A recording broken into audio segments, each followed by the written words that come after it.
Alright, good evening, everybody. And how are we all doing this evening? Welcome back to the weather. Oh. There we go. As I am now 15 hours into the game, as you do.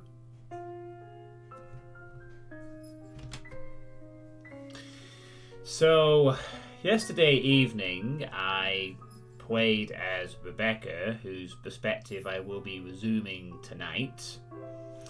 And we found out, well, a few interesting things about another character, Luke Wright, and also we had our own spooky encounters. But our story, perspective for the time being, is not yet finished. Even though 4 hours was spent on it last night. So we shall see if it changes hands tonight. Hopefully it will. And then maybe if there's time afterwards, I might play some poker. You know, get some online practice in. Don't want to be... If I'm going to be taking poker a tad more seriously, I'm going to have to get plenty of practice in. But also it's just fun, you know, something to break the stream up a bit. So, guess we shall see what happens next for Rebecca. So, after being initially skeptical of all the paranormal stuff, it appears she's had a change of heart after recent events and decided to agree with Isabella's assessment of the situation.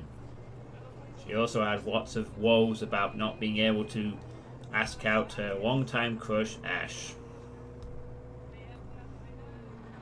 Now she has agreed to meet Professor Andrew Clark. He has agreed to meet with me 2 days later in front of Luxbourne's public library. He has other commitments, but being a long-time family friend has its perks. I have my parents' connections to thank for that. Of course, I'm not the sort to impose on him often, but the situation is... well, it's not entirely bad, although it does require calling in a few favours from friends like him. Without his signature, I won't be able to gain access to the library's restricted section. If I want to get more in-depth information on the Irmgard Mansion, that is, not simply what they choose to show to the general public. As much as I hate to admit it, there's always something people censor. Whatever it is, I won't find it in the general section. It has to be what they're keeping here, beyond the public eye. The thought of that alone makes me antsy. Thankfully, I don't have to brood over it. The wait for the professor doesn't last long. He never did enjoy making people wait. Likewise, he dislikes people who are tardy. He arrives 5 minutes after I do, greeting me with that kind smile and casual wave of his hand. I haven't seen him in so long, but it appears he hasn't changed much. His familiar presence alone is enough for a fond smile to spread across my face. Professor Andrew. Rebecca, didn't I say long ago you can drop the professor? You know I can't possibly do that. Even if I can, it feels disrespectful to call you by your name alone. Both you and Ashton never listen to this old man. Kids these days. All right, but just for today, since you're doing me a huge favor, Andrew. I guess you simply can't have it all, even at this old age. But pleasantries aren't what we're here for, yes? You mentioned you needed a permit. Yes, sir, if that's okay with you. More than fine. Anything in pursuit of knowledge, as they say. He hands me the permit without further prompting. And just like he promised, he's also written a recommendation after his signature. This is more than enough to get me to those files. I mutter a small thanks before slipping it into my pocket. Although when I look back up, his brows are furrowed, the very face of curiosity. Not surprising considering how vague I've been during our little talk over the phone. Right then and there, I decide to tell him if he ever asks. May not know it, but stuff he needs to know. There's always I can do to thank him.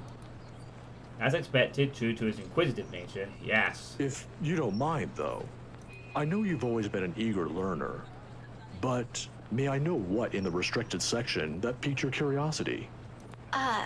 It's the Irmgard Mansion, sir.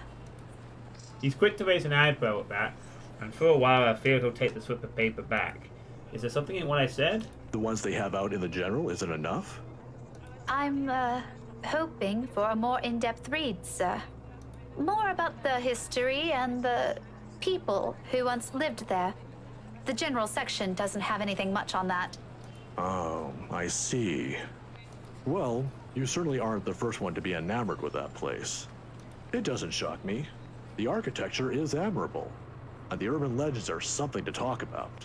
Why, just this past week, I've got a few asking me about that. Imagine that. I think enamored might be a little too much to describe our interest in it. But I have to agree. The mansion is beautiful, even with the renovations. They kept the stained glass windows, too. They are magnificent. Oh, you've seen it. I was there for a few hours to attend a housewarming party. The invitation was for my parents, but they couldn't make it. My mom used to work as a private tutor for the Evans. Hannah Wright? Ah, I know of her. Her husband, too. Who doesn't? He doesn't sound very happy to speak to him either. Luxborn's most popular couple. Something falls behind his eyes, the warmth in them suddenly gone. Like he's reliving a painful, distant memory and seeing it play right in front of him. It disappears almost as soon as it surfaces, but that look has unsettled something in me. Is something the matter? Nothing much. But you know, you're already like a daughter to me. So if you could, do be careful with the friends you make. Is this about the rights, sir? Just a friendly advice from an old man. Don't think much about it. Yeah, he was really suspicious when we asked him about this as, I can't remember if it was Isabella, Marianne, or Zachary, but someone else asked about that mansion too with him, and he got real suspicious at one point and said people deserve it. He's carried a grudge against the rights for some reason. Anyway, I have to leave now. Can't miss my weekly serving of bear claws. Say hi to your parents at the detective inspector for me, will you? I wish you luck with all that research. I will. Thanks for this, Andrew. Messed up face again. Ah, that can't do. I guess it's supposed to be like a big smile, but it makes her look like she's just got a mouth agape for some reason. Andrew gives my shoulder a light squeeze, a gesture a younger me is always appreciated, including because it's a street after. I watch him until he disappears behind the door to a cafe until the doubt swinging inside my head finds a moment to rest. Whatever his business is with the rights isn't anything I should concern myself about. But somehow in the grand scheme of things now, all of that feels oddly relevant. The how, though, I've yet to find out, and I'm hoping the library will give me the answers I want this time. On a gloomy Sunday morning, the library is especially empty, the second floor in particular. I've always considered this place to be a sanctuary, a straight away from the hubbub of the city. As a child, I grew up reading books here, spending hours here to no end poring over the pages, living out fantasies in my head until my parents called me home. Now it feels nothing like it. The silence is smothering, suffocating, even with how clean they've kept the microfiche room, how the entire small of it lacks a speck of dust or clutter, breathing as I struggle for air. Not far into my stay, I begin to long for the noise outside, and perhaps as a way to calm this unease, I start to hum a tune. Imagine that. Why, of all things, it has to be that silly nursery rhyme of not an inkling. It does its job, however. It fills the wall with something far less awkward, far less deafening, and that is enough for a distraction. I have business here. No time for silly daydreams, only important work to attend to. Even if there's a possibility of it being fruitless, by some means it feels like I have to do it. If not for me, then for the people who have been affected by this... What do we even call this? A haunting? A Halloween prank gone wrong? A curse? If Isabella were here, what would she say? Will she panic? Will she be angry I only listen to it now? It all stems from that one moment in the movie house, doesn't it? We could have avoided this had we only taken her warnings to heart. One stupid mistake is all it took to send our normal lives on a downward spiral.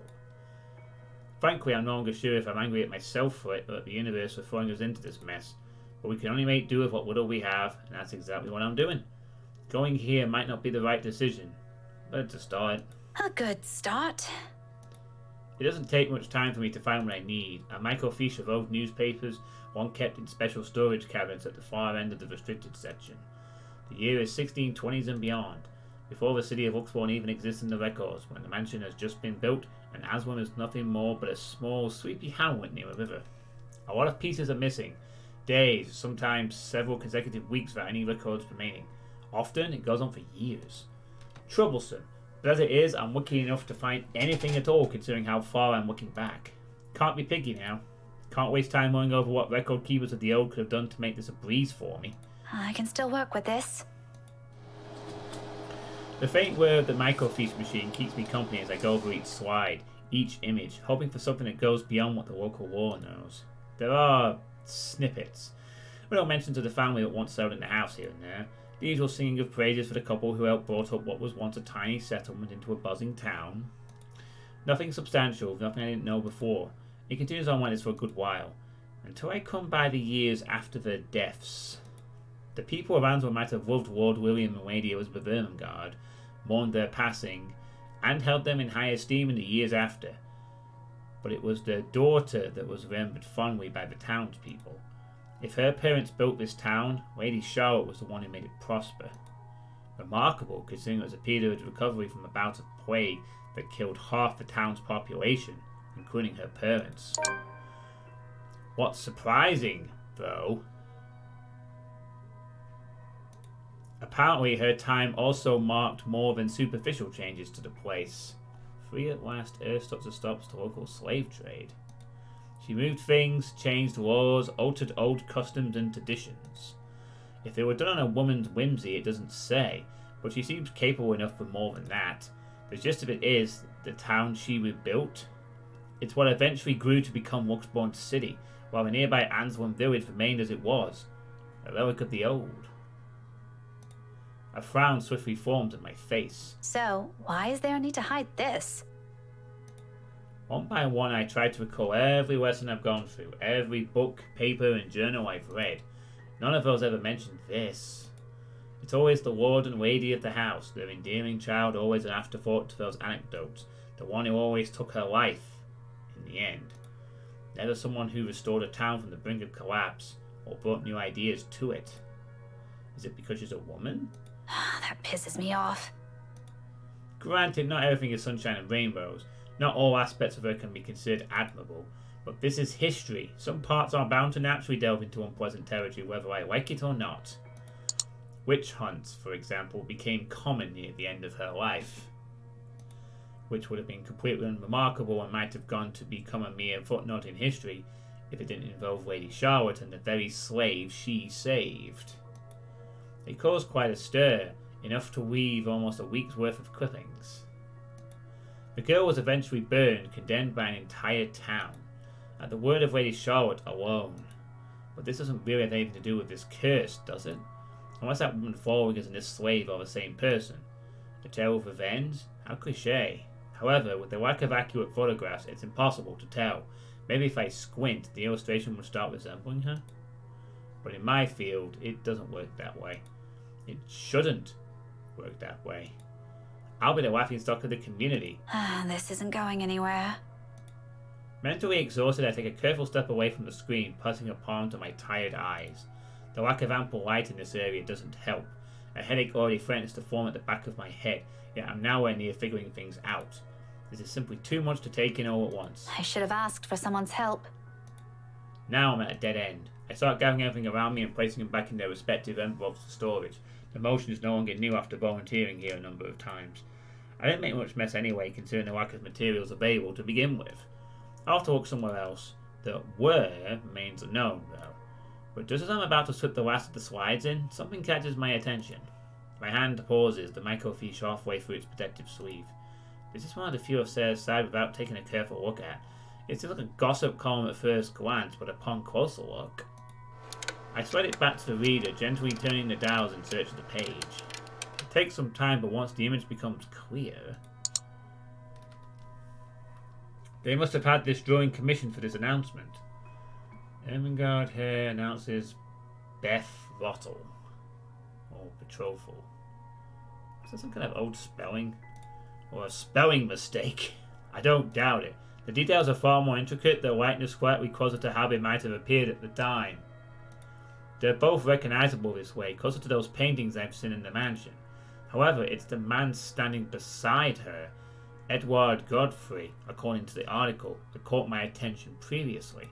Her first cousin, and eventually, her fiancé. Maybe it's the posture, the manner in which he holds himself, or maybe it's the shape of his eyes, though I can't be soon certain about that until I've gotten a better reference. Nevertheless, there is a resemblance. He looks eerily like... My head snaps up, growling at whoever's running in the floor above. Any day I'd march upstairs and reprimand whoever it is. This is a library, for heaven's sake. But now isn't the time. I've gotten what I need. Without waiting another minute, I hit the machine's print button for a copy of the page, while my other hand moves to put everything back into storage. A ragged exhale slips from me. Relief, perhaps? Or maybe this is already exhaustion. Regardless, soon I'm closing my eyes while I wait for the printer to finish, if only to stave off a headache building up from everything. Sometime I've even begun humming the song again, for comfort. Despite my doubts about this, despite all the tension in my shoulders, this may be a small find, but at least I can start somewhere. We can start somewhere. There's a way out of this. I know it. The printer sputters to a halt. However, its sound isn't what makes me snap my eyes open. A feeling, a chilly brush of air behind my back. Brief enough for something sickening to suddenly lodge itself in my throat while I take in my surroundings. Hey, Drauken. It's that suffocating sensation again, creeping to every part of me, crawling under my skin. Uh-oh. Draining me little by little of any strength, from that day in the mansion, from that brief moment at the school, without delay I grab the papers and make a quick beeline for the door. My whole body freezes. What are you doing, Miss Pink? I hold my breath, not daring to make any noise. For a little while, only the sound of papers crumpling under my grasp fills the room.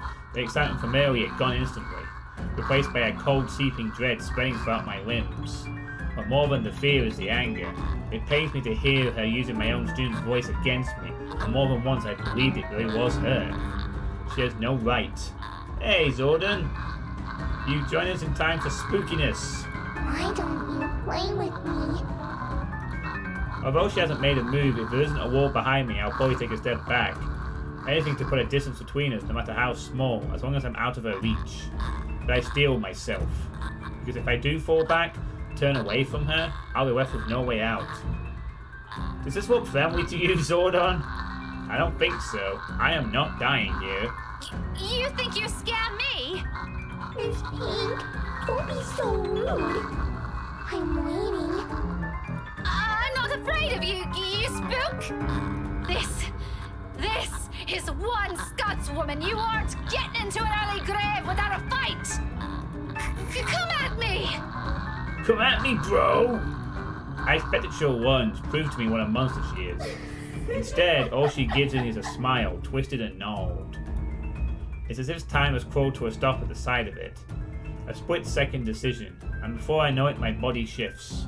Eyes closing in anticipation, hand grabbing whatever's sold enough on the nearby table and hurling it at her. I don't bother looking if whatever I threw hit its mark. I run. As fast as my legs can carry me, despite my heart threatening to burst out of my chest, we're in this maze of bookshelves with the whole place almost void of people. Oh no, is there even a place safe enough I can escape to? Bring it on! Oh no, where should I go? What should I do, Zordon? Head for the door or head upstairs?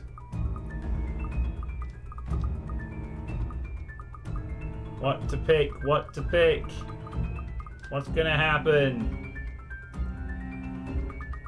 Either way, I'm probably gonna have to play a QTE game in a minute. Zordon is thinking. What will Zordon choose? Come on, Zordon, pick an option! Pick, and I don't actually know which option's the right one. They're both fine. You're gonna have to pick one. Upstairs! There are people upstairs, aren't there? The weekend staff or some volunteer? There should be. Even if it's a Sunday and many on a special permit, there should be at least one other person manning this place. I heard him a while ago. Of course, I couldn't possibly tell them about this. They won't believe me in the same manner we didn't buy Isabella's stories until it's too late. But I can easily come up with excuses. For now, what's important is I don't end up trapped and alone with her. Safety in numbers, as they say. There's no hesitation in my steps as I race upstairs, ears strained for any signs or sounds of the woman appearing, jumping at me again at any second. I can still hear her behind me, the grinding of bones, her whispers as she keeps calling me back. Although it's at a distance, I don't slow my pace, widely rules me down. Because no matter how much I pretend to be brave, the level-headed one, or the tough one, this terrifies me. This scares me more than anything. This isn't how I plan to die. But when I get to the 3rd floor... Only silence welcomes me in an emptiness that stretches out far too wide, spanning the entirety of the floor for it to be reassuring. And just behind me, somewhere at the foot of the stairs, panic rises up my throat. No other way now but up. So I bolt, desperation kicking in without warning. I take 2 steps at a time, tripping clumsily over some of it in my last-ditch attempt to escape. And I know, at the back of my mind, I know all this is futile. With every footfall, with every ragged breath, with every pounding of my heart, it gets hammered to my mind. And it only becomes clearer to me once the door at the end opens, revealing the vast expanse of Ruxborn's early morning skyline, and with her treading at my heels, blocking my only way out. Except the one that greets me isn't who I'm expecting. Hannah? What the heck? Oh, Becky, sweetie. Why would you ever run away from me? The fuck? The trek up here must be exhausting, isn't it? Wait, the ghost is Hannah now? Well, she's got that demented smile on her You face. poor darling. The voice is the same, even the looks, yet nothing about this Hannah screams of the Hannah I know. She exudes none of the sweetness or cordiality she always has with her, even when faced with people she barely knows. If I have not seen what I have seen, heard what I have heard this past week, I'll very likely brush this jarring disconnect to the odd weather. However, something's off with her, and my mind is screaming the space between us is best kept for now. Why don't you come here, sweetie? Downstairs with me. I can't. Oh, why ever not? Please, Hannah. Just leave. Don't be such a spoilsport, honey. Or was it the demented smile that gave it away? Don't you want to catch up? It's been years since we've seen each other, hasn't it? Don't you miss Big Sister Hannah? This is the same kind of tricky that got Mary Ann killed. Maybe some other time, Hannah. I'm here on important business. Important business, she says. Little Becky all grown up. Now she's learning to meddle. Tell me, darling, what did the curious girl find out? I don't think that's any of your business. Oh, believe me, it is. It is now. Especially if it involves my darling prince. She laughs, her features contorting into something horrid, close to grotesque. A twisted little thing completely removed from the person I'd met not a day ago. This isn't Hannah. She's gone, and this little fact causes me to take a wary step back. Since when? She appeared okay in the housewarming party. And as annoying as overbearing as I find her husband, I feel sorry for the bohard. He might be an asshole, but he doesn't deserve this. Hannah doesn't deserve this. What's wrong, Becky? You look like you've seen a ghost. All I'm asking is what brought you here at this hour. Of course, if you didn't do anything wrong, we wouldn't be having this problem, yes? Stay away from me! A useless plea. Does she even understand a word I say? Can she even? Is she still human in the first place? Or is she a dancer? Somehow. Somehow I doubt it, because no human being will ever do this. You and your friends have become such a nuisance to our lives. So do me a favor, sweetie, and come with me. I promise it'll be worth your while. How have we become a nuisance exactly?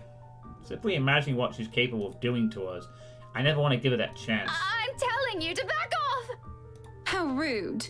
I'm sure Mumsy Gales wouldn't be happy about that. Please be a good girl now.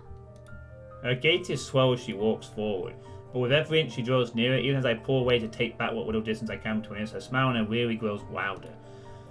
A mocking gesture. For me. She may be less of a human now, but I'm pretty sure she's fully aware she's got me cornered. She wouldn't even bother making it here if she isn't. But I can't walk away. I can't bring myself to, even as the heel of my shoe eventually hits the edge. End of the line. Trapped. Alone. So this is how it ends, huh? Quietly and without fanfare. Surrounded not by a warm breeze, but a chilly morning air. No soft footfalls on an empty hallway, but the din of the early morning traffic below. No warm afternoon light. Nothing but the cold, pungent smell of death, all underneath a dreary morning sky. How fitting. Yet amidst all of it, there's a single voice I want to hear. If only for the last time. Becca? Hey, did I wake you up? No, I left you a voicemail, so I thought, where are you?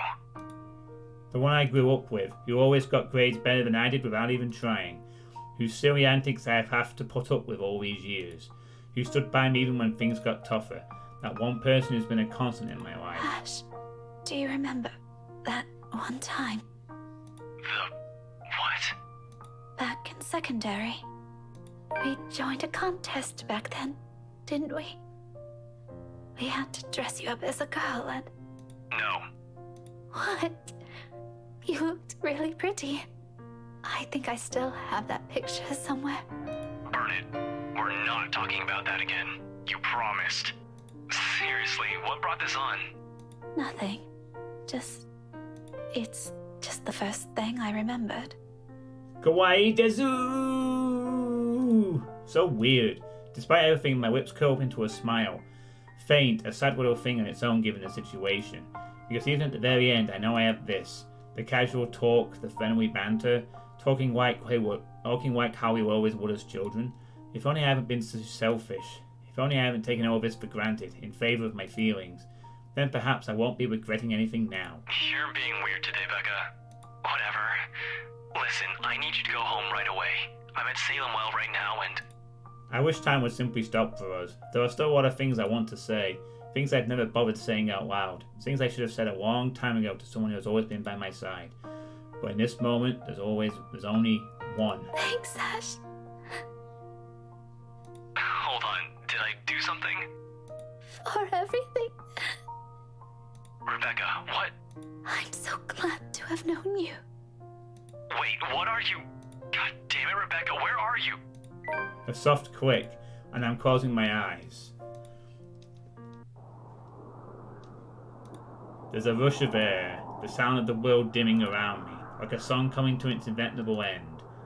London Bridge is falling down, falling down, falling down. London Bridge is falling down, my fair lady.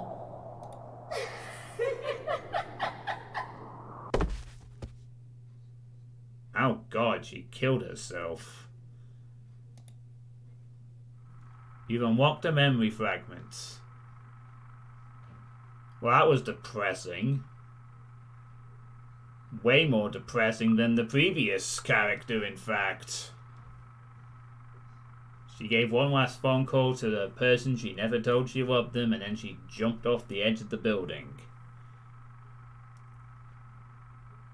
Well, it looks like this picture appears to be someone holding down somebody by the hair while someone holds a knife next to a cat or dog. Although I think it's a cat with the whiskers. This is quite a brutal looking picture, and it's the second time we've watched something called a memory fragment, whatever that is. Wow, what a depressing ending. Very depressing ending.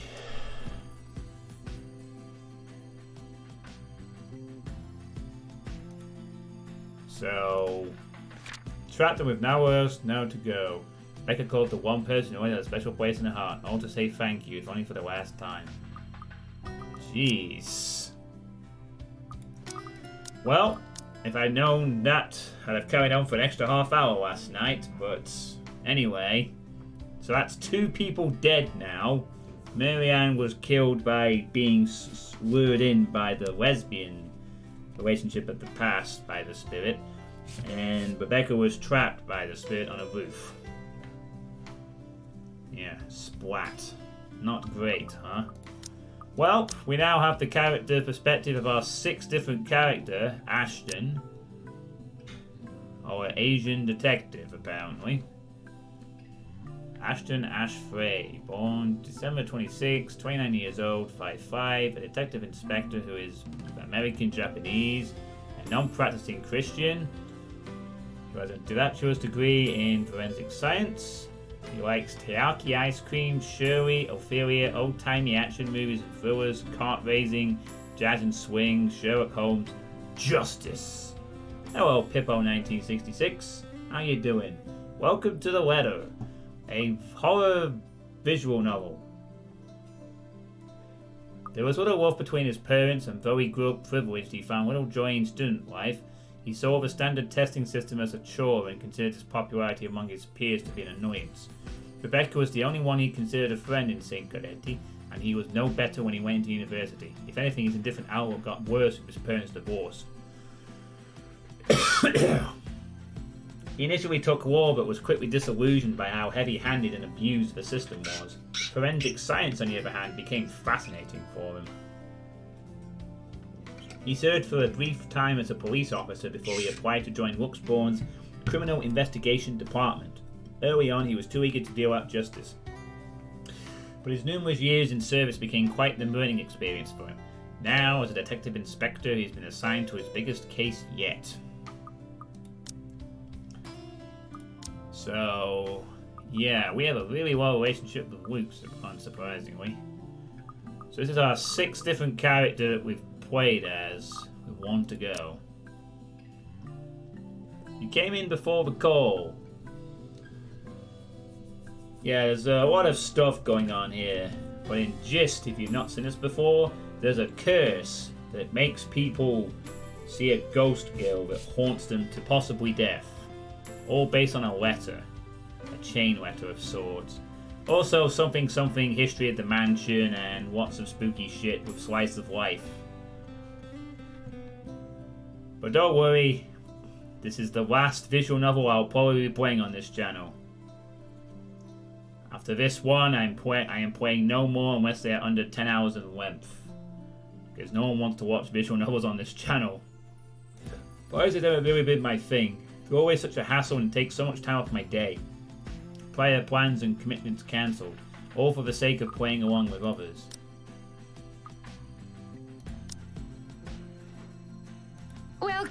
Welcome everyone. As I said, I need to expand my horizons. I ate them even as a child. Please make yourselves at home. Oh, this is the day of the party. So this is not long after what happened to us just now. But Mum often insisted. She'd slick my hair back, put me in one of those stuffy dinner jackets, and if there were any children around, urged me to make friends. Never mind how utterly wild or tedious it was all for the sake of keeping up appearances. To some extent, lies have already surrounded me long before I'd chosen what I wanted to do with my life. Luckily, there were easy ways to tune everything out, and much to my mum's frustration, I always managed to sneak my CD player along. I kept to myself and to my music, had my own little world, until I learned to observe. It's a simple matter of awareness, really, and for someone with keen eyes, a skewed necktie, and a simple flick of wrist alone could tell volumes about a person. I still don't like parties, especially ones as big as fancy as the Wright's housewarming. However, when there's actual reason to go to them, I figure they're not too bad. Be careful with Shirley, alright? And Shirley's the name of his car, by the way. Besides, like it or not, it's all part of the job. I'm here on a mission. One that has the name Luke Wright plastered all over it. You'd think the man would want to remain inconspicuous after his name was linked to several high-profile crimes across Luxborn. Granted, most of it has gone cold over the years, having stagnated without any lead or evidence, but that still doesn't make him any less suspect. Yet here he is, throwing a party in his own backyard. Although, having observed the man this past year, I'm not even shocked. He craves it, the damn spotlight, constantly yearns for attention like a neglected puppy. It doesn't take a genius to figure out why he's nowhere to be found in his own party. But that's not the problem here. What pisses me off is how far his reach extends, how close he has creeped into the lives of the people I care about. Again, like a stubborn itch he couldn't be rid of. First, Professor Clark.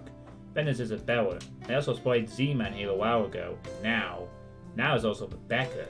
Apparently. Ashton? Becca? What are you doing here? I was invited. Really? I had no idea you were friends with the host. And that explains things and makes this difficult all the same. As if getting a contact among the staff to sneak a name into the guest list isn't hard enough. The guy almost ditched me last night and might have placed another setback on my investigation if it wasn't for my generous tip. Then here comes Rebecca, another person to mind. Well, it's my parents, actually. But that's beside the point. What are you doing here? You hate parties. I still do. I'm just here on behalf of a friend. A necessary lie. I can't bring my own friends into this any further than what they found themselves in. Because if Luke Wright so much as harms her on either Zach or Rebecca's heads, there will be hell to pay. Worrying about Isabella's brief dealings with him is stressing in itself already. I doubt he'll attempt anything in front of other people, though. It will tarnish his glorious reputation, and he values appearances more than anything. It doesn't necessarily mean he isn't capable of it, more than, in fact. And on the off chance he does something, I won't be responsible for my actions. That's rare. Do you have someone with you then? Nope, just me. I won't be staying long. Oh, well, if that's the case, maybe you and I can... For Zach's and Rebecca's sake, however, I really hope this will simply be another housewarming. Even though something tells me it's anything but. Call it a detective's intuition, or whatever. When Luke Wright's involved, nothing good has ever come out of it. I can't let my guard down here. Even more so when a familiar car slows to a stop and out comes... Chief? My presence here might be odd at best, but I have an excuse. One that this man handed to me himself a year ago, along with a heavy dose of flattery for the newly promoted detective inspector. Can't exactly say the same for my good old boss, can I? Although to see him here trying it up with Wuxborn's rich and famous isn't such a big surprise in itself. No disrespect meant, but the guy is obviously a social climber. What is surprising is the fact that he seems all too eager to mingle with a person of interest wife. So what the hell is he doing here? Ashton, what's... Sorry, Becca. I need to... There's something I need to check for a bit. I'll talk to you later. Do you have a ride home? No, I had to take a cab here. My car wouldn't start this afternoon. But what about... What the shit is going on here? I told you to get that old thing checked before, didn't I? You can head back with me after this. Anyway, I gotta go. See ya. Be careful, okay? Hey, be careful! About what exact... I don't want to draw attention to myself either, at least not until he's given me proper reason to spoil his little party. Thank you for the invite, Anna. Husband still missing, I see? I should be saying the same of your darling Rochelle, Lee. The doctors again. For now, the best I can do is wait and remain conspicuous, especially with Chief here, whose motives are dubious at best. If it means having to pretend I don't know Zach and Rebecca, or forcing myself to rub elbows with people I barely know, let alone like, then so be it. I can't involve anyone. Wandering is out of the question as well, when there are guards in cities stationed here and there. Sure, getting past them is something I could do with ease, but I'd rather not right now, when I'm one of the few snooping and roaming about. It'd be best to try and do so once there's a crowd of people. And if their interior designer's drunken claims are to be believed... Yes, well, what about Luke? Should we file a missing persons report now, or do you want to wait 24 hours? He's around. You know, I can tell if someone's bluffing. It'll all come down to how well I play my cards tonight. With a good hand, this party is going to give me the breakthrough I need to crack Luke right, or something to prove my suspicions wrong. Maybe find out what kind of game my boss is also playing. I've had an inkling before, a few hunches tempered down by how much of a bumbling fool the man appears. But one does not simply deal with the rights and getting invited to a party they host without wanting anything from either of the two. Or it's the other way around. So with a last weary glance at the two, I head into the ballroom. I just hope this will not complicate things further. Shit. By the time the party's in full swing, night has fallen, yet there still isn't a Luke Wright in sight. The man can be quite ostentatious, but this... Frankly, I'm impressed. I don't even know how many horrors d'oeuvre I've already stuffed my face with. One too many, probably. The servers are giving me a stink eye every time I saunter over the buffet table. Blame your employer, not me. He's the one who has the guts to show up late. Besides, most of the guests' idle talk is concentrated in this area. Despite standing under the same roof with the very people they're whispering about, some just couldn't resist. I might as well keep an ear out for any useful information. Shopping run! Yeah. Is Suarez still fixing that tech problem? Tech problem. Tech problem? It's been 3 years. Sooner or later, the Blighter will put 2 and 2 together. He might have already. If the red tape I'm being swam with these past few months suggests anything, that or someone has been pulling the strings. I won't be shocked. This case would not have gone this long if Scumbag didn't have a mule of some kind of force. Shush you, we all know Suarez just wants an out. I knew he was bad news the day the merger with Evans Incorporated happened. Feh, glad I did not have to deal with that. But keep it down, someone might hear. The wife especially. The here wishes to kill something. I'm sorry, that's just what came to mind suddenly. This kind of negligence has always been an advantage, but sometimes I wish I could be smashed drunk while doing this. Having sharp ears also means you get to hear the most unsavory things. Who cheated on who this week, one person's motives for bashing someone's skull against a wall, or a father's excuse for burning his own daughter alive. That sort of stuff. After a few years it gets tiring, you get desensitized to it. But humans could also be downright awful. Sometimes there simply isn't enough brain bleach in the world. Sadly, the wine is a no-go tonight, and mostly for show. I'm up for another drive later for one, and I definitely want to be sober in case anything comes up. And something always comes up in assignments like this. A detective inspector dying of cardiac arrest, for example. Because I can feel the moment my heart grinds to a halt the second I shift my eyes to a corner of the ballroom. Hannah Wright. Some will say I'm acting a touch bit paranoid, and maybe I am. This is a party and she's the hostess. Goes to say that she'd take time to mingle with her guests. But Hannah Wright Nee Evans isn't without her fair share of accolades. At least to the public, she doesn't seem like it. Unlike her husband, she's the one with the business sense. Not to mention an impressive track record needed to manage a company. Or effectively hide whatever irregularity there might be. Hey Yugi boy, what's this, some visual novel love game? No, not quite, although the people behind this game have made 2 other games that are pretty much a romance visual novel and the Yuri romance visual novel. No, this is a horror visual novel. It's just that the horror comes in small doses. But it's actually got a decent story going through it, honestly. Anyway, we're on to the 6th character now, Ashton, so do not worry, once I get one ending for this, I'm finished. So, if I'm right, once we get to the final character, not like Doki Doki. Doki Doki hid its horror beneath the veneer of pretend to be a cutesy anime game. This game is just a horror story. If it was like Doki Doki, the horror elements would be a background thing and you'd only figure it out later. And it would pretend to be a romance game. And then I won't play it. Because I don't really do visual novels that are romance based. She's clean as far as Maintenance and I have found, and isn't without a possible involvement with whatever her husband's up to. Hell, Wigglewag came out clean in previous reports until I bothered to take a deeper look into it. What I found may not be sufficient to bring anyone to trial. Yet. But it's enough to nurture suspicion. Anyway, how you doing, Yugi boy? This may be a bit of an overreaction, but no one lasts long in my line of work by being careless. It would catch his eye a lot better if you wore nicer clothes, don't you think? Didn't realize the housewarming was going to be this fancy. I would have gone with a nice dress if I knew. How's that little wad of yours coming along, the one you're working on? Nothing to be worried about then. She's probably even more careful of appearances than her own husband, having grown up with the spotlight focus on her. Yeah, even knowing that the anxiety stage has been here since the party started. I brushed it off earlier, who wouldn't feel edgy, right? I've gone undercover in a party hosted by the very person I'm investigating. That in itself is risky and has plenty of rooms for error. Ooh, nice. That's good. Usually, though, the tension passes around the first half hour, so I've been trained to remain composed in situations like this. However, with each second I spend here, it only grows heavier and seeks to overwhelm.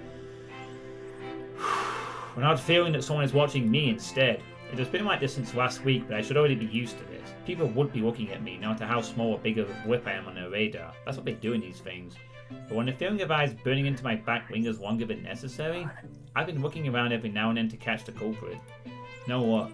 And despite my efforts to push the sensation as far down as I could, tiny pinpricks continue to sting the back of my head and the ghost of a cold touch creeps up my limbs.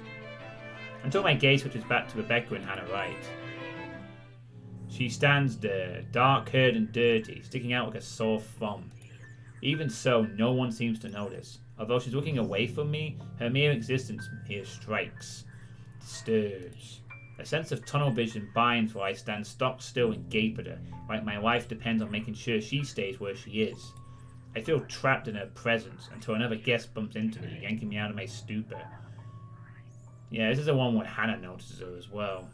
You might make the first map as a demo. Only then do I realise that I've been holding my breath. Before I could figure out what's happened, she's gone. A quick scan of the room yields no sign of her. The party continues as nothing's amiss. I'm not really one to judge, but I'm sure someone like that would have not been around in a fancy thing like this. What else has the kid been doing? Are they really that incompetent, or someone so distinct to easily get in without notice?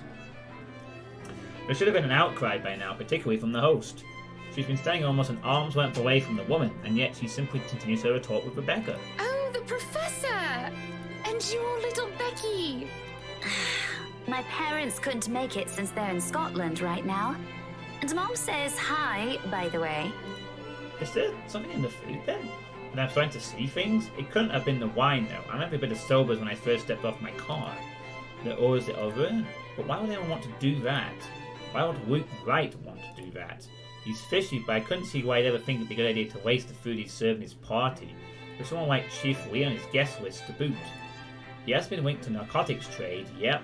However, that kind of tactic is below him. That much I could tell. Fair enough, Yugi boy. I think a demo wouldn't be a bad idea, but that'd be up to you. Unless there's a mass murder waiting to happen here tonight, which I highly doubt. So... What the fuck was that?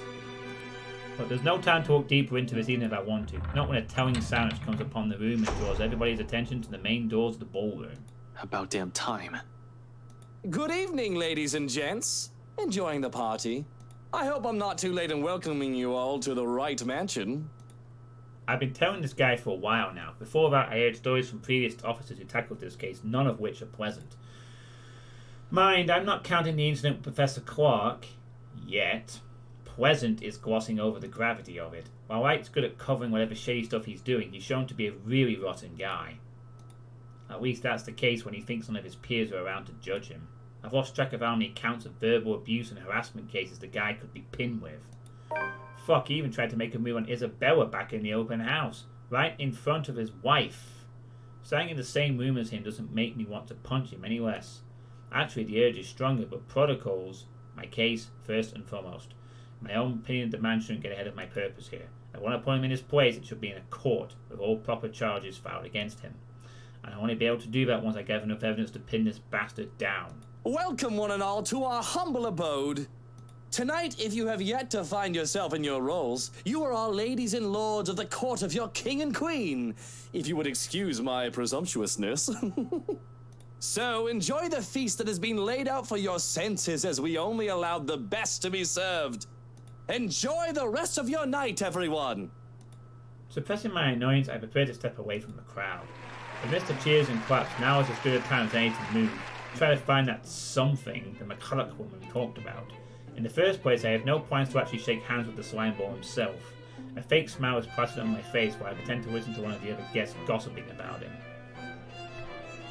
Despite what I meant could be a first map, nothing is set in stone as to whether it will end up being the first map in the final version. It's pretty able to decide, so very easy to guess. Oh Jesus, 3 viewers? No, Yiggy boy, they are not.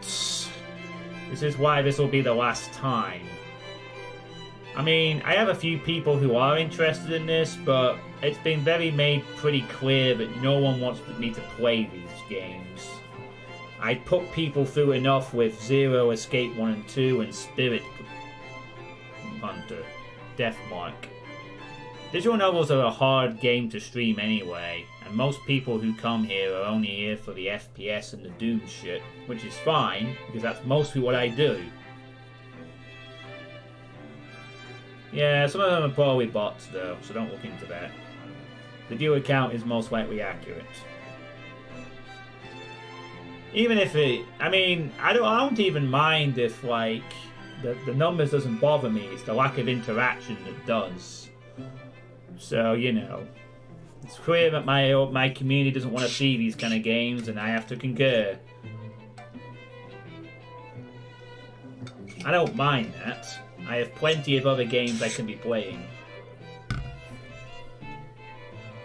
I don't know about that though. I've not come across that name before. All while slowly inching out of the ballroom. Unfortunately, before I could get any further... Are you feeling ill, Rochelle? Oh yeah, this incident again. Perhaps you need to sit down and... Rich people only have two ways to resolve their mess. Either they quietly deal with it behind closed doors, or they create an even greater problem out of it and it just blows up in everybody's faces one way or another. Could be. Fun. No! Shut it, you munter! I ain't talking to you! I'm talking to this scumbag over here! We haven't actually seen her face, by the way. This is the only time we've seen her friend Michelle. We only see her from the back. You bloody bastard, standing there with your smarmy smile! Not even a few seconds in and this is already proving itself to be a big public spectacle. Why spend money on television to buy daytime soap operas? You could just go to one of these parties and see the action unfold in real life. You get free food too. Really, if I were an actual guest, I'd just take this as some sordid form of amusement. Watch your tongue! You're on thin ice, Rochelle.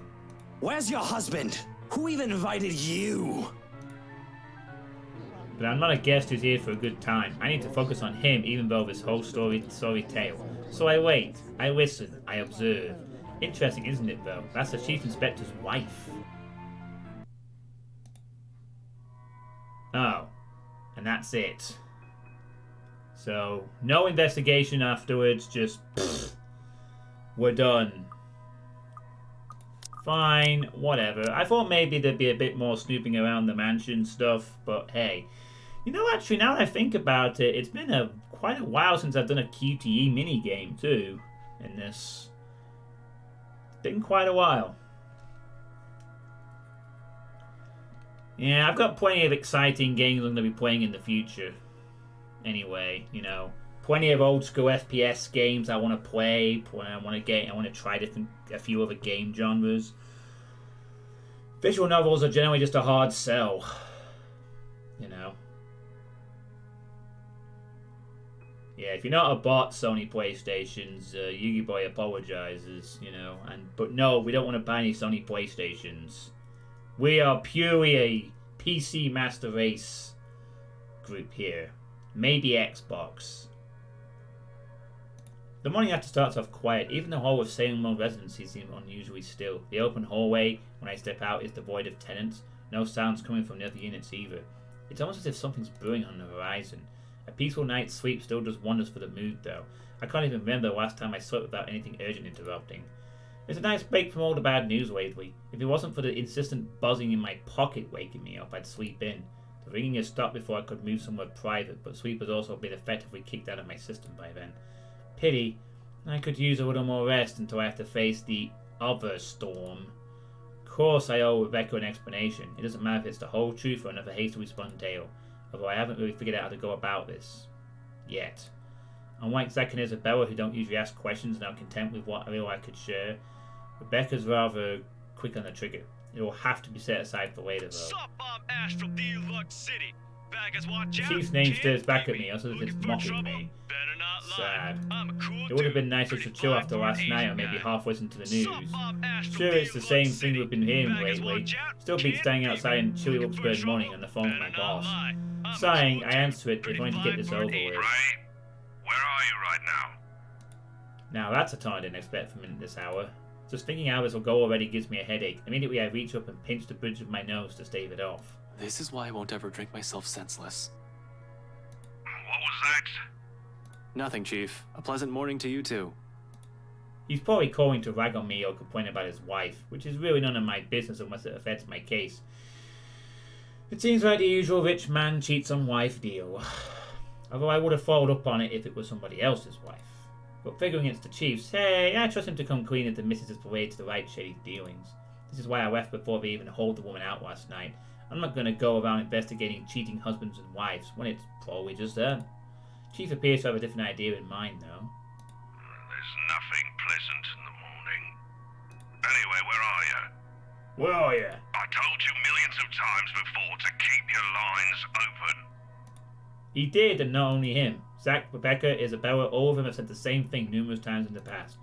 But I was on the cover last night. A phone call was the last thing I want to happen, when there are other things I need to focus on at the time. Besides, we have radios and work-issued phones. Why isn't he using those channels if this is urgent? Just woke up, sir. As awesome as it is to hear your voice this morning, it really is early. If you could give me a few minutes just to wake myself up, that'd be swell. No need for that. This won't take long. Is something wrong? Am I needed at the precinct ASAP? Oh no, everything's good over there. Just... Look, kid.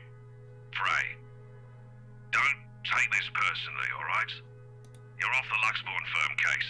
Starting today. Well, I did not expect to hear that either. This must be some kind of cosmic joke. I allow some awkward seconds to pass. Chief must be pulling another one of his awful pranks. Out of his bad mood or a severe hangover, maybe? Everyone knows that when given the chance, he exercises no control of his drinking. If it wasn't for his wife causing a stir, he'd probably be trashed an hour in at the party. He drank more after they threw her out of the ballroom. Besides, his sense of humour has never been good. It's just infuriating most of the time. But when he doesn't follow it up... If I sound a bit frustrated speaking to my own superior, I'm not the one to blame. Wait, no. What? Are you kidding, Chief? Is this one of your practical jokes again? The Temps won't say anything about it, but I... It's not that. They're orders. From the higher-ups.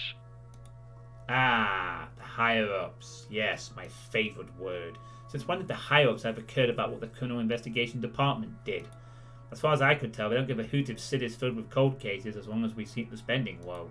When I need to view those cold case files, though, they're locked away in the archives. You're going to have to check with the higher-ups. I need access to those reports, see if the higher-ups would allow it. Every step, every move in this case, there isn't one that hasn't been gained by some authority. If it's not the chief, it's the commissioner. Oh, so they always tell me.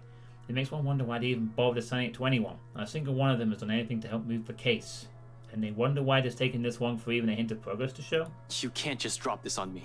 You can't just take me off like that. Yes, I can. And I'm sorry, Ashton. You're a good detective.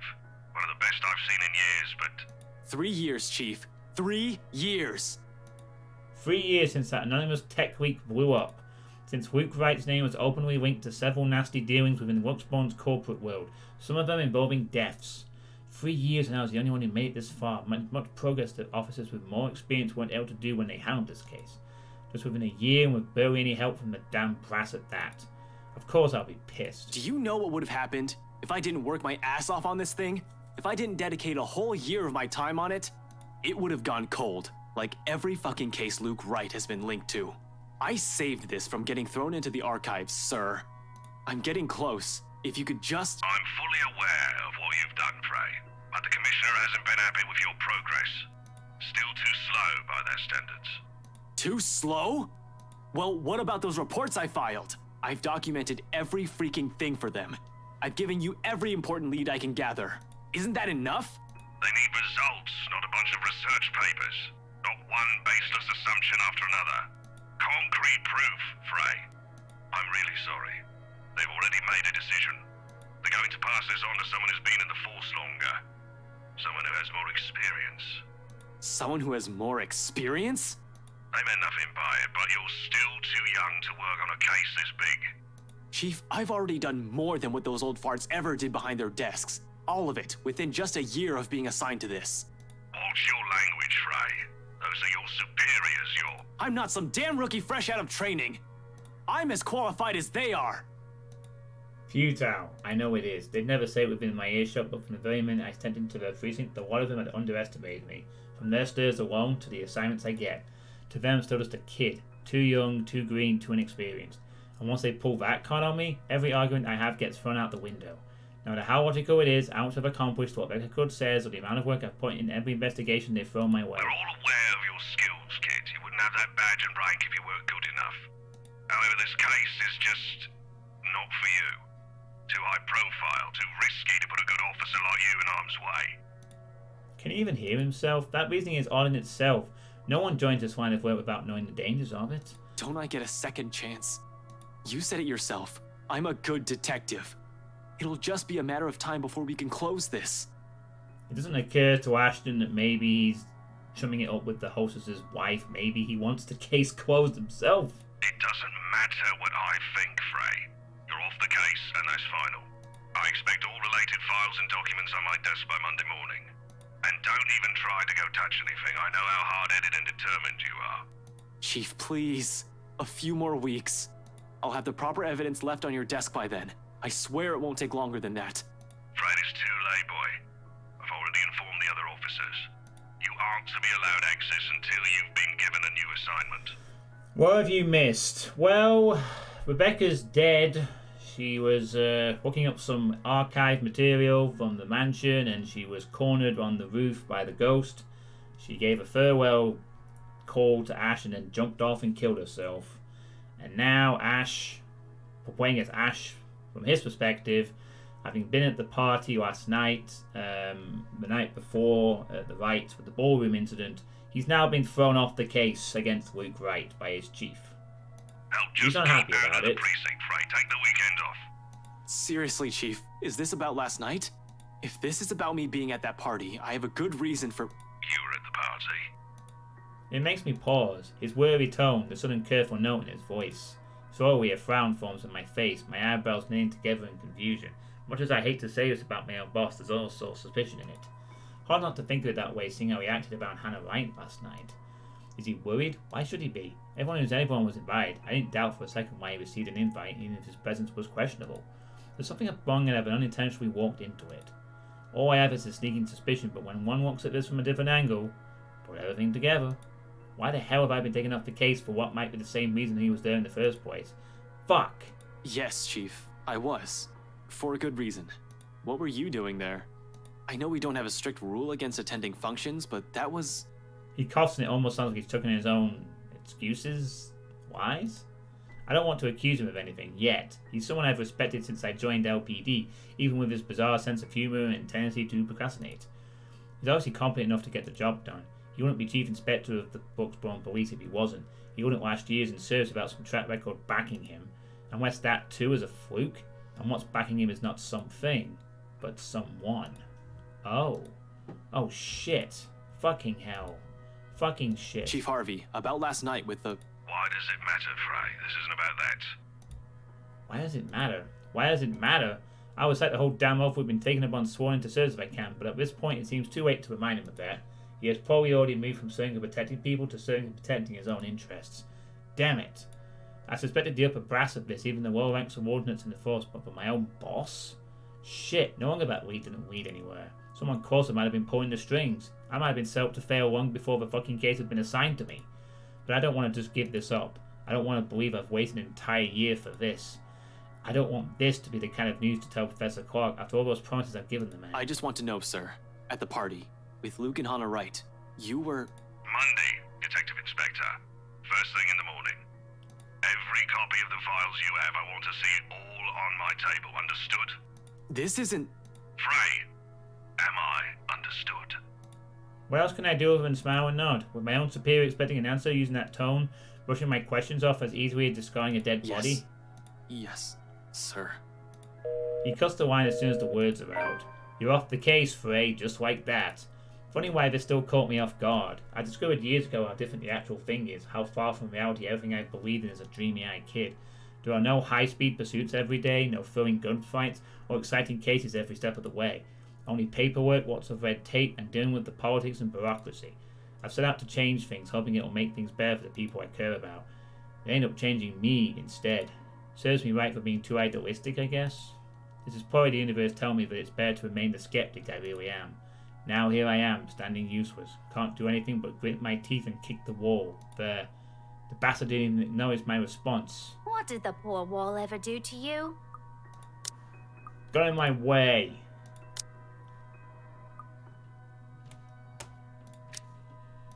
It figures Rebecca would be the one to find me in this embarrassing state. Honestly, I don't like it when she sees me like this, which seems to happen a lot, regardless of what I want. Rebecca, now's not a good time. The concern I expect from her when I turn isn't there, however. Instead, she just looks, well... The storm I left brewing last night, it's right there on her face, ready to be unleashed. When is it ever a good time for you? You're always so busy with everything now. Now I find you here, sneaking out without even bothering with a proper goodbye. Not even a word. Really, I'm starting to think you're just keeping me around for my couch and my cooking. Becca, it's not what you're thinking. I wasn't planning on sneaking out. I was going to say goodbye. I just had to take this call. Although, I'm not gonna lie, couch is great. 10 out of 10, would sleep again. Stop it with the jokes, Ashton. I'm not in the mood. Her business is not lost on me, but at this point our friendship and our lives, how does she still expect me to answer that? What am I supposed to tell her now? Are you still mad about last night? She merely raises an eyebrow at me, which to be honest is all the response I need. Seeing her like this makes me believe those things Z-Man says, the part where Rebecca scares him. Sometimes. I've certainly seen this more than once already, but the familiarity of it doesn't really take away from the downhill turn this conversation is starting to take. Only an awkward cough serves as a way to stall. Okay, of course you're still mad. But whatever happened last night, I really am sorry. I'll apologize as many times as you want.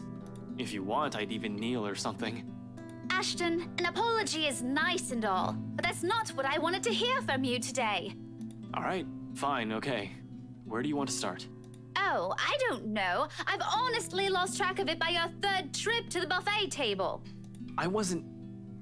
The drive up there took a bit. Can you blame me if I wanted to grab some appetizers? Oh, come on, Ash! For the whole evening?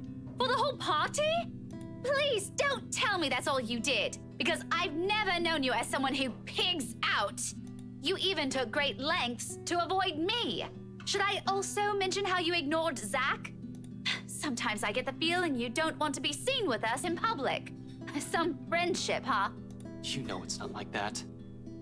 It's never going to be like that, Becca. I'll ask this again. Just what were you up to during the party? What were you doing that you couldn't even take 2 seconds to make time for your friends?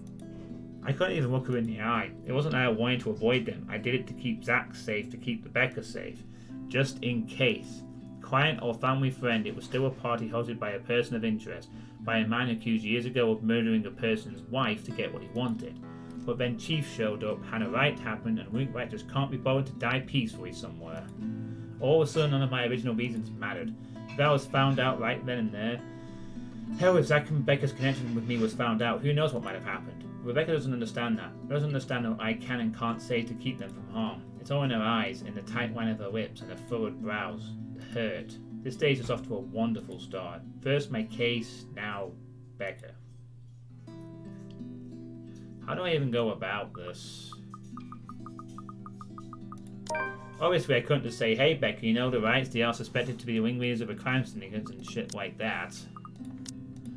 Protocol or otherwise, there are so many things I'm not allowed to tell the others. Even if I'm able to share information with civilians, knowing anything could very well put them in danger. It's why I keep it vague, obscure the facts, or when push comes to shove, stretch the truth and lie through my teeth. It's a necessity I've grown to deal with. It has already become a part of me, no matter how much I love doing it. I mentioned it, didn't I? I was there on behalf of someone else. I was on business, Becca. I wasn't there to have a good time. She doesn't look convinced at all. Although she's a very picture of someone who's at least willing to listen, her glare effectively takes a good 20 of my current years. I felt like a kid again, being reprimanded by my junior high school teacher for sleeping in class. But getting away with that is easier than this one. It's the thing with someone you've been friends with for so long. They're the ones who know you inside out. Good grades wouldn't be enough for Rebecca to let this whole thing slide. You couldn't even spare a single second to mingle. What was I supposed to say? Hi, fancy meeting you here. Would you like to dance? By the way, those appetizers were really good. You should try some. Like that. I've got a boss guy breathing down my neck. I don't exactly have the luxury of doing as I please. This much is true. My reasons for being at the party too. However, Chief's presence last night made a lot of things difficult. Approaching them was out of the question when someone was someone watching, a person who knew the reason why I was there. It turned out to be a good call on my part. But for someone who's already angry beyond reason, everything will only sound like an excuse. Cut the shite. I saw you stuffing your face with the deviled eggs, while your own boss is off on the other side of the room. You didn't even exchange a word or a glance with him either. In fact, I think you're also avoiding the man. Just say you don't want to talk about it instead of lying to my face. I do feel guilty. Still, we've already been down this road. This is something I've done so repeatedly in the past. Something she's heard from me more times than all my fingers could count. Something I just have to get over with at this moment. I'm sorry, you know that, Becca. I really, really am. I wouldn't do this shit if I didn't have a good reason to. And you know that I don't like you lying to me! If you can't tell the truth, just don't say anything and shut your gob! I swear, Ashton Frey, you are just so dense! I'm so angry, I can't even bear to look at you right now because I swear I'll knock you right off your block! I mean, what good reason could you have to act like an antisocial asshole? The only time you did talk to me was to spout some vague nonsense about Luke. What was that all about? Were you somehow expecting me to just accept everything as it is? You really shouldn't go near that man, Becca. Why? Because you don't trust him? I wonder if you actually trust anyone. Aside from the three of us, Zach, Isabella, and myself, do you even have any other friends? If you're perfectly fine with that, then go ahead. No one is stopping you. But don't expect me to share the same views. I can have a life of my own. Friends that I don't necessarily share with you. I'm an adult, Ashton, and I can make my own bloody decisions. I sure as hell can choose the people I want to let into my life. Of course she's allowed to do as she pleases. I never mentioned she couldn't. Us growing up together doesn't mean it always had to be just the two of us. It's a dumb idea to believe in when nothing ever remains. I jump off a building. She was cornered by a ghost. Because we chose the wrong option. Because fucking Zordon said go upstairs. It's all his fault. Not that we actually knew what the... Nah, I don't think this is the kind of ghost you can walk through. She threw a buck at it. And then it hit it. It has a physicality to it. It's not something you can just... It's a dumb idea to believe in when it remains constant. Things will inevitably change through the years. She'll make friends with people outside of our little circle. I'm just as free to form relationships with other people. But why of all people did it have to be him? Why does it have to be that Luke Wright? That guy's nothing but trouble. How can she defend a guy like that? She'd already called him Luke for Pete's sake. I trust Zach, I trust Isabella, and I trust you, Rebecca. So why can't you trust me on this? You need to stay away from that man. Because he's... I really wish I could tell you. What was that saying Isabella mentioned before? A liar is a brother of a thief? People who look at me now will probably say I'm a hair's breadth away from being a criminal. Z-Man said something like that once a few years into our friendship. I laughed it off back then, but now, they're probably right. Little by little I'm becoming the very kind of person I hate. How ironic. The silence afterwards brings an even heavier air between us. Something that Rebecca thankfully doesn't allow to linger more than necessary. I suppose you have to go now, huh? The situation's already awkward as it is. Dragging this out will only make it more what? Difficult? Messed up? As if it isn't already. Back to your case again? I don't really have to. I have no case. As far as the job is concerned, I have the weekend off until I have to report to Chief on Monday. Although I don't want to just throw in the towel on this. Orders are orders. This isn't like the movies. I don't get to say fuck off, throw my gun and badge at him, become some vigilante, save the day, and get my job back. I'd rather get my ass thrown in jail than any of that. But it's also knowing my nature to sit still and do nothing. It'll drive me crazy if I just idle about. Besides, there's someone who has to know about this whole Luke Wright thing. Yeah, I need to go talk to Professor Clark. And there's something else I need to look into. That other matter she mentioned last night specifically. The same stuff Zachary has also been trying to tell me. Things even the news have been blasting out to the general populace lately. Evening, afternoon, morning, all deaths with the same modus, blamed on a single serial killer. Or is it still the case? Found dead in the early hours of the morning today. The fire was contained within the room and no other tenants were harmed, according to Luxborn police. We're grasping at straws as far as these matters are concerned. In the first place, I'm not even the one heading the investigation. Look at me treating it as another profile for... Yeah, look at me treating it as if it's another high-profile case on my shoulder. Outside of that, although all three of my friends have mentioned seeing something strange, I don't want to go into that line of thinking for now. Not yet, not until I've exhausted every logical argument I could throw at it. To be honest, I don't know how to take all this anymore. But I've already given Isabella my word. It'll bother me more if I didn't follow up on a promise I made to her. And after Rebecca's claims last night, there won't be enough sarcasm in the world if what my friends have been telling me is true. I can already hear Isabella's laughter, in fact. Figures. What else can it be? It's not another case. It's something else. That issue Isabella mentioned yesterday morning. I'm sure you remember. You were there. Well, at least you're not neglecting all your friends. Becca, I promised her I'll... She doesn't wait for me to finish. With a roll of her eyes, she turns around and shuts the door in my face. I have no idea what I've said this time, but... I probably deserve that. We'll just have to face it some other time. By then her temper should have cooled off significantly. Hopefully.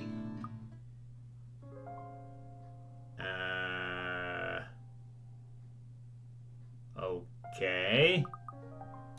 Oh, right, there is actually some text.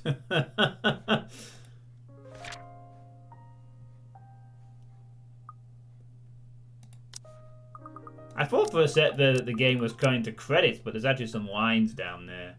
Yeah, but these kind of ghosts aren't the ones you walk through, Kinikos. For now, I can't waste around. Gotta attend to things that matter more.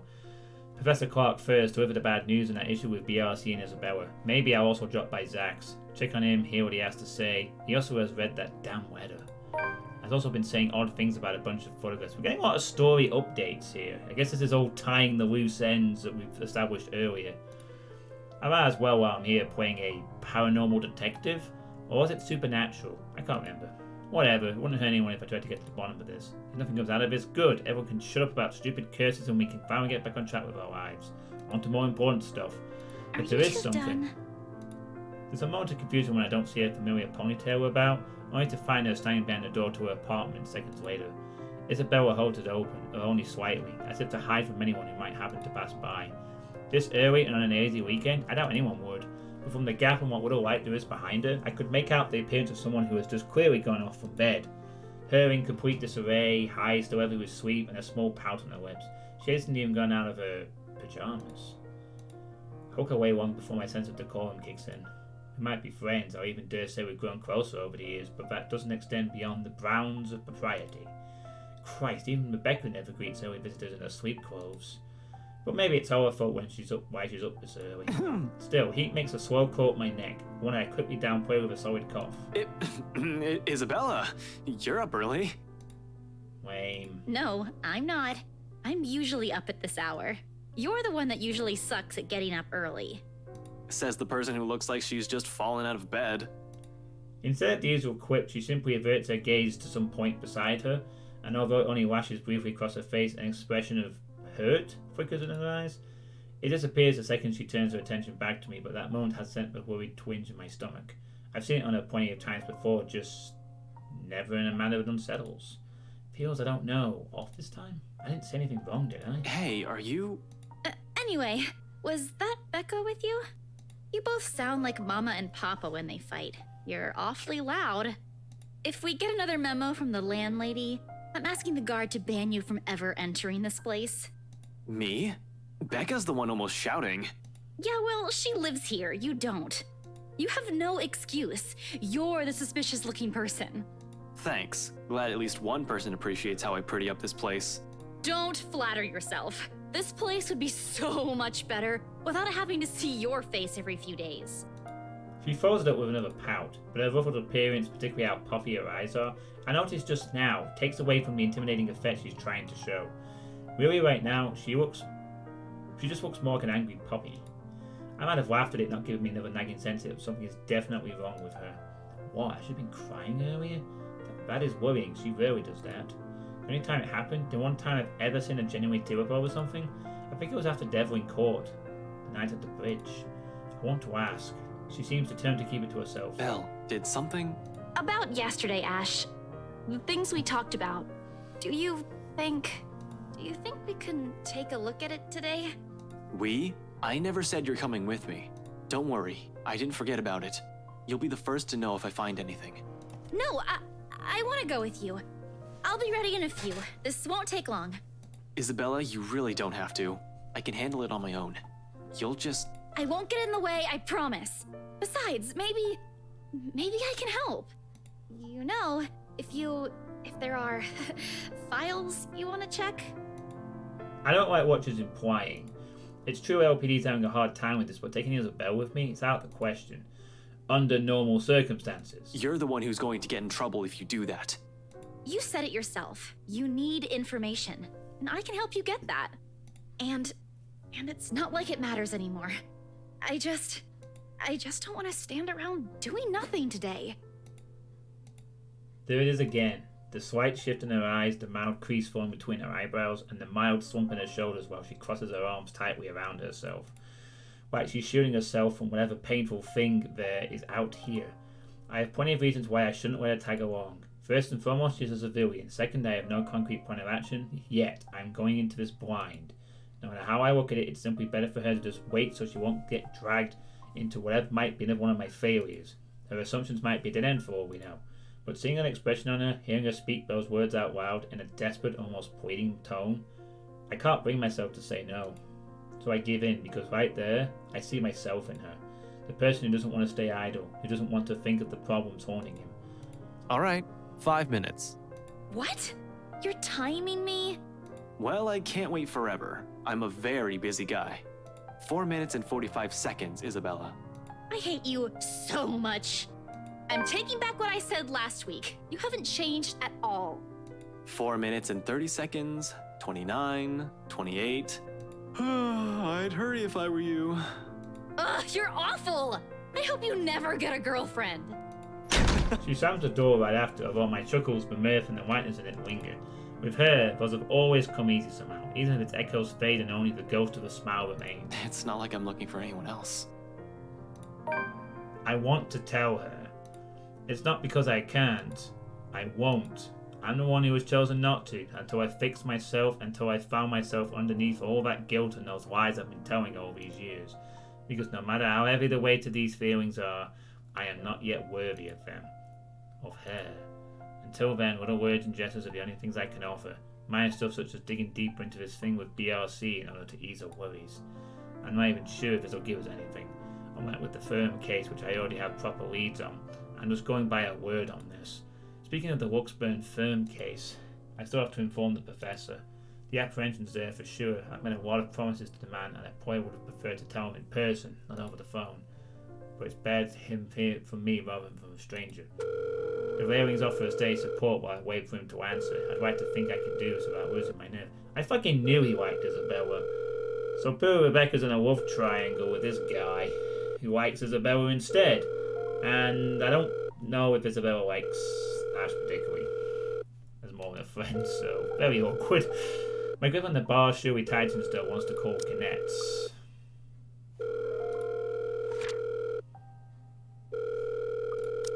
Ashton. Not running today, Professor? He's usually at the park on late Saturday mornings as long as it isn't raining cats and dogs. Keeps him young and healthy, he says, and he's certainly fit for a man of his age with a sedentary job. Oh, no, not today. He's definitely at the usual place, though. Cheers and laughter lightly from children and families filter through the receiver. I tend to avoid the park precisely because of this. No use reminding myself of the cold halves when it's already over.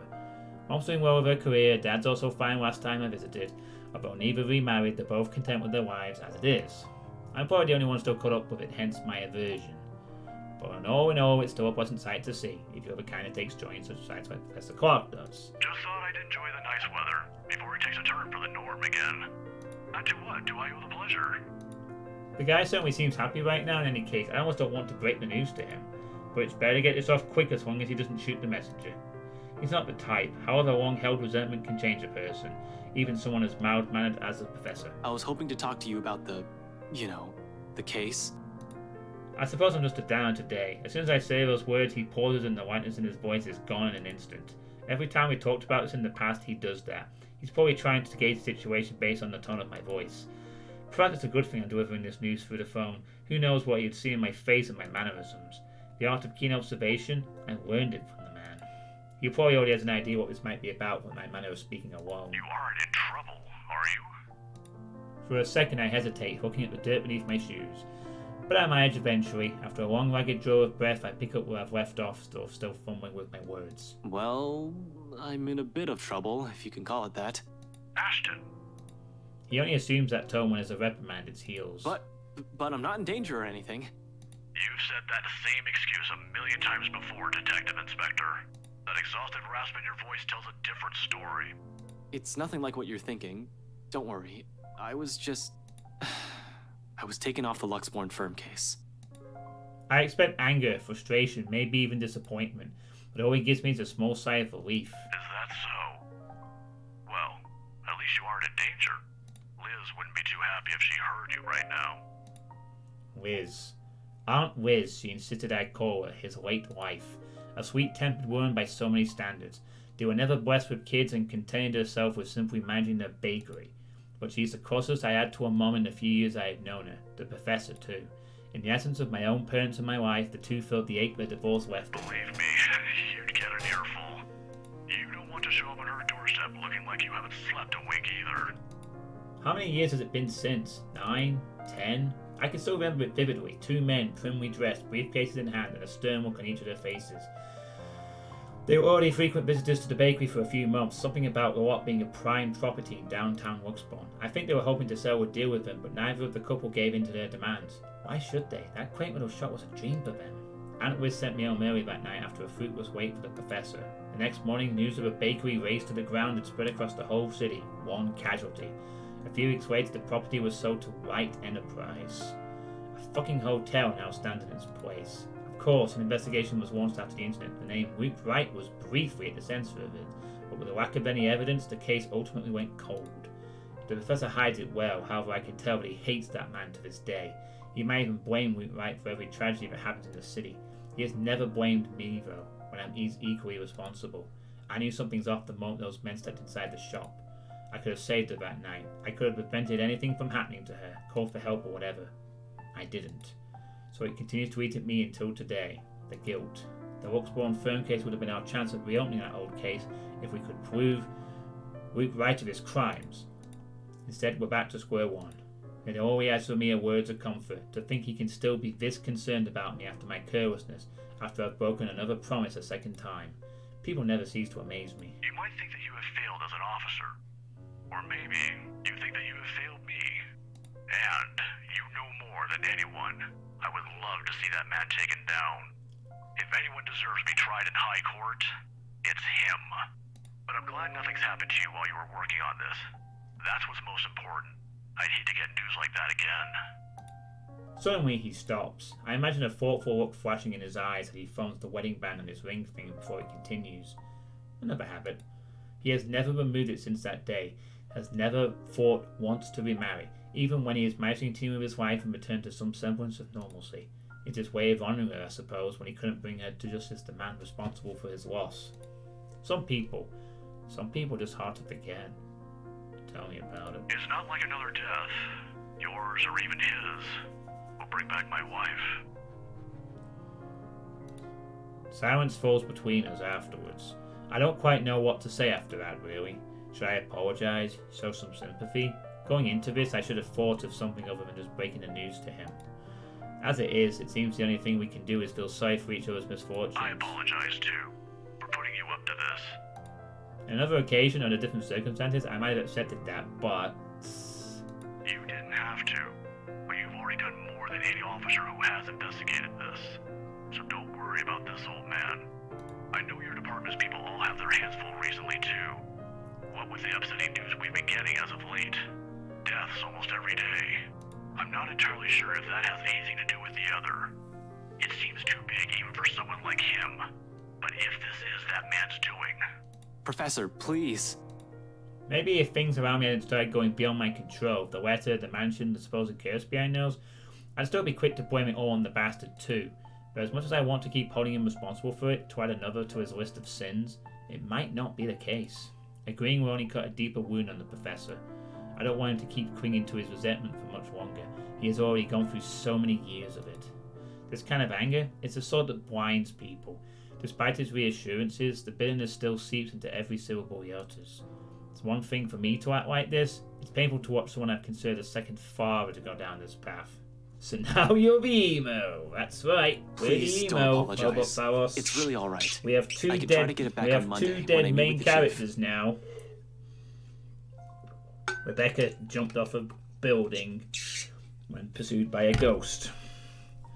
So, you know, we're doing pretty well on this one ending. We've killed 2 people off.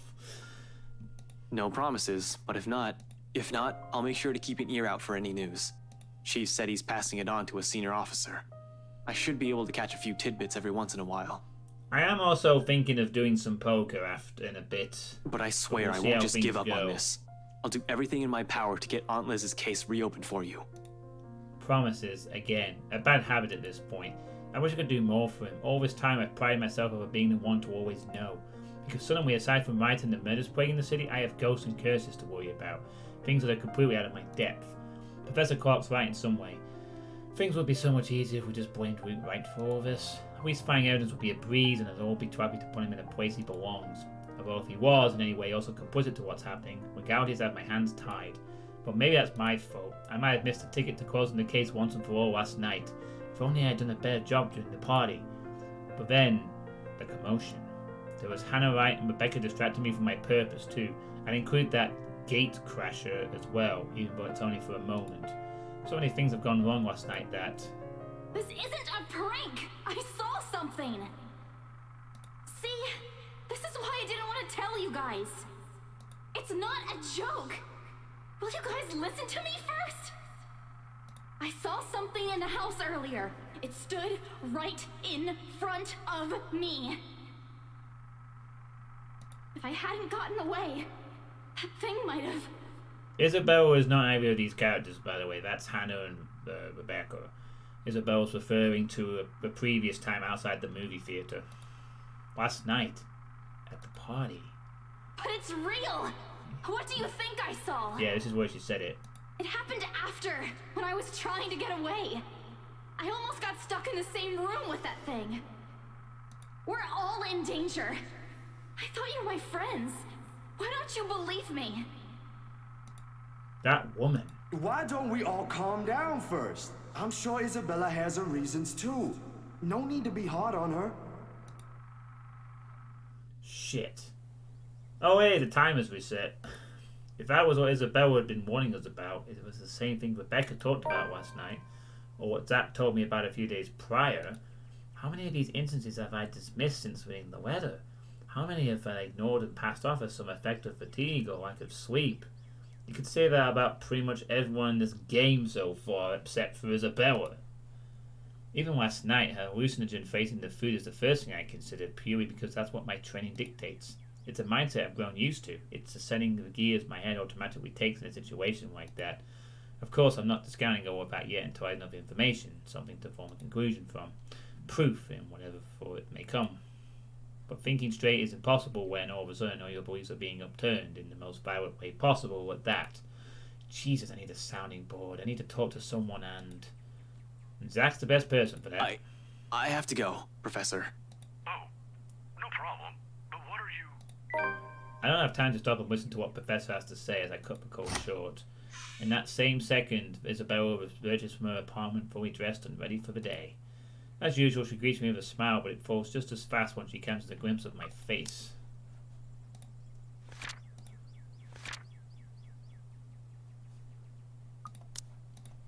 Shame. That would have been the first comforting thing I see today. It annoys me that I'm partially responsible for the worried one replacing it. I must look close to a picture of someone choking and dying because of snopping but concerning the first words she speaks. Ash, are you... Do you need to go to the bathroom? Yeah, no, I don't, okay? But we should hurry. Come on, don't forget to lock your door. Seriously, you look like you're about to fall over. Are you alright? Because if you're planning to faint right here, I won't be able to carry you. Yes, don't mind me. I just remembered some stuff from last night. I need to talk to Z-Man about this. Mind if we drop by his place first? Shouldn't we call him? To let him know? It's still pretty early, though we'd probably arrive there around noon. Also, what do you mean about this? Is Zach... He was also there when I opened the letter, right? He read it too. I'm sure he's fine, but it wouldn't hurt to check on him. To make sure. See if he'll say the same things you told me yesterday. If he's also been seeing things. If it's also the same woman I saw last night. I'm not saying there's really a curse yet, but we have to look at this from every possible angle. Well, Zach did certainly get his own experience of the ghost girl, that's for sure. And don't worry, he won't mind. He's probably just watching TV right now. Let's go. Okay, but speak up if you're not feeling well. You really look like you're choking on something. God. You didn't have to do this for me in the first place. Oh yeah, by the way, if anyone was concerned, my PCR test resulted negative this morning, so I don't have COVID. You know it's not as simple as that. We head down to my car in record time, not a single second wasted to hit the road and drive to Zach's place. If one of us other than Isabella spot me, who knows anything about what's going on, who can help sort the muddled mess my mind is, it's got to be him. He listened to her. Zach's the kind who prefers to wait around in his apartment on a weekend, especially after having a busy week like the last one. That's great, yeah, it is. You know, that's 3 times I've come close to having been in close contact with someone with COVID. This was the closest yet, and the 3rd time I've dodged it. So, you know,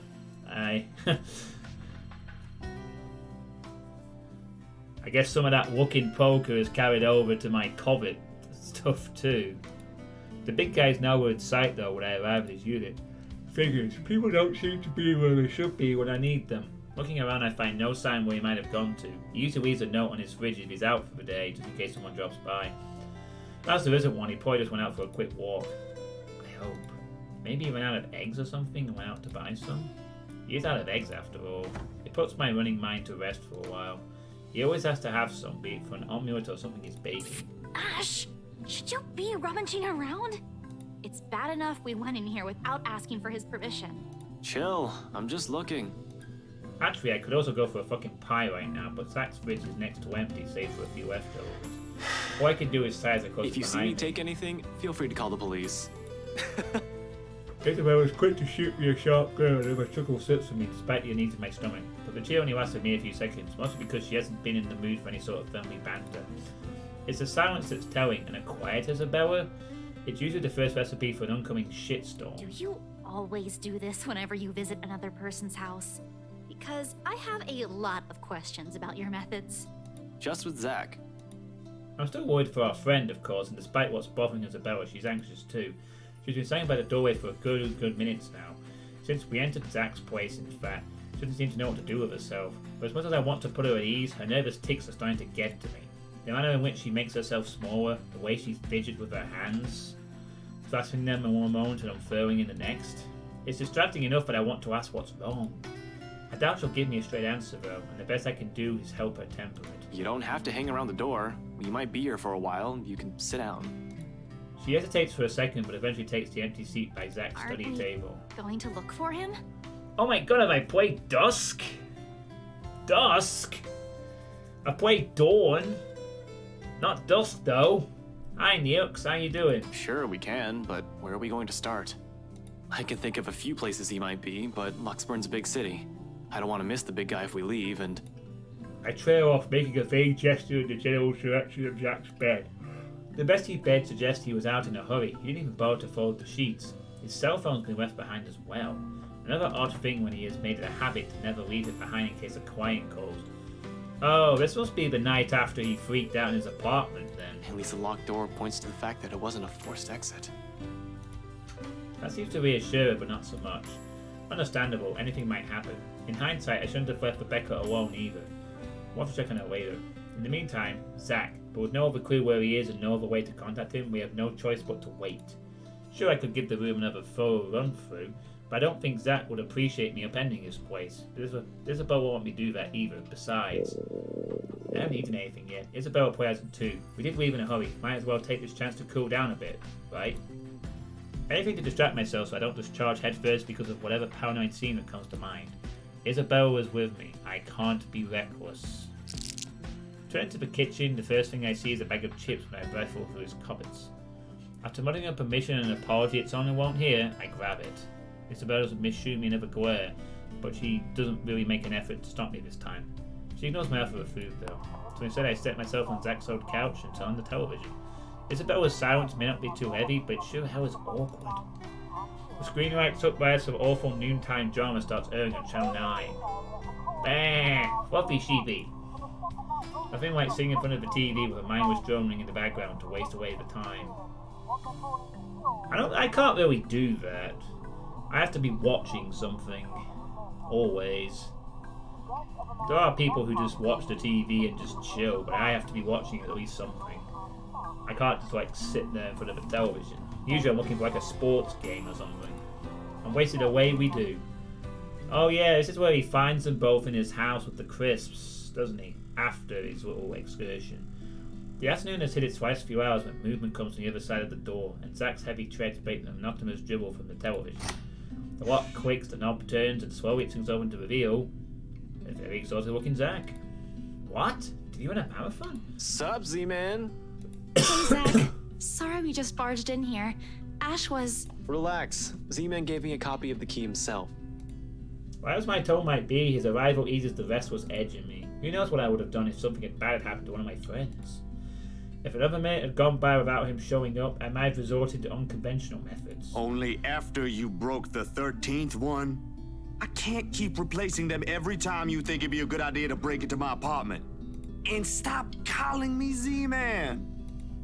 I didn't break anything this time. Ash, just because I gave you a key doesn't mean you can just stroll in here whenever you want to. And hey, is that my... It's scary how the friendly banter and easy smile come naturally. I do it even without thinking, and that speaks volumes about how comfortable I am around him. That's nice, isn't it? What makes me afraid of it, however, is the idea that a time might come where I might just do these without even meaning to and offend him in some way. The friendship we have might be closer than most I've shared with others, but there are boundaries you can't cross without the other's permission. Zach's been respectful of that so far, neither asking about my parents or what happened to them. Me? I bet he'd say, not so much. It's also this easy banter that makes me wish we could just stay like this. No worries, no problems, just potato chips and a debate on whether or not I deserve them. But as usual, something always cut moments like this short. Of course he eats all of it. You know, I was saving that for the weekend. Did you at least share some with Bella? Don't worry about it. I'm good, Zach. Really? It's free food, you know? What was that you usually say? You don't say no to free food? What happened? No, I'm just not hungry. Although her tone forces an individual take, Zach doesn't push it. The question's all too clear in his eyes when he glances my way, though. I really wish I could answer him. Despite my best efforts, Isabel's been unforthcoming as well. What am I supposed to do? I can't just force her to speak. Can I? She's not a criminal to be interrogated. She's a friend, for Pete's sake. It's a good idea Zach has a better handle of the situation than I, and soon enough he changes the subject. Where it leads to isn't necessarily the bad topic, however. Aye. But if you want something, just say so. I've got a fully restocked pantry right here at your disposal. Still not a 5-star level thing, but for an empty stomach, it'd do. Just say the word. Thanks, Zach. Maybe next time. Food is not really what we came here for. Ash, he's the one who... She stumbles into one of her uncertain silences again before glancing my way. There's a plea in there for me to take the lead in this, but where do we start? The mansion, the strange things we've been seeing, the letter? Even I am afraid of what he might say. I can't even believe I'm considering taking a deeper look into this whole thing in the first place, but here I am. I should have listened. How is everything with you lately, Zach? Hold on, Ash. Both of you. Did I just hear you say that? Is this why Isabella's here? Has something happened? Calm down, we're just here to check on things. So, did you meet Andrew about the photos? What photographs? Unlike when he brought up the subject of the divorce with me, he doesn't hesitate when Isabella asks for it. Zach hastily fishes them out of a nearby drawer and hands it to her. I could almost see it in him the month's second hindsight kicks in, and the realization that she would have been a better listener than I. Makes sense when all I've been doing until this morning is called a Halloween prank. She goes through each of the prints in silence, her shoulders growing stiffer by the second until she has gone rigid and pale. The very Ring-esque picture adjustments. But it is the telling glances they exchange afterwards that speaks volumes of the things running inside their What did Andrew minds. say about them? It could be one, but there's no guarantee it's a supernatural thing. You It said doesn't always happen. You said So, that. That's a dead end. You right said there. that last time as well, Kinney Cos. I remember you saying that when we originally saw this in Zach's play perspective. Now that I think about it, bothering that guy for this feels pretty silly now. But with the dreams lately. That's all? Did he say anything about the damn letter at all? Yeah, of course. This is not when he's gone out for that weird thing with the photo spoof. This is when he goes to ask the professor about it. Did you ask him even? I'm not complaining, Kinney goes. I expected Zach starts to look at me like I've gone a second head. Yeah, I would too if there's ever a universe where I was standing in front of myself. Because even as a child, I never believed in ghost stories. The lucky charms of mystical objects with my mother have often been stored away or given as paltry gifts to those who would appreciate them more. Yeah, that's really everything. The letter kind of slipped my mind. The photos were more important at that time. There was some stuff about the local horror stories, though. Talked about the curses, and he was really fascinated with the story about a wraith asking for a sacrifice to move on. Or maybe that was just a chess problem. Kinda nasty if you ask me. But it does make sense if you simply go along with it. I'm not sure how this will help in the grand scheme of things. Why are you asking about this anyway? Rose's death isn't just a coincidence, Zach. It may have something to do with... I may have... Wait. Stop right there for a sec, Bella. I thought you ain't buying this stuff, Ash. Just the other day, you said the exact same thing. Granted, I haven't eliminated every single possibility here yet, but what else is there to go off on from here? The worried look Zack shoots my way doesn't help one bit in helping me gather my thoughts either, and that's what I came here for. You already own Dusk! Yeah, I do. And I played it several years ago. You may or may not have been around at the time. Somehow everyone's just so worried about me. It's not like I'm pointing this out of my ass. I still don't, but even Rebecca, out of all people, claims there's something. Whatever this is, someone has got to look into it. Everything about this screams shady. And along with Isabella's warnings, what's occurring around Zack, what's happening around Luxborn since Isabella found the letter. Have you two seen the news this morning? Zack's puzzled expression is enough answer. Of course he hasn't. Another night, another nightmare. The guy most likely went to as soon as he got out of bed to shake the images off. The memories have never really left him. Isabella, though. I haven't, actually. Mama called, and I was busy. That could easily mean anything. Did Kuya, her older brother, end up in jail again? She had to bail him out numerous times in the past, but all that did was piss her off, not sap every ounce of cheer in her. Or is it that the other brother, the one who wanted to keep the city and he'll quit school so she could come home? That was 2 years ago. As far as I know, she already sorted that one out. It couldn't have been her father, right? With the mansion's sale, she has earned enough to cover every bill for a while. It should. So what is it then? No problem. It should be in the afternoon news as well. Whatever's bugging her, I doubt it's something meant for casual discussion, else she would have mentioned it sooner. Taking my curiosity for later, I take the moment and begin cycling through the channels. A distraction, not a good one I'll admit, but it's definitely better than leaving it to brood. Eventually I find one doing a recap of this morning's reports. And there it is. The poor guy is unidentified without bodies. Yeah, partly upset for the... unless that's the reporter, partly that's his fucking mug shot, though. Help me. I've burned.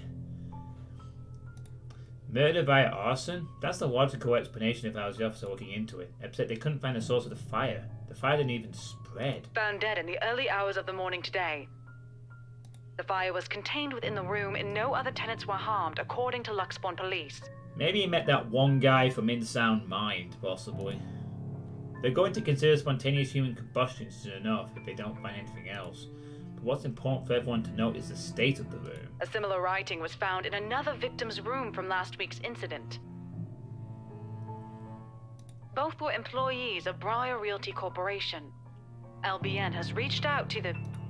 Like what happened to Cooper. Hell, I wonder how many other deaths like this that I've missed that I've been looking into right. The LPD's already thinking it's a serial killer at this point. How long until they consult with the Wonder Metropolitan, I'm not sure.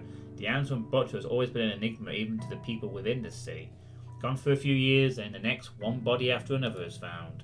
Merely handling the case had apparently driven the Chief Inspector insane years ago. He sure did find out who committed those murders. Maybe now, this time. This is because of that thing, isn't it? I did this somehow. Her words all come out like a whisper, but each syllable lingers in the air, heavy with her guilt. In the thick tension of the room, they strike harsher than any of the things we've said. However, she also has to understand, know that she isn't the only one on this. No one has asked her to take this upon herself. Rebecca won't. Zack won't. I sure as hell won't. It ain't too late. We could still fix this. There's 3 of us here. 4 if you count Rebecca. No, she's staying away from this. I don't want to involve her in this any more than I already have. Both of you as well. I already said it. That's completely out of the question. Stop asking. Encouragement aside, there's still a whole fucking mess and we're in it blind. The only way to make it worse is if we start running around like a bunch of headless chickens. But I have a concrete plan now, I think. Maybe Isabella's right. Maybe we should dig deeper into BRC itself. Maybe we are looking at it the wrong way. However, my suspicions are mine for the moment. Details are something Zach doesn't need to know until I have something to show. It's enough that he's aware that I have an idea in mind. For his part, Z-Man just push it and nothing but a heavy sound until we got to Park Trials later. Seriously, Zach would probably make a more responsible officer than me, if only he had the heart to join the force. We could easily use more kind people like him. But as good as that thought is, I push all of it into the back of my mind as Isabella and I head for my car. Tonight, I can't stay distracted. Except for a few half-hearted attempts to get some kind of reaction from Isabella, the drive to BRC is a quiet, awkward affair. More so, they all want to wait for nightfall. Even with only the two of us, the place is rife with tense energy. Only a matter of minutes now. But the ticking seconds don't take away the edge, and for the 5th time, I reach out and fiddle with the radio, adjusting and turning the knobs with no real purpose. It's a nervous quirk I've developed and never bothered to correct during stakeouts, something to keep my mind occupied during long nights. What else is there for me to do? The person I usually count on for a casual out-of-the-blue chat refuses my attempt at starting one. Ash, out with it! If you... Oh, sorry, I didn't realize there was more dialogue there.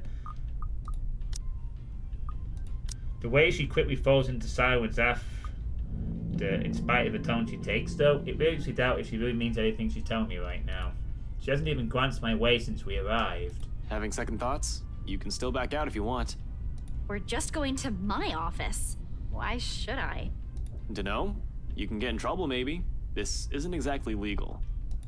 Scope BRC out, see if the real estate company has any more information that may be of help. Find things about Cooper and the other agents assigned to the Ermengarde mansion. According to Isabella, it's the last property the victims have worked on. Sure, I could also check the station for full reports. That's the easy, semi-legal way. But I don't want to bump into Chief right now. The guys at the precinct will definitely throw me out in his orders as soon as they see me. Not that my plan right now is any better. I'm just breaking into a different place, more or less, with a civilian to boot. The latter still doesn't sit well with me. It never will. Especially if this might put her in a very tricky position afterwards. She's been very careful when it comes to her work. Almost a model employee, as people would say. Why is she throwing caution to the wind now? I'm not an employee here. I'm not supposed to be looking for any confidential stuff. Only people like you are privy to. Because she's being haunted by a ghost that's going to kill her. If you mentioned earlier that this is your plan, I might have had enough time to think about it. I already promised to help if you need access to those files. I didn't think you'd want to see them this soon and in this way. Besides, the same goes for you, right? You were taken off your case. Won't you get in trouble with your boss? Honestly, it's a toss-up between breaking into her office or into the Wright's mansion. As it stands, I'll have an easier time getting in here first. After all, why would someone want to break into a realty company? Been here many times before anyway, for a few casual visits when I wanted to bug Scaredy Cat. Over the years, I have more or less grown familiar with their security setup and how badly staffed they are. Plus, it's an old building. If the bankruptcy's rumors are true, it just means their access protocols might also be outdated. Still, I can do this on my own, you know. Really? And how are you even planning to get into our office without an access card? Please explain. Well, I was going to pry open the card reader and use a gecko. Oh, a gecko? Is that like a slang term for a tool? You're a hopeless case. I really want to know why no one has locked you up yet. Yet you're helping me with this. Willingly. I don't think that'll sit well with the Philippine embassy either. Chances are you'll probably get deported the minute they find out. Well, whoa, I know, but it's worth a shot when she can still turn back. It's not like I don't have any means to get into that place. With or without her, I have a way. At least I have a reason to be snooping about. My badge and rank can speak for me in case things go south. You? For a passing second, it seems to work. A hint of panic and hesitation flashes across her features when she looks to me with searching eyes. Then, unexpectedly, it dissolves. Not behind the fear I'm anticipating, but underneath something sharp and searing. I'm not sure what she sees exactly or what she's hoping to find in the short while she holds my gaze. All of it merely goes unspoken, and no longer than a minute later, she simply averts her attention back to the window, training it once again at some point outside. Isabella, please, now's not the time. It's too late for that, Ash. Give it a rest. An appeal, spoken in a voice too harsh coming from her. Perhaps unintentional, perhaps one that's already too exhausted of everything going on lately. It's hard not to concede when she takes on that tone, and soon, despite myself, I sigh. Tucking away every concern I've been lugging around in favor of trusting her on this, according her the same confidence she has implicitly given me all this time. Alright, okay, if that's what you want. And don't worry, I didn't mean what I said earlier. I won't let anything happen to you. Her lips briefly turn up in a smile, though none of the cheer reaches her eyes. Just get this over with, okay? Everyone should be out of the office by now. Somehow the uncertainty in her posture makes me wonder if she intended it as some kind of comforting gesture. Whether it's for me or for her, she doesn't let me find out. Without saying another word, she exits the car, while I'm left scrambling and chasing after her. She's already at the side entrance, her hand raised on the card reader beside it, and another poised to push the door open when I catch up to her. Whatever doubt there's been in her face a while ago, it's gone. Seeing her like this makes it easier to believe my worries are unfounded. that things might go smoothly this time. And where do you think you kids are going? It's late. Most offices in this building have already closed up shop for the weekend. The bloke seems friendly enough, though one really can't tell from his voice alone. He might be the weary sort, for all I know. Keeping an unconcerned face and a aloof air won't hurt, until I figured out how to wiggle us out of the situation. Just come back on Monday if you have important business. But from the way Isabella's face brightens up, it looks as though getting through won't be too much of a problem. He's probably been working here for a few months already then. Maybe around 4 to 6 months max. Otherwise he would have recognized Isabella and me at first glance. I haven't shown my face here since I've been assigned to the firm case a year ago. In the first place, none of their security officers lasted a year in service. The longest was around 7.5. I'll give this guy around that before he gets fired or finds a better paying job. For this moment, his too friendly attitude is almost a gift. Hey, Seb! Oh, look who we have here. Been a few days since I last saw that ponytail in here, Santiago? Close enough! Wait, don't tell me yet. I'll get it right this time. Sanchez! You were closer the first time? Drat. I swear it is on the tip of my tongue. I just need a hint to remember. I take it back. This gig is not going to last past this month. He can't even remember his regular employee's name. Alrighty, I'm sure of it this time. Centillon? Still a few ways off, Seb. Isabella, we don't have all night. I know. Just let me handle this. Sorry, Seb. Some other time. We're in a bit of a hurry.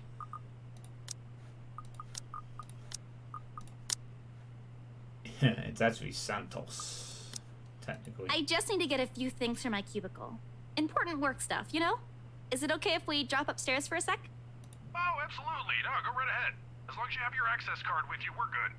Not sure if I'm allowed to let your boyfriend in, though. Who, me? My what? Your boyfriend. The guy with you, isn't he? It's a fair observation if I do say so myself. Needless to say, the silence at the descent is both uncomfortable and terribly awkward. Although the last probably coming mostly from me, because the next second Isabella laughs. Laughs. Lighter than the ones I've heard from her lately. A commenting sound really after seeing her in such a dour mood since this morning. Even as all of it subsides into mere chuckles sooner than I'd like. It's coming to see that I'm at least partially responsible for it, despite my poor heart being beaten to a sorry pulp. Oh. Oh, no! No. He's definitely not my boyfriend. She might as well set it on fire and reduce it to dust while she's at it. Frankly, the number of no's in that sentence alone is a bit too much. Wow. This is such an unhappy love triangle. Rebecca wants Ash, who is only interested in Isabella, who is not interested in him. She's only interested in looking after her family. Huh. Christ, one would have been enough to get the message across. You see, we have to put it that way. That's impossible! Stop being funny, Seb. I'll go on ahead, okay? She quickly shuffles inside with nothing more than a small wave, leaving behind an even more awkward atmosphere for me to wade through. It would have been honourable if I didn't have to suffer for a stranger's amusement. Alas, woe is me. Not the boyfriend, but close to it, huh? Mind your own business. Kids these days. Good to see her up and about, though. Thought for sure she'd up and disappear like the others. Excuse me? You know, stuff in the news. You mean what happened with Rose Cooper? If I'm going to be stuck here with him for a while, I might as well try and get as much intel as I can. He may just be a guard, someone with no real authority, but most of the time people like him are the ones who know more than they let on. Yeah, but even before that, we've got a couple of good blokes we never saw again. This time sounds like the voice actor for Professor Clark, I must say. Really? Those guys could have just resigned for all you know. No, I only catch tidbits of stuff from over here. Though seriously, I heard the branch is getting flushed soon, but that's no excuse for anarchy. Figures why Boss Man's been in an awful temper these past months. They managed to strike a good deal with the mansion in Ansem, right? That didn't do the trick? Didn't seem like it. The bloke shouting like no tomorrow again. Wasn't very pleased when Gurley called and asked for another leave yesterday afternoon. Gurley? Isabella? It's not too surprising considering she's already been gone for 3 days. Now she's asking for another? Not that it's a bad thing. It's within her rights as an employee, but Isabella rarely uses her work leaves. Yeah, poor lassie if you ask me. She found him a buyer for that mansion after all. The least you could do is be considerate to her after a family member's passing. Family members passing? Wait, what? The rumors, BRC, Bruce Cooper, missing in action employees, all of it ceases to matter in an instant. Almost on instant, my eyes zero in on the intercom speaker as if stirring daggers at it will show me the man behind the voice. I can see the truth in his face myself. Oh, you don't know? No, what? Nothing. I shouldn't be the one you're asking, and, I didn't know a family had died. You know, things might get a bit boring here. No one really wants to hear what a poor old guard wants to say. Why don't you just go after her? As long as you're not looking to create trouble for me, it won't be a problem. You aren't here for that, right? He's lucky I'm not here to hurt anyone. If I was someone with ill intentions, he might not be smiling at the end of the day. Well, no, but... I'll go and unlock that side entrance for you then. Just don't forget to turn off the lights before you both leave, okay? Hey, wait a second. What do you mean by... He cuts off the connection before I can finish, and the rest of my question dies in my throat. Soon the latch clicks and the side door swings open. The Seb, a stout man wearing the uniform still too loose for him, waves me over from the gap before he disappears behind his station again. Just my luck. Here I thought I'm going to have to count on whatever Isabella brings with her.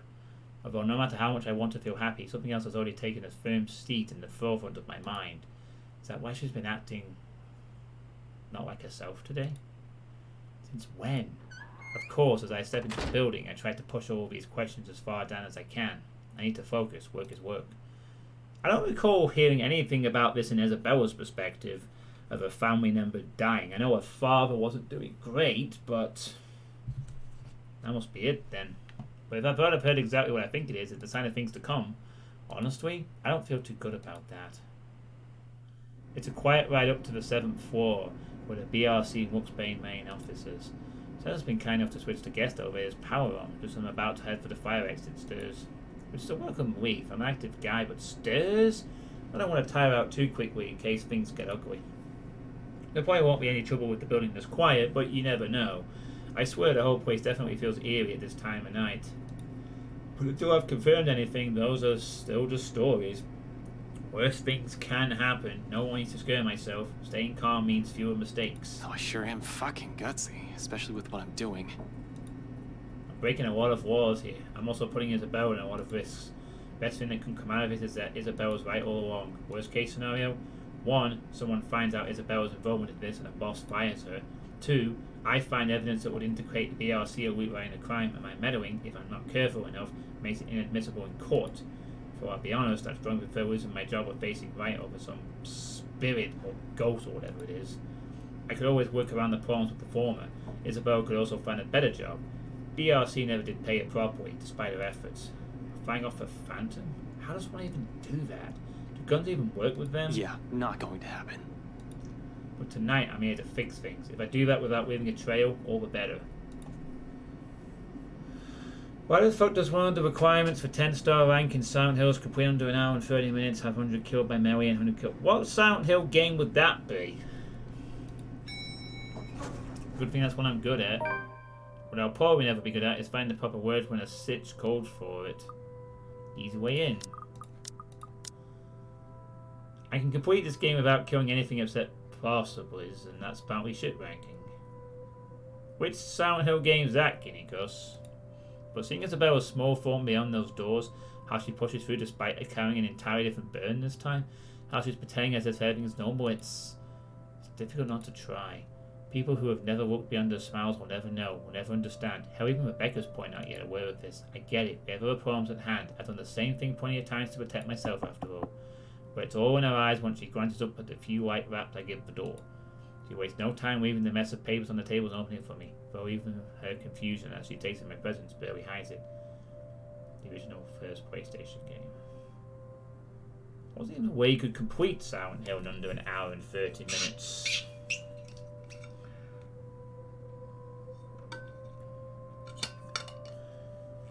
I mean, I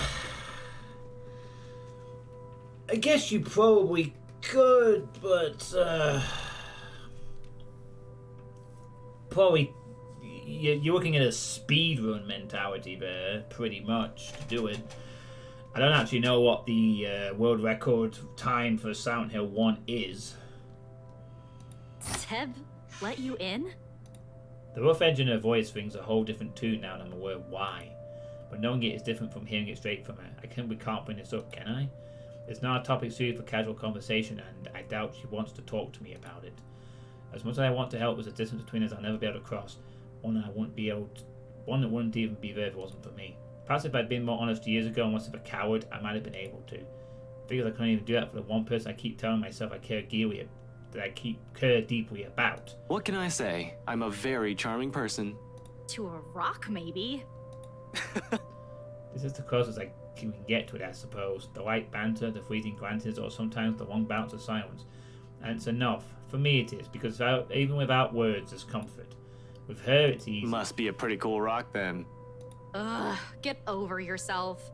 Hey now, I deserve some slack here. Today's supposed to be my day off, and yet here I am helping you out. Helping? By standing at the door? Well, you're not exactly letting me in. Despite what she says, she used to block me when I tried to enter, but she must have expected this the second we walked up the building's entrance and counted on the night shift guard to bar me from the place. It's reassuring to know she's somehow worried about me, although it's a bit misplaced at the moment. Besides, her concerns aside, I really can't let her get into the thick of things without me, not with all the problems on her plate right now. Isabella! Seriously, Ash, Seb might get in trouble for this. You might get in even bigger trouble with your boss. And you're not? We've already talked about this back at Zach's. It's out of the question. At least do it for Seb, please. He's a really nice guy. With the way things are going here, he's... On that, I agree with her. Seb's not such a bad fellow. Might be a little careless with his job and talks too much, but he means well. I'd hate to see the guy leave here with a bad record in case something goes wrong. However, the anxious look she shoots back the table behind her bring an even bigger worry. Did you find something? Aside from what you told me about yesterday? Your play Symphony of the Night. Not yet. I'm not sure. I haven't started going through the files we have in the records room. Just the ones they handed to me in rows. Let me see. Wait, Ash! Isabella, I already promised you that no one's going to get in trouble after we're done here. Even Seb. I'll make sure we leave the place clean. Her hesitation's still there, a split second of indecision as she tries to form an argument. Eventually, when nothing comes to mind, she steps aside. Okay, but we can't take the original files out of this office, clear? Not even a single sheet. We'll just have to make a copy. Don't worry, that's the plan. It appears to reassure her, a nod then shortly suggests for me to follow. Passing the sea of cubicles, I can't help but taking everything in their office, a force of habit for the most part. At least Symphony of the Night is really amusing to ground when you get a certain sort, two of them in fact. I see. As far as I know, BRC Luxborn used to own its own building. Offices in several floors once upon a time when real estate is still a lucrative business for the company in this side of the country. Then competition shut up and suddenly everything's not so good anymore. It only got worse as years went by. Also according to the rumours. Now the branch is just this floor, despite what the huge sign in the building's facade says. And frankly, it's not too hard to believe when one looks at the state of this room right now. A number of desks have been cleared out. Personal mementos are scarce as if the employees have gone on an exodus. That'll be the downsizing. Probably. Still wearisome though. Of course, I shake away all of this when Isabella starts handing me the papers she's been looking through. Focus, Frey. There's no point in lying or throwing any longer on it. That's why we're here in the first place, to find out what the real deal is the old-fashioned way. Isabella's presence is an honor blessing too. I couldn't imagine how long this would take if I pushed in going here alone. Is this everything? Where are the documents you mentioned? Still locked up in the records room. Do you need them now? Bring them here. Everything that has to do with the mansion's sale. Even those who worked on it during the renovations. The cleanup. Everything. Including your mandatory sign-in sheets. It's nothing to bring up, but at least it elicits a laugh from her before she heads for the records room. She remembers. And no matter how weak the sound of it is from her usual crunch, it's a welcome thing to hear. It reminds me that the Isabella I know is still in there. She returns minutes later with a thick stacks of folders and binders. For the next half of the hour, we work in complete silence while we dig into everything compiled in the folders. Not an easy task considering how thick the whole thing is, but there's two of us. In fact, Isabel does most of the work, sorting the contracts, the employee list, and stuff we won't need into a neat pile. Just the files for the restoration alone make up a stack of papers that's an inch thick. Third-party service providers hired for by the masonry, radiators, woodworking, plasterwork, slate roofing, and a whole bunch of other things are well documented. Hell, every single contractor who worked on the project were listed individually, even if they were just there to do the plumbing. It's a high-profile and high-cost estate, alright. But with that scope comes the loopholes, means plenty of room to hide something in if there's something fishy going on. All I have to do is find a pattern, and it doesn't take long. Upon closer glance, despite the original owners shouldering the renovation cost, it will be surprising if they've managed to break down even on the Ermengarde mansion. What with the additional expenses for the open house, the commission for their agents, and other overhead fees. At one point, the negotiations to get it listed under BRC's name almost broke down too, some disagreement about the listing price. The owners wanted to be rid of it quickly as possible, while keeping the worth at a profitable level. BRC was insisting on a higher amount, double what the appraiser suggested. This, plus the rumour that the branch is closing? BRC Luxborn really isn't the red, and the sale of the mansion could easily have been a desperate move to keep the branch afloat. No wonder the final sale happened as fast as it did. Did you know about this? No, they took it off our hands after I submitted the final documents for the sale. I didn't even know until I read this. I'm not sure if Rose did. I've only been given the key to the records room after she... Anyway, my point is, they've kept all the files from me. Rose was the one who compiled everything from our side. And even then, she was probably not aware of this. There's only so much they let us know. After that, they just told us to wait for our commission, and that the legal team would handle the rest. The rumors are true, huh? Seems so. Sheesh, this place is just unlucky, going bankrupt while the rest of this crap is happening. But this isn't what we're looking for. What we need is the who, the people aside from Isabella and Cooper involved in this business with the mansion, and the how they are now. No one else has died yet, Pippo, but we're now in the office of Isabella's job, BRC, where we've discovered that they are actually going bankrupt, and we're trying to figure out who worked on the mansion so we can, well, deal with the supernatural shit. Not that we're claiming it's supernatural shit at the moment. But nor are we completely ruling it out either anymore. We can't do much with the outside contractors, they won't be on file. The employer list, on the other hand, even with 2 people working for the pilot, the whole task still takes quite a while. It's a quarter of an hour later when we put down the papers with a sigh and move on to the clients upon Isabella's insistence. For that, the sign-in form from the open house comes in handy. Something that gives me a laugh when I spy the fake name I wrote on one of the sheets. Ashley. Why'd I even pick this name? It sounds so lame. What name? Nothing important. Just focus on those papers you have. We need to finish this soon, before Seb suspects anything.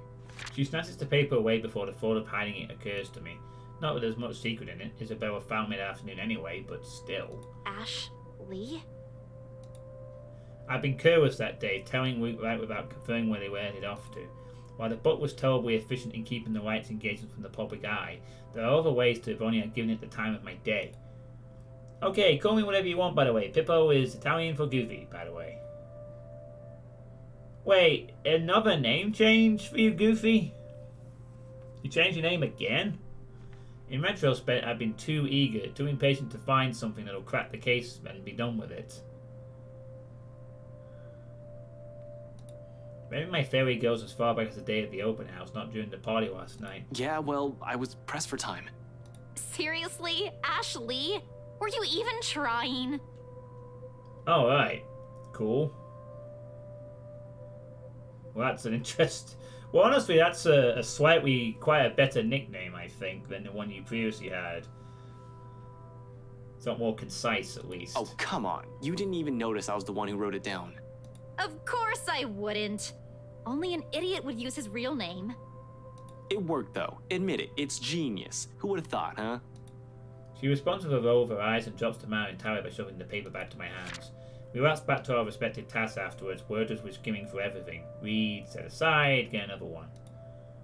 Looking back at the sign-in sheet, I spot Woot right and Hammer right listed up top. Not that I don't know about them already, of course, but scanning for the list, the name immediately comes to my attention. Madeline Williams. Madeline Williams. Something wrong? Huh? No, just that I remember this girl listed here. She frowns, moves her seat closer and takes a careful read at the sheet. There's a long moment before she speaks up again, but from the way she tenses, she appears to be expecting the worst already. What about her? She was with me. In the group following Cooper, when we toured the upstairs part of the mansion, I mean. Rather loud one, especially when we took a peek into the attic. Kept talking about the ghost stories the whole tour. Nice. Then, do you? Do you think she's... She was reported missing 3 days after. There was a ruckus at the precinct the day her family found it. Threats were naturally given at the lack of progress days later. Desperate ones. Her family's willing to shell all the cash they have just to find her. To no avail, unfortunately. Officer Benjamin has been in a bad mood ever since he spoke with them, but what can he do? What can we do? He's tied, we're all tied. There's only so much we're able to do with everything that has been shut into our hands. She still hasn't been found. It's already been a week. Isabella makes no further comment aside from a nod. Instead, she sits back on her chair with a distinct look in her eyes, her hands bowling to her fist as she struggles with her frustration. Or maybe it's anger? But the moment doesn't last too long. Soon her grip loosens and she folds her hand back on her lap. Her expression, however, it's one I've seen too many times in the mirror. What does one say to a person burned not by one loss but many? Who carries it in their shoulders like a badge of shame? I've yet to find the answer to that myself. Until then, the only way is forward, press on to see where our attempts at fixing our mistakes might lead us. And despite my own doubts, a glimpse of that look on her face is enough reason for me. I can't just give up. There's too much at stake, too much to lose. With renewed focus, I continue. On the third and last sheet, I spot another one. Beatrice Wilde. One I recall from the newspaper obituaries. Died of a heart attack. A letter of correspondence expressing condolences to her family confirms as much in her files. Passed away at age 74 in her sleep. She's at that age. It certainly could have been a natural death. Right? I'd like to believe so, but 3 more layers turn up when I rummage through the stack, and it leaves nothing more than foreboding feeling in me. They're all addressed to families of clients who have passed away in the past week. Regardless, these go into the pile of things worth looking into after our visit here, along with William's info sheet. There are just so many names, so many faces, each one I've seen that day, and there I am wondering if they're alright. It isn't a selfless thought that brings the question to mind, rather it's the logic that if more of them are still alive, the more people I can choose to question. Nothing's concrete yet, of course, these are just speculations, but we're making progress. Once done with the sign-in sheets, I stash it along with the growing pile to my left and pull out as many of the other documents as Isabel has already prepared for me. It's a bit dry, this section. Just working through the employee list now, those who have been assigned to the mansion. Because if Isabel was to be believed in what she's seen and what happened to Rose Cooper is because of the letter, I need to know everyone who has possibly read it aside from the 3 of us if they've been noticing strange things too. For all I know, these may have just been a terrible coincidence. Although the thought of that starts to diminish as we dig into the BRC's company files. 15 minutes later, the stack close to my elbow was risen from 5 to 21 different dossiers. Client and employee documentation, people who have either visited the open house or worked on the property in some capacity since the letter's discovery. Turns out, there were 2 more employees who entered the mansion directly, aside from Cooper and Isabella. Christian Sy, the realty specialist, and Mark Julius John Marie, the estate appraiser. This C guy, he was in custody just the other day. Okay. Really? Sir John has been looking for him. He stopped reporting to work a few weeks ago. Are you sure it's the same person? Yep, this is him. Folks at the precinct said they went to his house after a noise complaint. They found him just acting all crazy. Had to take him in when he started getting violent. He kept screaming about a woman. Immediately she stiffened. I don't want to bring it up or imply a connection to Isabella's story, but that is exactly what happened. It was driving the guards mad, but he didn't last too long in there. A few hours in, and he just started bashing his own head against the wall, and, well, it was messy, to say the least. No, we had no idea. Is he okay? Ugh. HR just marked him as AWOL because none of their calls would get through. He's in the hospital right now. I heard they're putting him into a psychiatric ward as soon as he recovers. He's still a bit unstable. John Marie, on the other hand, his employee file notes his date of leaving and even when his final payment has been given. Along with it is a letter to his family about the appraiser being found dead in the office. Communication is hush-hush and there's mention of compensation if they don't talk about it to the media. Yeah, the story of this game has actually been pretty interesting, Pippo. It's like a horror story, but it's not like... It's kind of like a horror story like a horror story if you're trying to sort of... Not from like the perspective that they gradually uncover the horror thing and get drawn to more debacle and stuff, but more like the perspective of people if they don't immediately believe the horror element but see weird things, try to explain it off. Kind of like if people were a bit more skeptical of a horrific event. You know, like the detective initially believing it was due to a murder case of previous history and then being dragged into it. It's more subtle, if you will. Not necessarily with the actual visuals and the use of occasional jump scares from time to time, but the general story is more subtle. There's definitely a good mystery going on with this. You know, a combination of slice of life meets a hint of supernatural horror, that kind of thing. You know, not like an outright bloody bloodbath or a bunch of people ending up in a haunted house and walking around crypts, but more like... Yeah, kind of like if a supernatural story was just a tad believable.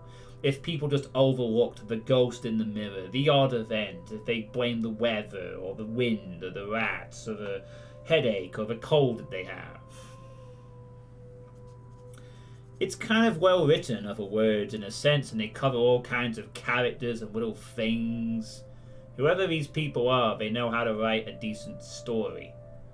A bit long-winded and questionable with voice acting consistency since they either record stuff on different days and it does show, but definitely know how to tell a good story for the time being.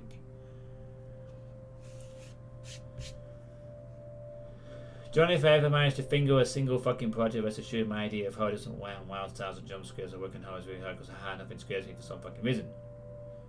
Good horror has jump scares in it, Kinney Cars. It's just that good horror doesn't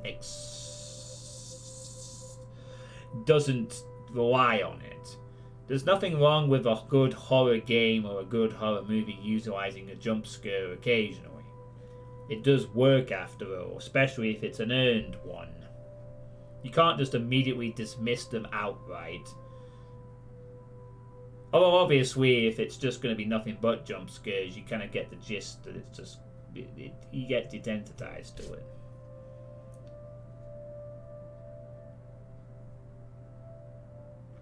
Yeah, people are different and believe different things. You know, I mean, this is the kind of game as a story of a a multicultural sort of thing too. You know, just lots of little things, like the people who had a lot of life experiences and generally just know how to write a good story, period. You know.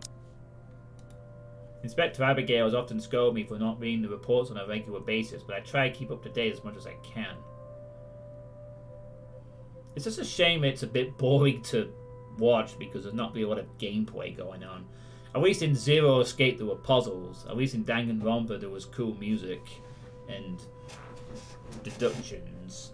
Same with Phoenix Wright. This is just kind of, you just make choices and occasionally play a quick time event game. Well, it's not for me, but for most of the people who come to watch my streams, they're not here for this stuff. When I do, I make sure I'm aware of the gist of what's going on in my city. This never reached the police's ears or the health and safety executive. Do you know about this guy? One glance at her says everything. They've hidden it from the media, they've kept it from the police. It's not surprising this will also be a secret from someone of Isabel's position in this company. Fuck. Rose was looking for him. Last week. We haven't heard anything from him either. Until now. They never mentioned this to us. Business is going under and under someone dies while working here? Of course they want to keep that quiet. It's bad publicity. This whole thing is just getting freakier by the minute. Nevertheless, I hand the files to Isabel to make a copy. The pages with their names, addresses, and contact numbers will do. We'll start with the ones who live within the city. Sometimes there are things you really can't just brush off as a mere coincidence. In my line of work, once a pattern pops up, it's only right to be suspicious. Especially the thing with Sai. It hits too close to the stuff my own friends have been telling me. All of this? It's considerably thinner than the one she brought in, yet somehow the way she hugs the clothes as close to herself makes it seem heavier. like she's hanging onto it in the same manner one will latch onto a lifeline. Only the noteworthy ones. And those might still be alive. Might. She doesn't need to know that. We can't check the outside contractors, but the guys with the direct connection to BRC and the people who attended the open house should be enough. We don't have time to see how everyone's doing, especially if what you said is true. For a second, she appears about to argue, then quickly decides against it and hides it away before anyone reads the question in her face. Then, in a two abrupt motion, she turns towards the copier and gets to work. Still knowing the machine's constant thrum fills the air around us, while I keep myself busy cleaning up the mess we've made. The lack of talk is awkward, to put it mildly, disturbing at worst. I've gotten so used to just letting her babble away whenever it's just the two of us. I could tell, however, she wants to do more. She wants to fix this mess herself, and that desire makes her antsy. But at the same time, she's learning how not to be impulsive or stubborn, exactly as I've told her yesterday before agreeing to any of this.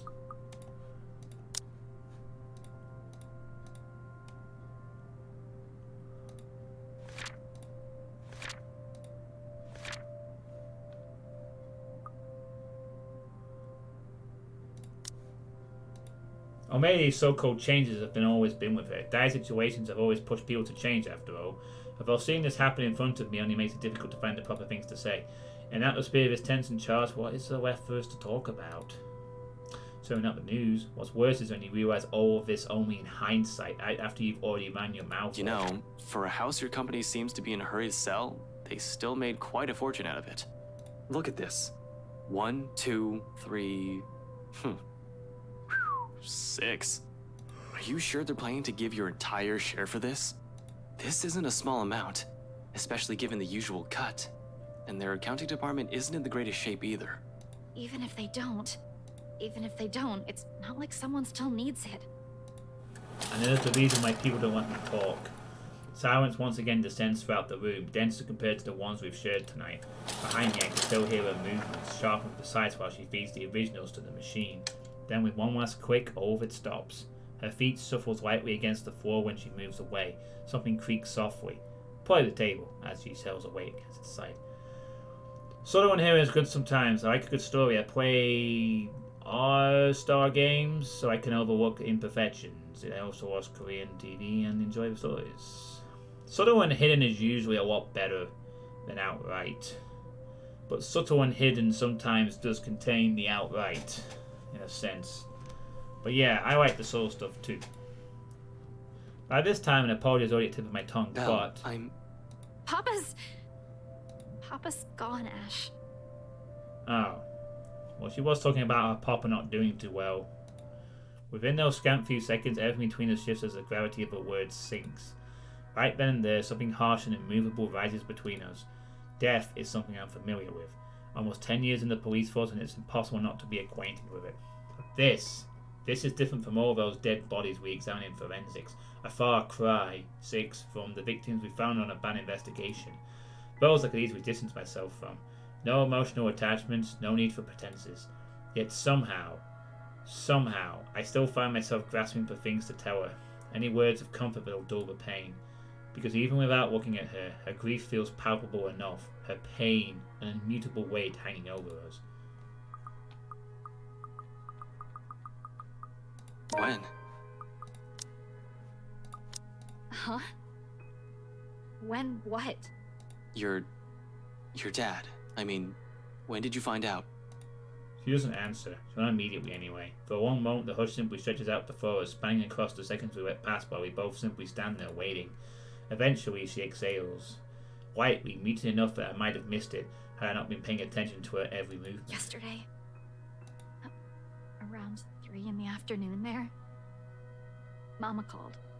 She told me he passed away in his sleep, and I guess I can take comfort in that, huh? That Papa wasn't in any pain when... She trails off, releases another ragged breath in underneath her chuckles. Each one's mirth was heavy with nothing but sorrow. Yeah, she was going to give her money to pay for her father's care, and I guess that would be pointless now.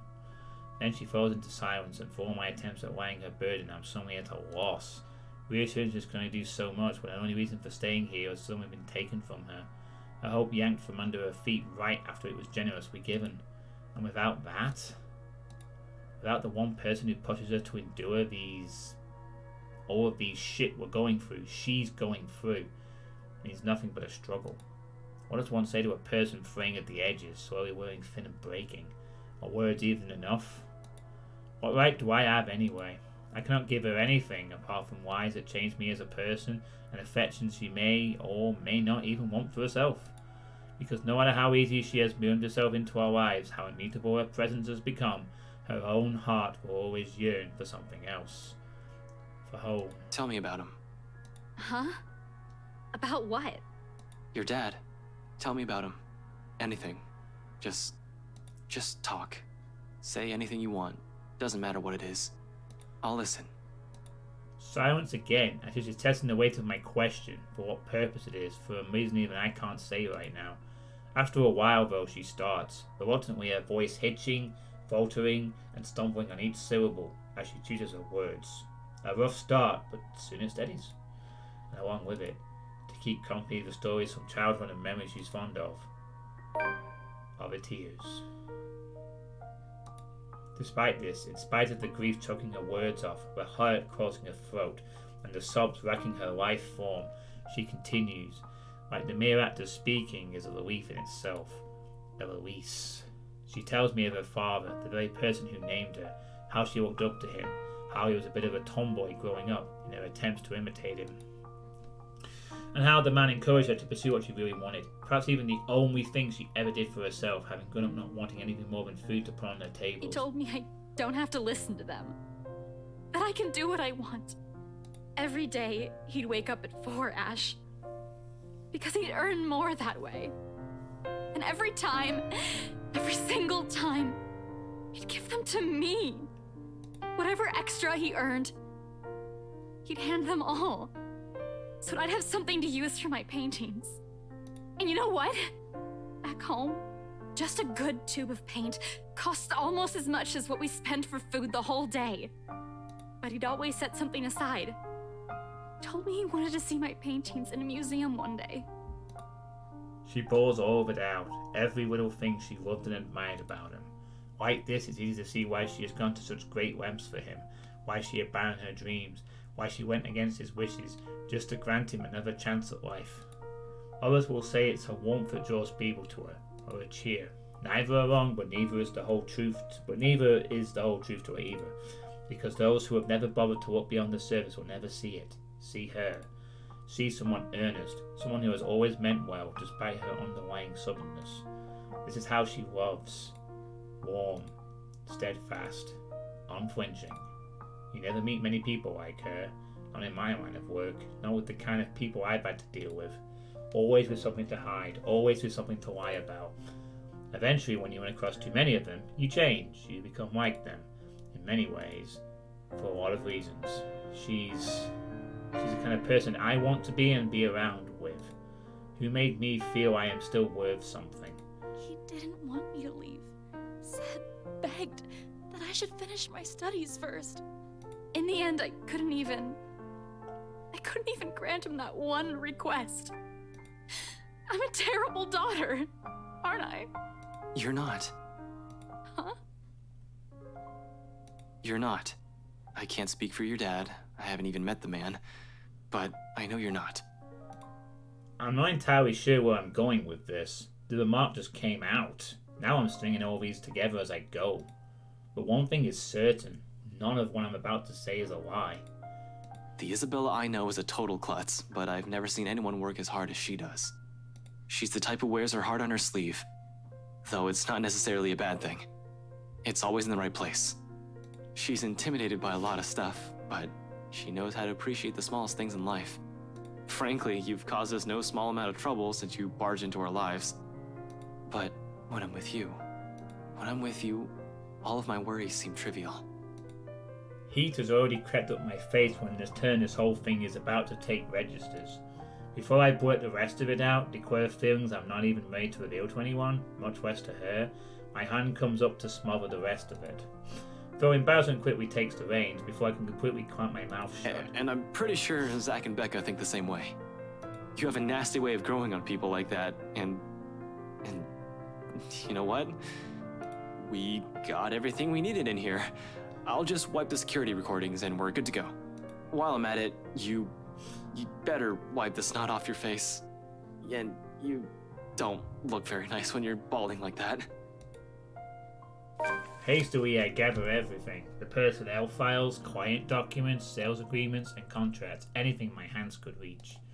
In record time, all of it has been stacked in a neat pile, ready for storage. I'm heading for the records room not a few seconds later, wherever that is. It should be an easy find unless this place is a maze of some sort, which I highly doubt. Still beats staying here and seeing the look on her face. Crap. Really, her anger's still bearable. I can take that, including the glow as she stands my way. So, yeah, I'll go get the security videos and put these back where you pulled them from.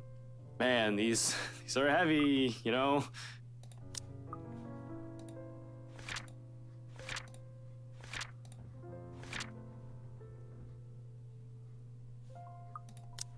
Ash, it's just paper. You don't even know where I... Oh, no, I can handle this. Easy as pie, and, I can security cams, tapes, videos, cams. I can definitely see how these people would be good at handling a game about romance. They seem to be able to create these emotional moments very easily, with some depth behind them. As far as a visual novel can express, anyway. This may be an indie visual novel offering, but they put a lot of effort and soul into this game. You can tell. I said to put something on the other one happened now. Well, basically, Isabella blurted out that her dad's dead. And then she started crying and talking about him, and then she said, am I a bad daughter? And Ashen just said, no, you're a really great person. Nearly told her that he loves her, but covered his mouth, and now he's embarrassed about it. It was a really tender moment in this horror game. I think that kind of makes it interesting, actually, the horror elements of this game. There's a lot of different sort of characters and tenderness and like little emotional life moments. And then there's a supernatural element just lingering in the background. Yeah, I'm off. I see why people like this game. This visual novel, where it's got good reviews. It's just a little different from, say, a Spike Chunsoft experience. Her rejection at this point? Maybe. Maybe not yet. That being said, that was way too fucking abrupt of a way of ending that. Honestly, that kind of moment deserves some kind of a climactic saying or something like that. Getting the files back to BLC's archive room is a cinch. With the documents back in their proper places, I locked the door behind me, tugging it twice just to make sure. Now, on to the next order of business. Removing the evidence of our little excursion in here, or at the very least the parts showing what we've been doing for the past hour. Can't have our faces plastered on security footage showing us breaking the law, as it were. I'm going to have to wipe the data for Isabella's access card entries, too. Surprisingly, finding a security room proves a breeze. What will be tricky is getting inside. The fact that no one has walked out during the whole time we've been here means the room is either empty or their security is sound asleep. I'm banking more on the former. If they're cutting corners and hiring agents, I have no doubt that they've fired the guy stationed here, if they have anyone watching the monitors in the first place. It's a rather common thing for establishments to leave security recording indefinitely and only check the footage if something actually happens.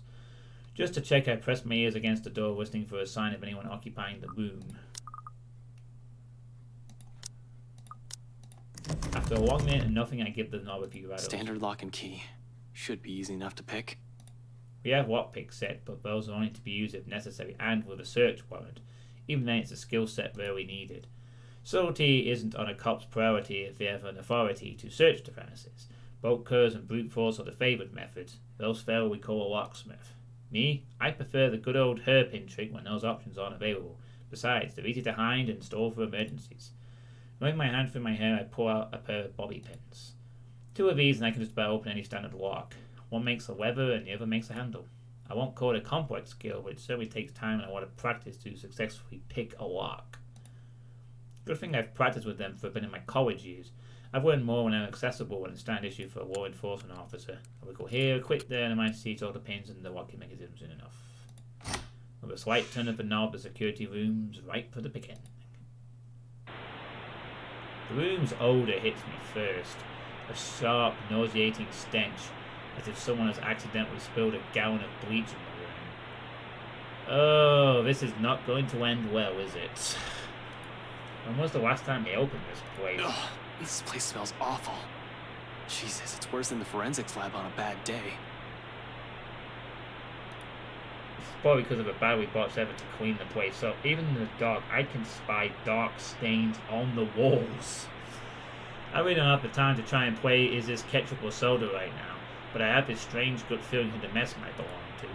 As expected, no security personnel mans the office CCTV controls, and the standalone DVR setup is open for anyone. Normally I'd have a heap of things to say about this sloppy security setup, but right now their negligence makes the whole task of erasing evidence easier. No fuss, no muss. The next one should be the access card data. Hell, they seem to have 4 of the cameras not working. It's pretty bad. The next one should be the access card data. All quick games like the peer review for hassle. Everything up to now has been smooth sailing. There have been hiccups, I'll give it that, but it does nothing to dampen the good mood I'm in. Once I shift my attention to the machine sitting next to the DVR setup, all of it swiftly evaporates. I am no computer buff, but I can definitely recognize one more than a decade old. Simply looking at it makes me feel younger. With a heavy sigh, I powered up and mentally prepared myself for a slow slug. Slow, apparently, remains an understatement here. It takes a whole 3 minutes for the thing to start up. My OS hasn't even started loading, and in my boredom, I start inspecting the live feed from the cams. Only 2 works, one for the view outside, everything to be over there, and the other for main workspace where it's a fleeting glimpse, a cursory glance, the sight of it stops me. The image is a bit blurry. Oh!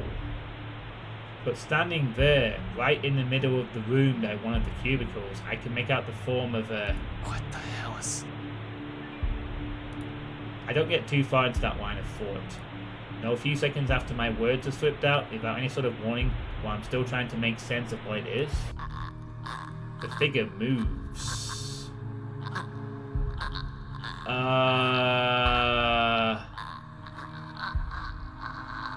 Okay, we just went straight fucking Grudge again, didn't we? That's a trick that was straight out of the Grudge. A moment of paralysis hits me when she stops right in front of the camera, like a damn rookie egg goes still in the face of danger. I definitely have been trained to handle the supernatural, and this one isn't it, and... oh fuck. Her eyes bore into me, the malice in them piercing. Even beyond the screen, it's enough to make me go numb. Only the mug crashing to the floor when my hand accidentally takes a swipe at it snaps me out of the trance, reminding me that I'm not the only one here. Isabella. It seems she hasn't noticed anything. Am I the only one seeing this? In any case, whatever's happening, I have to get it out. Gathering my wits, I quickly reach for my phone. It takes all but 2 seconds before she answers, but there's no time for relief. Did you really have to call? We're practically on the same floor. Get out of there. What? What are you... Out. Get out. I'll meet you in the elevator. Just... You're creeping me out, Ash. Just get yourself out of that place, now! Without second thought, I back away from the controls in the room made to be done with this place. Before my thought even moved, she disappears. Son of a... Whoa! Straight out of the monitor. Instinct instantly takes over and my hand quickly reaches for the gun at my side, only to meet empty air. A mistake that cost me a few precious seconds while the paperwork I've brought with me friends to scatter everywhere at the same time.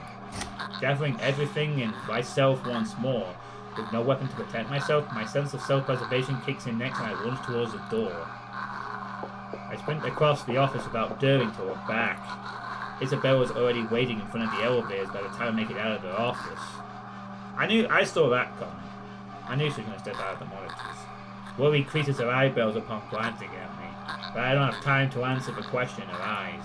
As soon as I reach her, I grab her arm and practically throw the two of us into the open elevator and slam the bottom for the ground floor.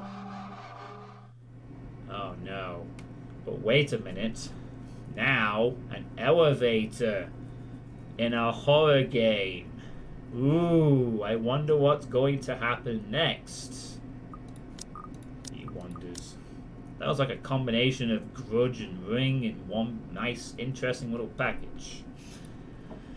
The clicking noise fades off into the distance. Beside me, Isabella shifts, moving a stack of papers under her arm while she takes in my appearance. She's going to appear in the elevator at the bottom floor or something, or the lights are going to go off. Concerns in her eyes, but all I offer is a small gesture with my hand, while I attempt to compose myself.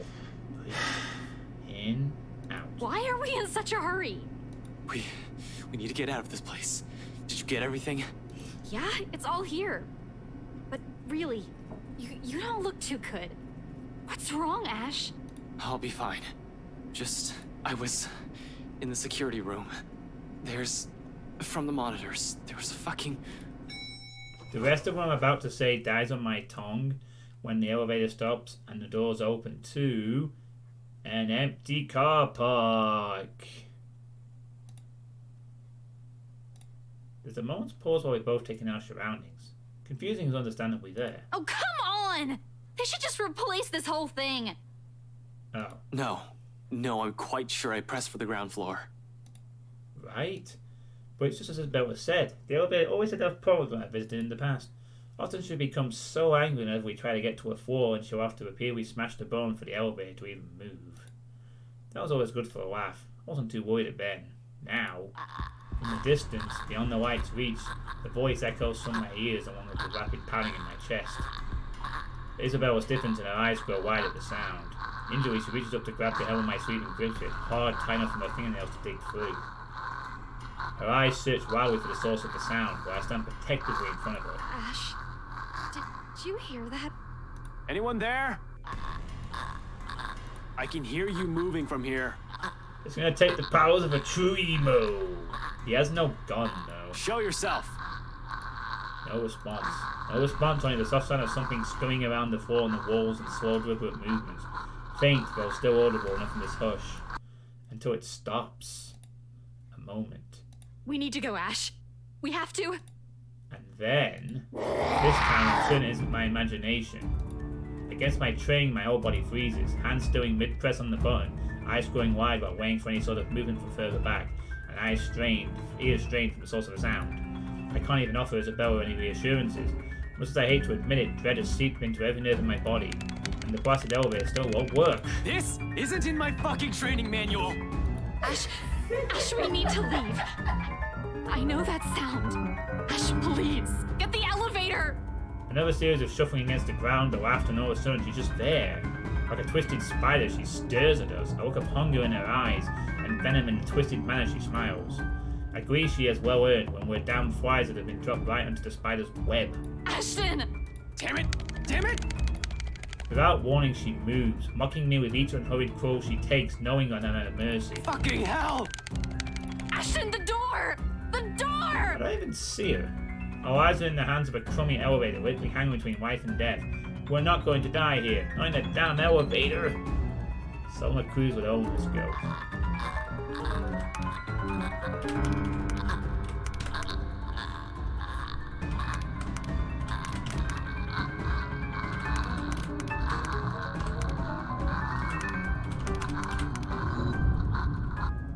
As if a divine power has heard me swirling up a storm in my head, the doors close just as that thing looms near. Yay, a QuickTime game!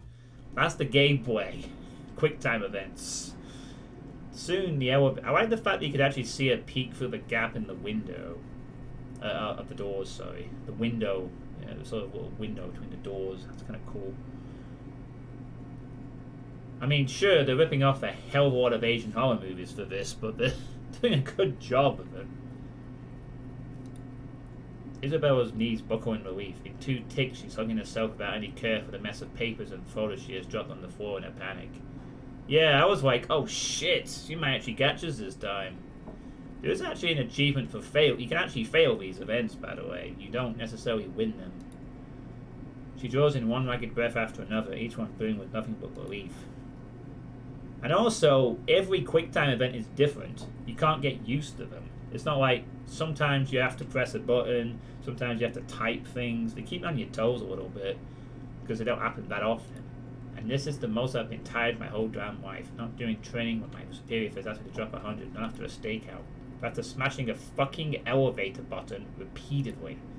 I sunk to the ground beside her, worn out. But I don't let myself feel relief again, not until we're out of here. Isabel seems to be of the same mind as she looks to me. Thanks, Bibbo.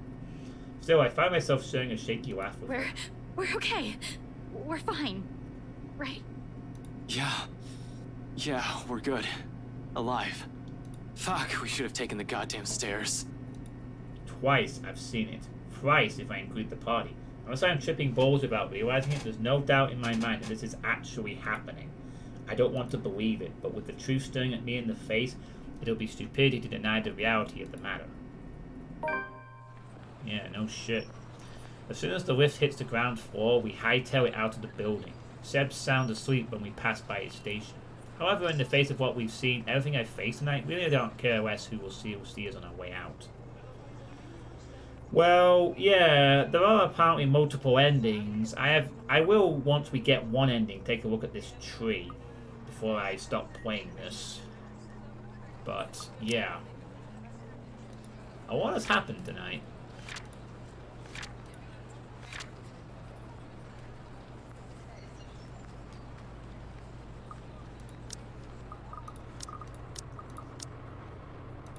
The sooner we get away from this place, the further the better. I'm just not sure if that also means being safe. She almost got us, damn it. The fucking thing almost had us.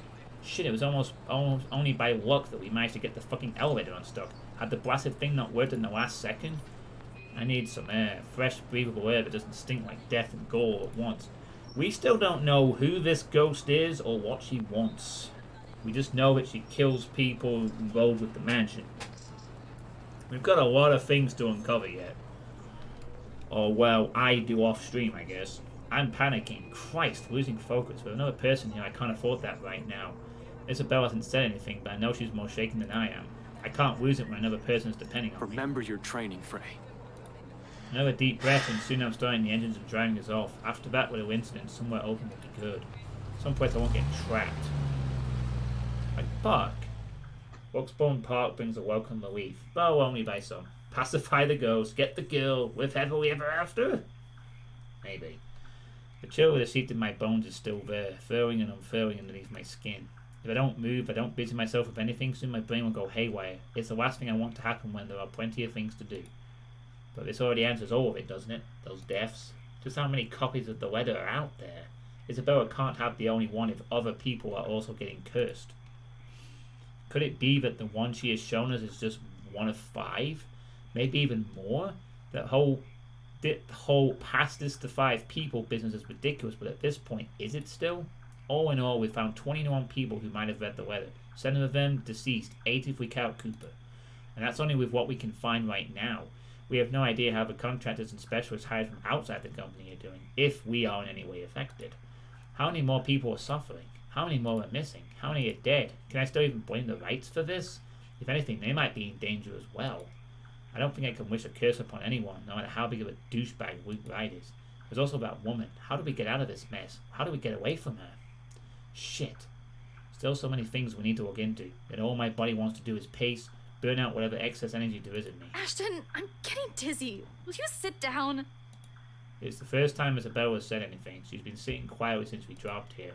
Better and less distracting than watching her nervous habits, I suppose. She certainly seems calm now. Too calm, in fact, for someone who has just seen something terrible. But it's been more than a week for her already. People do get desensitized to things at some point. Even someone like Isabella. Who knows what's going on inside her head, though. Inside mine, there are too many and none of them would sit still. I'm not going crazy, am I? I saw that. I'm pretty sure I saw that. I didn't inhale anything weird. Just shit. Shit. Isabella, please tell me that wasn't... What I'm not expecting when I turn to her is mirth. One that she could barely contain. You're laughing. Why are you laughing? I'm not quite sure what she sees in my face, but in the next second, a laugh suddenly burst out from her. I'm so sorry. It's just that you should have seen the look on your face back there. Yes, right. Sure. I'm not the one who's panicked. You almost ripped my arm off. Yeah, but... Isabella, this isn't funny. We could have ended up dead. I know. I'm really sorry. But this is just too precious to miss. You really lost your shit for a moment there. You're trying to get back at me, aren't you? Well, I'm not the one who kept calling someone scaredy cat for years. How does it feel? I'm not scared. Really? Because it doesn't seem that way to me. At all. Oh wow, she's turned the tables on him after the fucking experience I'm not, like that. alright? I just don't know what to do right now. Immediately after the moment passes, replaced by another tense silence. Laughter dies in her lips as everything sinks in. We're in deep shit and it has finally caught up and hit us like a ton of bricks. Hit me more than anyone, because she has been warning of this since day one, and I'm the first person who brushed it off. Despite that, she still reaches out to me, tugging at my sleeve, almost desperately. Her hands are trembling and there's a tremor in her voice as she speaks. Without the cheer, only fear remains. One that she has been burdened with from the beginning. We're still going to do something about it, right? We're gonna blow up the mansion! Not just stand around and let that thing get us. Actually, if these kind of curses have any history, destroying the mansion doesn't do anything. I mean, that happened in The Grudge once, and the mansion just rebuilds itself, or it just carries on anyway. Unexpectedly, she leans her foot against my arm, and her grip on my sleeve tightens. There's desperation in there, a quiet plea. Don't want to lose anyone anymore, Ash. I wish I could give her that promise, but with so many unknowns, so many things I don't understand about this, how could I? Why she still trusts that I can do something about this baffles me. It all feels wholly undeserved, considering the way I've treated her. Yet despite my reluctance, I find myself returning her holding kind. A grasp, warm and wide enough for comfort. Not a promise, but the closest thing to it. Oh. Okay. Oh man, I wonder if I should keep going or just play some poker at this point. Decisions. Well, we'll keep seeing what goes on here, I guess. Darkness blurs the edges of my visions. Black tendrils twist and coil around my limbs. Soft footfalls echo from the far distance, scurrying, scampering, moving in an odd rhythm with the sharp, piercing notes of her laughter. A scream that threatens to burst, but my throat closes off. Ever so slowly, a chill seeps into every nerve in my body, washing away every sensation in me. Apart from one, there is only fear. Once again, her laughter echoes, a sound both bitter and unforgiving. It is the last thing I hear before she reaches for me. The ground trembles. The world slows to a stop. Wait. Oh. What? He's in Isabella's room? Okay. Morning breaks in a blurry mess of vivid shapes and colours. Alright, we have done on 30th before. Oh, this is the day. This is when Zachary gets that freaky thing. In fact, this is the night, so yeah.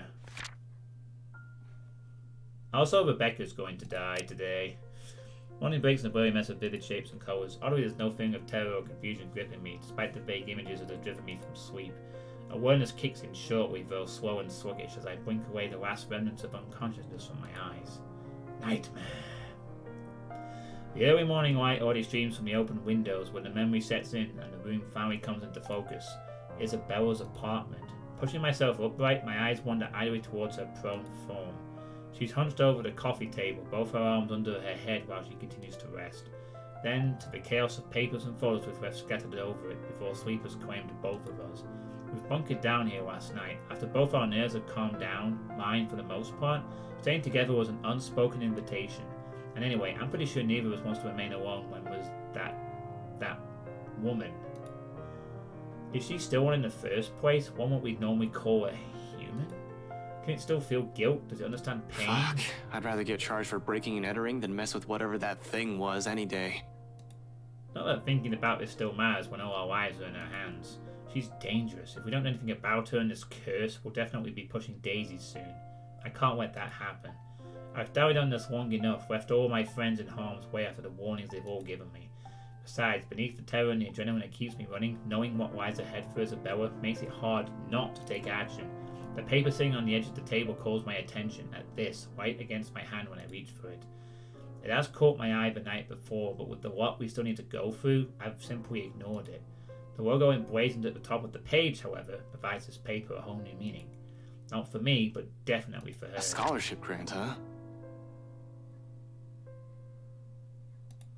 I've only ever heard her talk about this once or twice, putting her to agree, that is.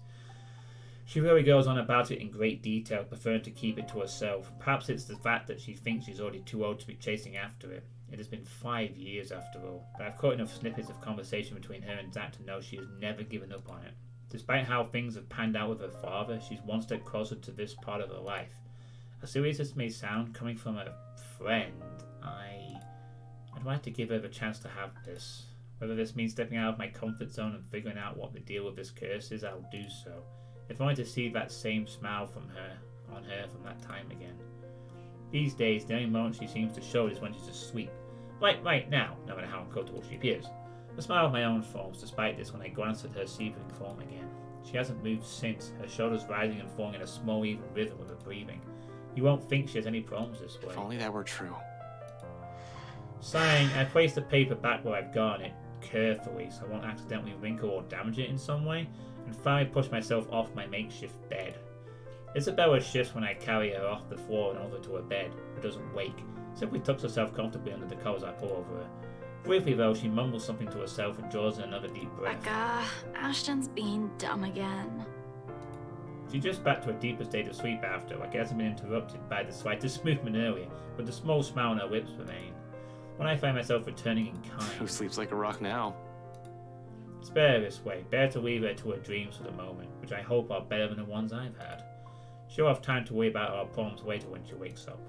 For now, this will be another thing I don't want to take away from her, a moment of respite, no matter how fleeting. She deserves it, after everything she has been put through, what I've put her through. In the meantime, I still have 2 other people I need to check with.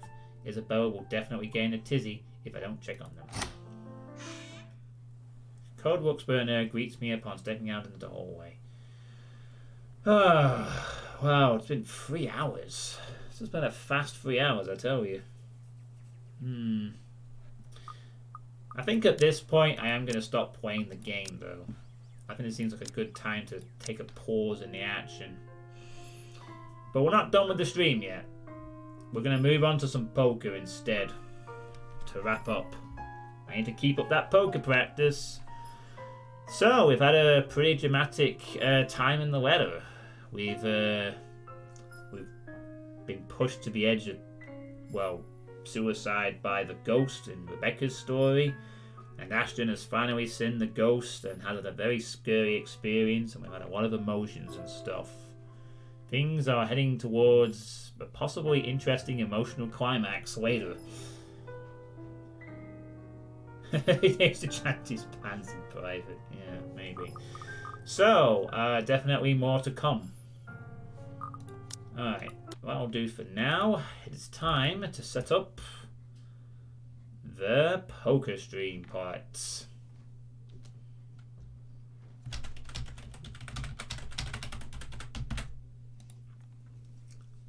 Are you kidding me? How have I typed in the wrong password? Come on now. There we go. We got it. We got it. Alright. Nice. Just gonna switch a few things.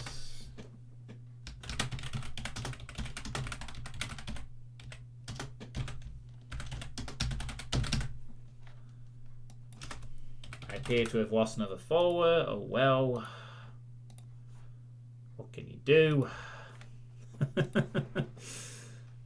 I don't really care about that at the moment, so I'm going to put you over here, Mr. Camera, and you're going to go over there for the moment, and I'm going to put on some music,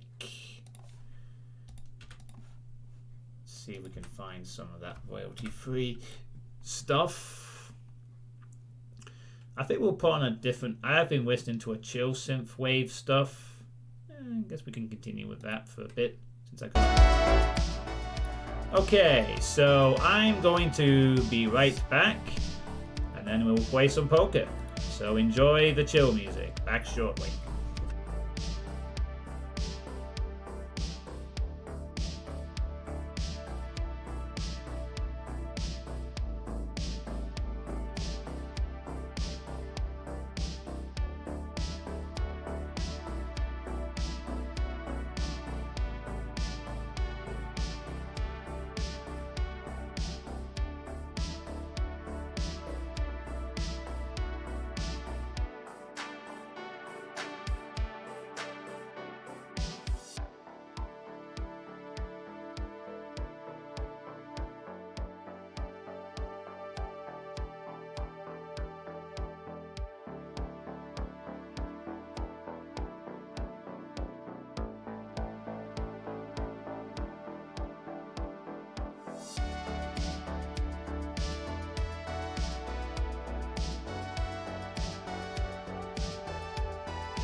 Alright. And I'm back. Need to very briefly just boot up something real quick. On the side. Whoa. I don't want to go full screen. God no. Stop that. Alright. So, I am back to doing some more poker practice. And I am going to be continuing the $1 games. We are down to $44. We didn't have much luck last time over the weekend in 2 games, which weren't played on here. They were played on the Dopeworths channel. And we didn't get any. We got, I think, 22nd and 35th. So the practice continues. So we're going to be playing a $1 game, which we are immediately getting flung into. So it begins.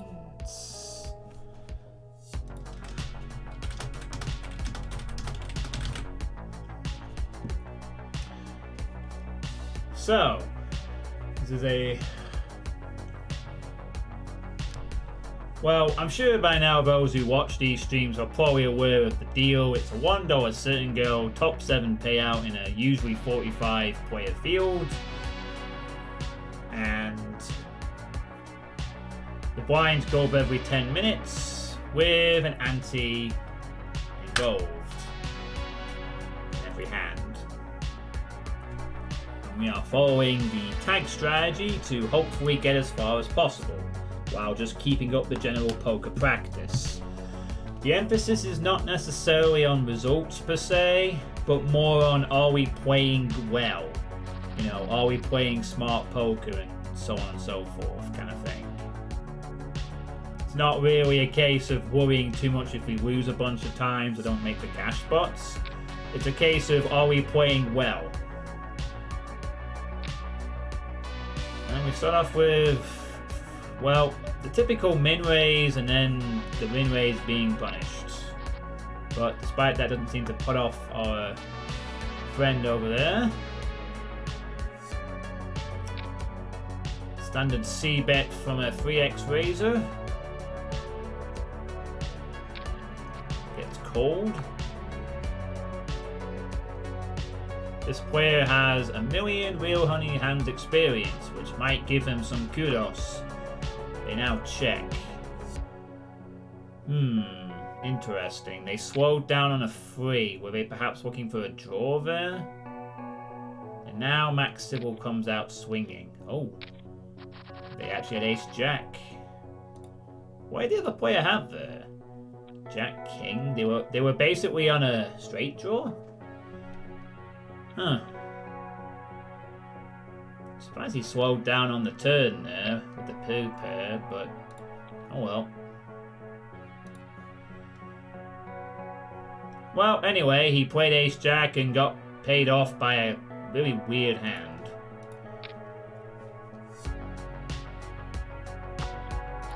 Sorry, just getting with that lobby as well. Alright, so on our table to begin with for tonight, as the table fills up. That player wasn't eliminated, by the way, they were just moved. You didn't take them out completely. We have Nitsnoga from Georgia. An interesting avatar. Might be the actual them. Dronewes from Russia. Kloensen from Argentina. Mika from Argentina. Liji Cho from Mexico. Our experienced friend with the 1,000,000 real money hands is Fearless from Germany, who has a lot of real money hands experience and therefore may actually be quite good. Victor from Brazil and Torneo7 from Venezuela. Yeah, maybe, but on a board with 2 spades though, it's a bit of a risk. You know, I mean, the board there is you have Ace-Jack, he calls, then he checks to you again. Arguably, maybe he's good at gambling on no further spade, but the spade does arrive on the river. You know, he's taking a bit of a risk by winning not charging to draw. Although maybe he decided to... I mean, if basically the other player had a spade draw, he was a bit of a mug with ace-jack there. So, bit risky. The reason why Suicide makes weapon power on display is the highest out of everything in the game. Nice.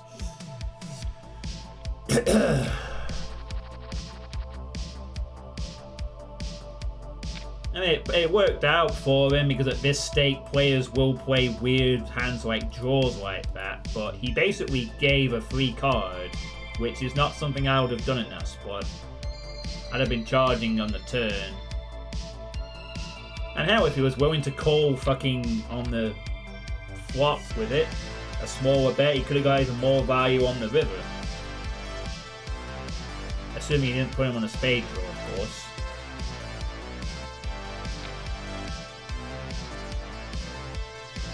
But that's just me. This guy apparently has 1 million real money on his experience, so maybe they just took the gamble.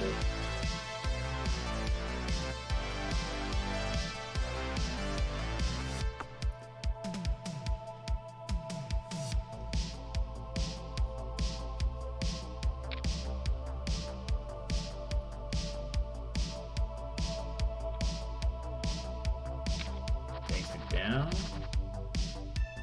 Ace 8 off-suited in early middle position. Not going to play that.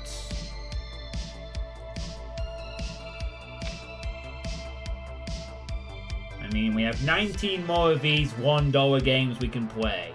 It would be nice to cash in at least one of them so we can continue to play at this level for a while.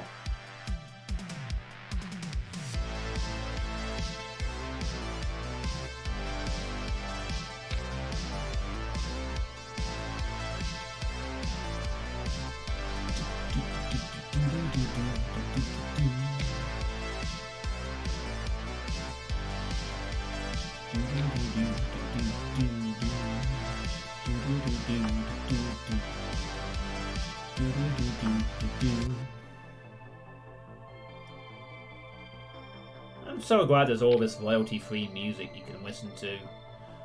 That actually doesn't sound terrible either. You know? I'm not kind of bored you'd expect people to be calling with draws. I mean, Jack 9 got there. 6-9. Oh, that makes it even more interesting. Now I need 9 or a king. Well, I guess ace king it'd have to be, but king 9 got there. You know, looking for value. And what? He was bluffing with a pair of 4s into someone who had top pair. I think by the way he bet that, he was trying to induce a bluff though. That wasn't like a stupid all-in. That was like, I'll play it as a value bet to try and game off a queen. It didn't work. I'm surprised he continued all the way for 4s though. Interesting. This one appears to have a semi-bluff capacity to them.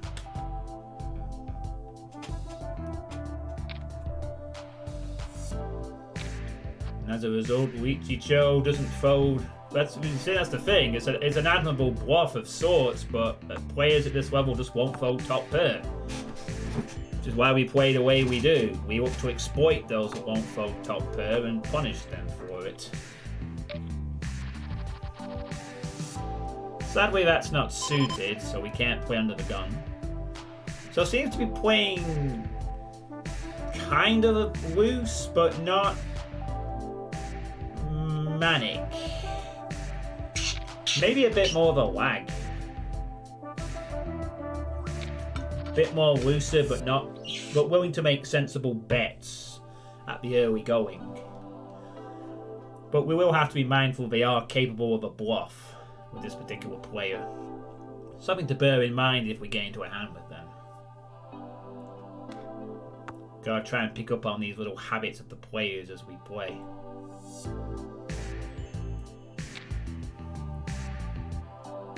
Very tiny bet on a king a6, min raised. If he has a hand here, no, just went for the call.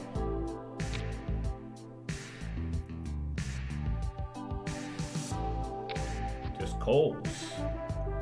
Again, if he's got a good hand here, now the draw came in. I mean, for all I know, he could have... Wow. I have a feeling Fearless had an... I have a feeling that hand was very simple as played. I think Fearless had an ace. And he let Essenza get there too cheap. I mean, he did raise on the flop. Min raise. Should have raised on the turn there, really. If he had the ace. We're getting 4-1 with a connecting sort of hand that could connect nicely. We do flop a flush draw, but... how committed are we really to a flush draw when we have 6 high in it?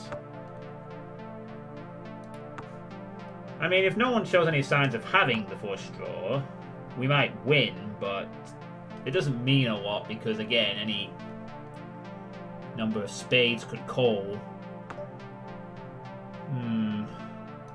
I think, though, we should probably try and put some value into this in case they don't have a spade.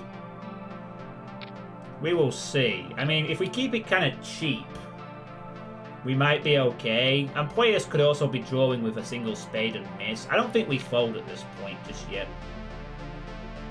We have some showdown value against someone who might be drawing to a 4th spade, king high. I mean, we could also be up against a better flush draw, but at that point, they're likely to sort of slow play if they have the nut flush. Board pairs.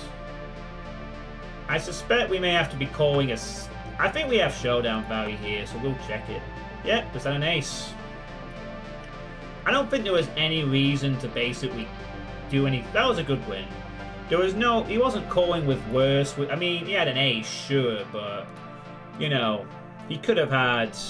He could have spiked a 10 on the river. He could have had... Well, we would have beat that, obviously, but...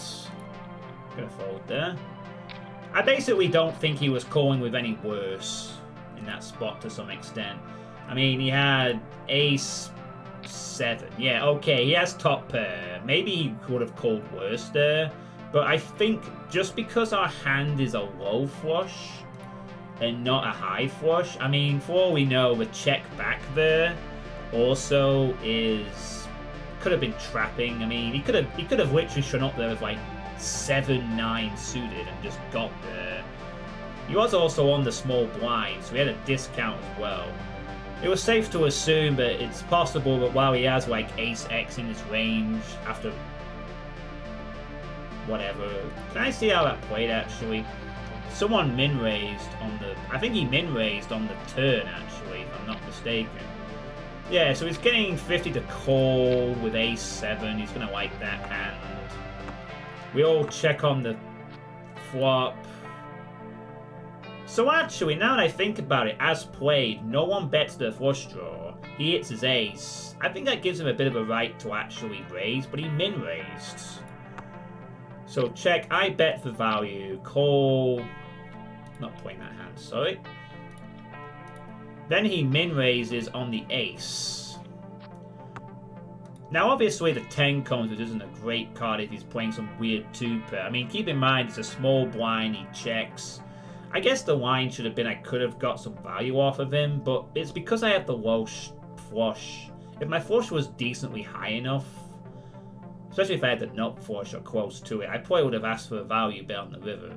But being a low one, it's very easy to see he could have shown up there with 2 spades. In my opinion. Maybe not, but... Yeah, I just felt that it was safe to play the sort of sensible option, which is you've got enough value, don't do anything stupid like get bluffed or bet off. You know, I could have bet 200, he might have jammed on me. Then I would have had a decision to make. Okay. Ace-Jack off is in our range of playable hands. And we will 4x it mid-position. Hey, Saif, how's it going? We're doing a poker game after 3 hours of the weather. Keep our practice up. We have won a small hand with a tiny flush. We are calling in position against a smaller stacked... Oh boy, the other guy called. Getting a 4-to-1 discount and being valued in by Luigi. Now the problem here is that a C-bet might... We'll try a C-bet here, I think. See if that does anything. I'm not concerned about Luigi. I'm more concerned about this guy. Because I think he knows what he's doing. Now he immediately called there. I think he's trapping with a king. Now he's less likely to be trapping with a king. But we have showdown value here. He might be trying to trap. Oh nice, weaker jack. There was just something about that that screamed, why are you just calling there? King jack off. Yeah. Okay, so we had a weaker jack. He got showdown value. I took some panned off of him. That's fine. I was just really suspicious for some reason. I just did not trust. He could have done that with a king. I mean, I c-bet on the flop. He's like, I'll call. And then if he continues to c-bet, I might call and just went and bluff off. Oh dear, I should have raised this, I think. I think this was a mistake. This hand is counterfeit. Okay, good, we missed. My mistake here was not raising it. Even though it's king jack off, I really should have raised this hand. So I'm just going to count this hand as gone and just fold 20 bet. I'm not going to play any further and part in this.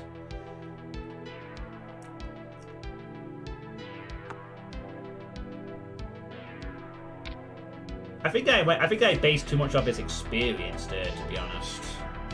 But to be fair, he might be smart enough to be the kind of player who, like, traps with a king against an aggressive c-bet type player. Assuming from his experience, he's probably come across players like that who do c-bet. So he's probably thinking, okay, I'll just take you to Value Town on a better king or something. So, assuming their experience is valid, I think we did well there to get showdown value and 2 streets of value off them. Or, well, 1 street, I think. So that was fine. Played it a bit cautiously, but we won. That's all that matters. They might have had a hand. They might have not called. Anyway, if I bet on the river there, I don't think they call. Because they had a queen jack. Unless they're the type of player who does think that that's a good hand, but... yeah. Could have got more. If I knew what they had, I would have got a bit more value, but I honestly thought they had a king. That's my honest read. I thought he's trying to trap with a king. But maybe I put his range. Maybe I capped his range at just, like... Maybe I overcraved him there a bit. But it's fine. We won. I guess it doesn't matter. I gotta get the idea of ranges, you know. Not all good players are going to have the fucking nuts. But I also have to recognize sometimes when looser, stupid players are also just going to have it. You know, I have to try and assess a situation intelligently as often as possible, not always jump to conclusions. I think that's where I sort of fuck up, like the other night where I should have been a bit more thinking about my play a bit instead of going for the easy, fast option. Big all-in on the river. Attempted a bluff with ace. I'm sorry, what was that? Call with... Oh, he had a full house. Oh, fair enough then. Easy call. I thought maybe he'd called with 8s and there was no... He didn't have a pair on the board or something. That was a weird bluff then, in that case. Regardless, the fact he called with Queen Jack means this is a player who's happy to call a c-bet with middle pair. That's something to show in mind. They didn't fold. They just called with middle pair. They obviously were looking to try and bet her up. So I think that shows that, you know, c-bet isn't necessarily going to work on this player. But they are happy to call with second pair as well.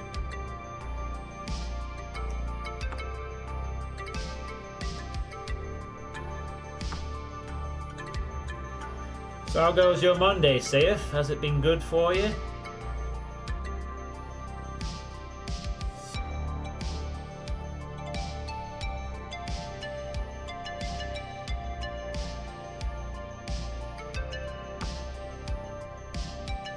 I mean, it'd be nice to get our first $1 cash. We've only cashed at the 25-cent level in back-to-back games. The 5th place and then the 5th place and then the win. So the next target is, can we cash in a $1 game? Can we win a $1 tournament? Can we play well? Our position is decent at this point.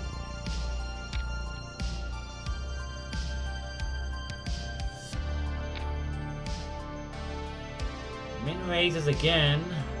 I'm a bit surprised at the min raising. I think, well, unfortunately we don't have much of a hand, and we don't close the action, so 8-9. If that was 8-9 suited, we might have called there with the button, but offsuit, not so much. I think the idea behind calling with like a hand like 10-9 suited and 9-8 suited and 8-7 suited is that you're looking for the connectivity. By themselves, an 8 and a 7 isn't that great. You need as much connectivity as possible, and the way to maximize that is them to be suited and close. Glad to hear it, Seth. Glad to hear it.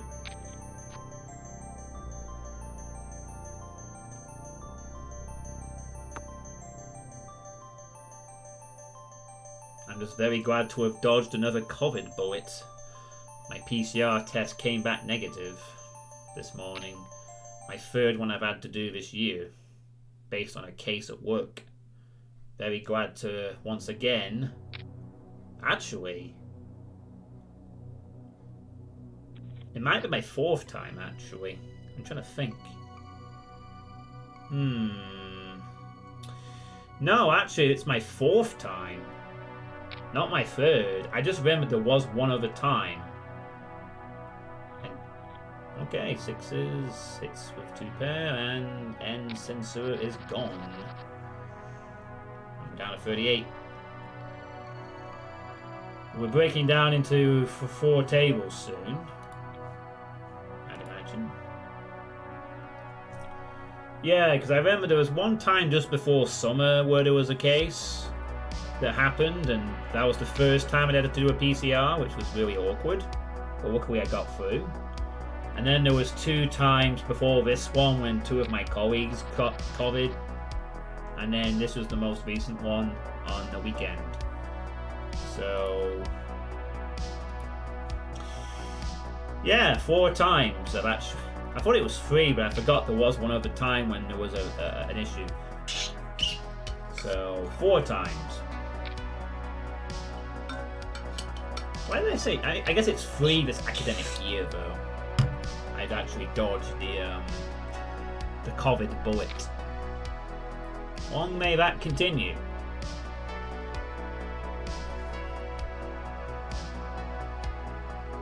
Luigi doesn't have a lot behind. There is definitely an all-in jam bet to be made there, but Dronwes doesn't choose to go for it. A small blocking bet gets called. And now he goes over on number 9. Does he have Jack 10 there? Jack 10 of diamonds, maybe?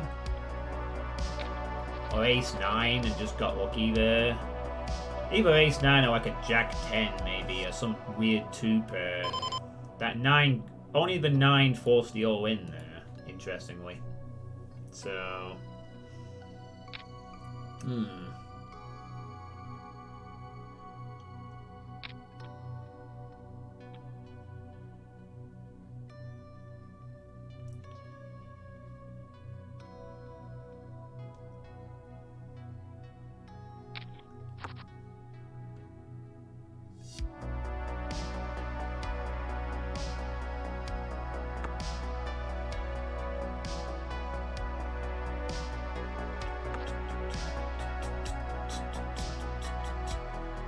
Two pair on the flop, but that's just the exception, not the rule.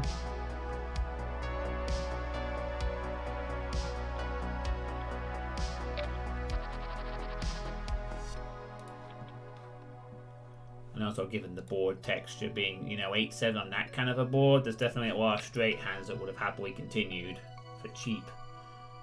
Not I would have made it cheap for them.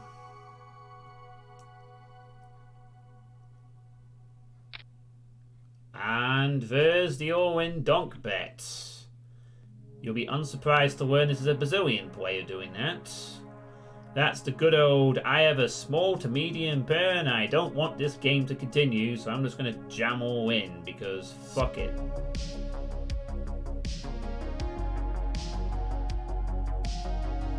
I say this because every time there's a player that starts doing that, every time it has always been a Brazilian so far.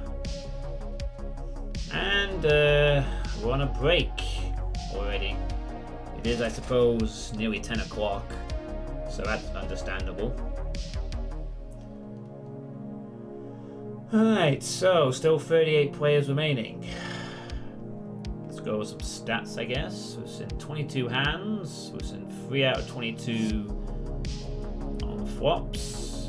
Once on the big blind, 2 out of 17 other positions. We've won 2 of our showdown pots, once against Fearless and once against somebody else. Oh, I forget. And quick look at the lobby. Shows the highest chip stack currently is this Vector. Not a lot of massively big stacks at this point. Quite spread out nicely. 13th in position overall.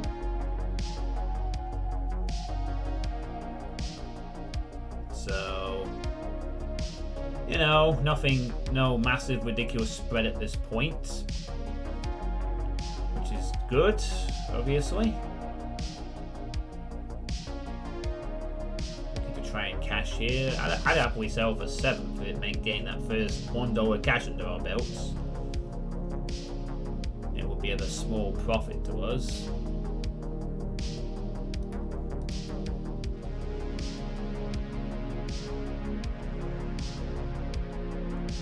Yeah.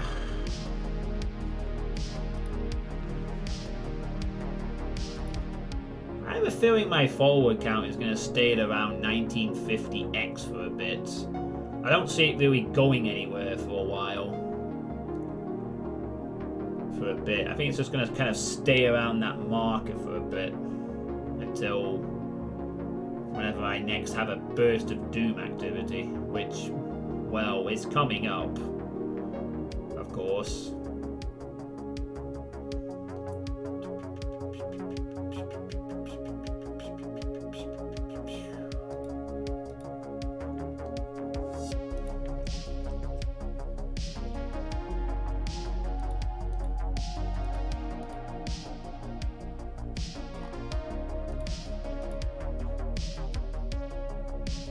Don't we have much to say at this point? Sorry. Oh, I should probably quit out of Steam, actually. Oh no, you saw some of my Steam games. Oh no. No, don't do that.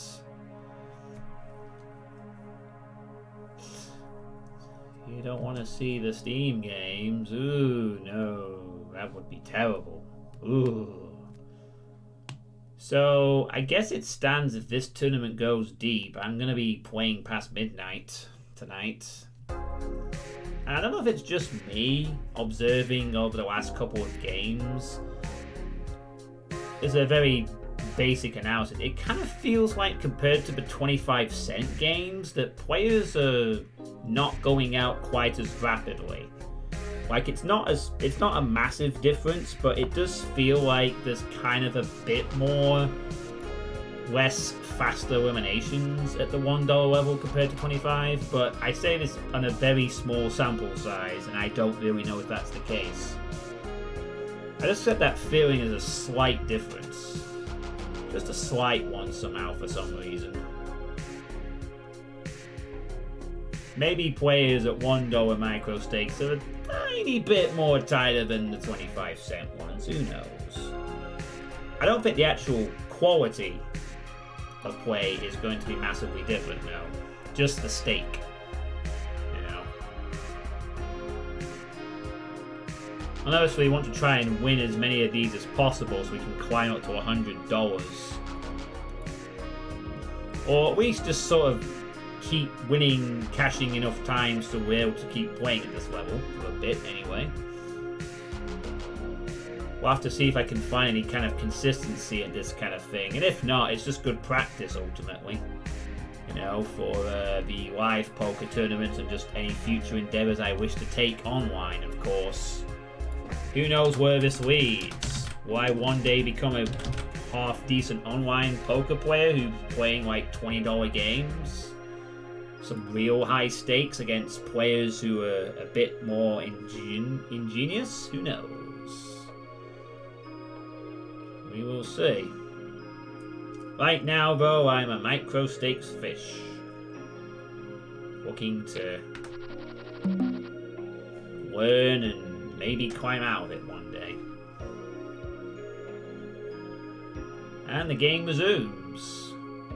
Let's see if we're still around in an hour's time, eh? Alright, we're on big blind with 5-8. A minish raise. No one's really playing. It's not really a hand I want to call. I mean, we're getting a bit of value there, but if it was suited, I might have given it a stab. But offsuit, not really worth the hassle, to be honest.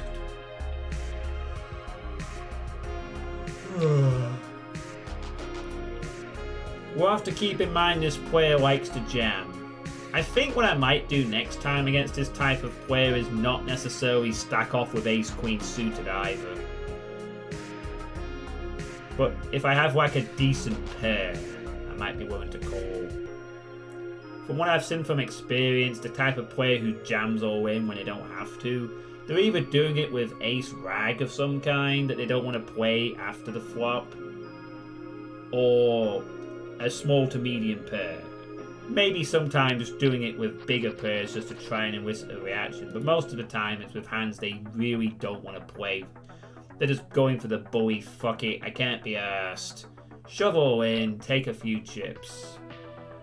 And the way I say that, it almost feels like it's a strategy, because these players are capable of playing sensible at times. Maybe it's some kind of a weird strategy they have at this level. Maybe it's like you do it once, you get lucky, and you have 6,000 chips and you can stick around for a while. And if you don't, you bust out and that's it. There may be more to it than just thinking it's a complete donk play. It might be a deliberate gamble on their part. But you know, at the end of the day, if they're doing it with like only the kind of hands that can be put on, then you know, they'll get called out by better. So another lesson I've taken is that just because you have ace queen suited and someone jams all in, don't necessarily feel impulsed to call. Necessarily. Consider stack sizes in case they happen to have a pair, or if you're willing to flip at that point. Okay, well, we're down to 4 tables now, so that's good. We've cleared the first table hurdle. We are now joined by GHS WizKid from Brazil. With a pretty serious looking poker avatar there. Min raise, gonna fold with Queen 8. We're joined by Max Siebel from earlier. Looks like they've clawed themselves back from their first hand loss to come back with 3,500 chips. And I think there's only 2 to have joined our group, so here we go. 4 tables remain. And a 3x from Lois on the small blind.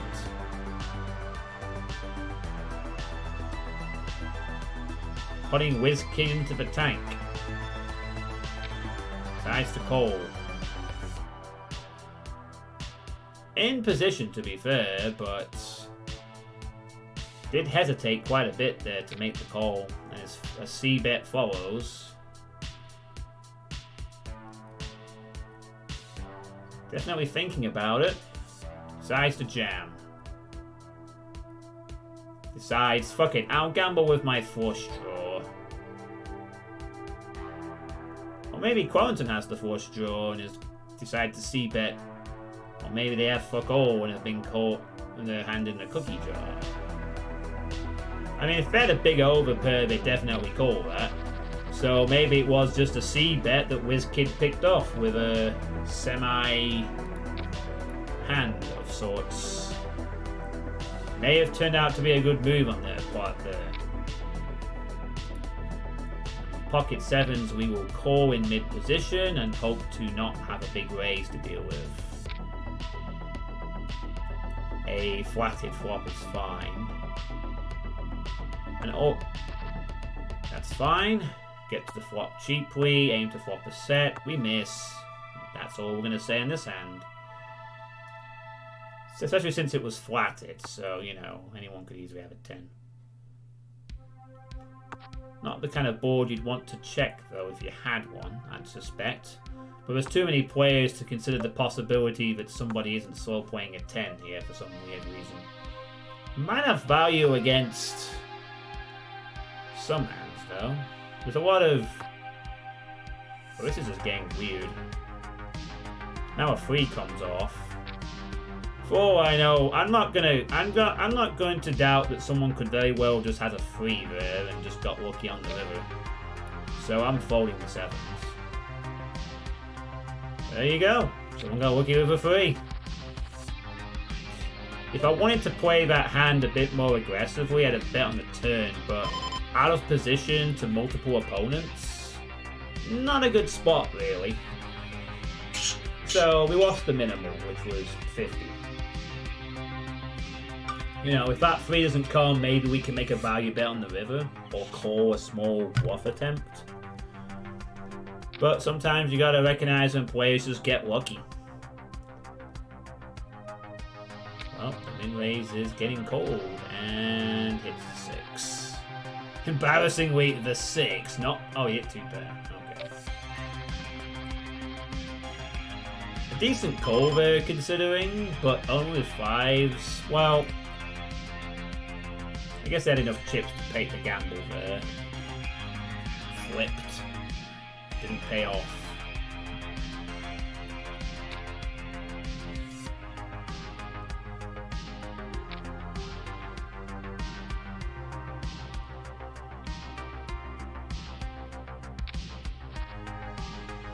Could have raised. Maybe we should have raised the 7s slightly. Yeah. I think given the position that we were in, raising the 7s may not have been a bad option, but we're in the wrong position to... If a 3-bet followed suit would be in a tricky spot there. So I think flatting was fine. Only because we didn't then commit any further chips to the pot. So it was fine. It's not like we bet on flop and turn and then had a tough river to deal with. Had to suck up the lucky 3. We just checked it down and just lost the minimal. So, can't really complain about that. As I say that the eliminations haven't been coming fast enough, we've lost 6 players very quickly, 5 players, since settling down to 4 tables quite quickly, so maybe my assumption was off the mark. Min bets for days. Gets through. Man, with all these min bets, maybe I would want to play a bit looser, but this is min bets occasionally combined with King Queen offsuit out of position against someone who is actually not min bet. I don't fancy the spot there. Simply because if he has an ace, he's continuing. That is definitely within our playable range, but out of position against someone who has made a sensible 3x bet with King Queen offsuit. Wasn't fancying it that time. In position, yes. Out of position, no. Especially when, you know, this is a player that has been happy to min bet. And now they suddenly go for the 3x, which is a bit of a deviation. I basically just didn't fancy the spot. have a horrifying recipe, John. I present her with a classic recipe for your holiday direction. Coca-Cola salad.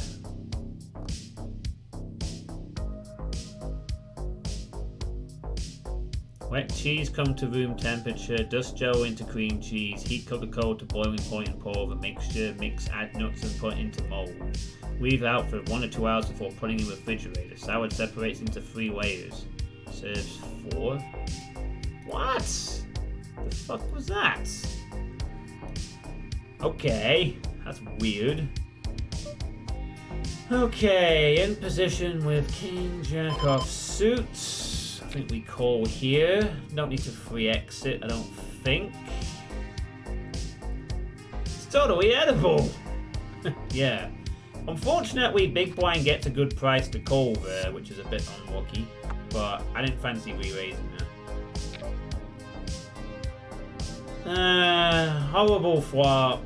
Is betting sensibly, has an ace. And obviously given the raise, they'd have the hand like that. Well, we didn't hit there, but that's fine.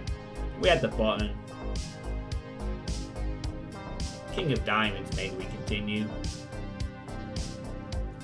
But it wasn't really good, and he wasn't betting stupidly, so just play it simple. He had an ace. In fact, he had 2 jacks. He did not have an ace, but he was ahead anyway. We missed. So that's not a problem.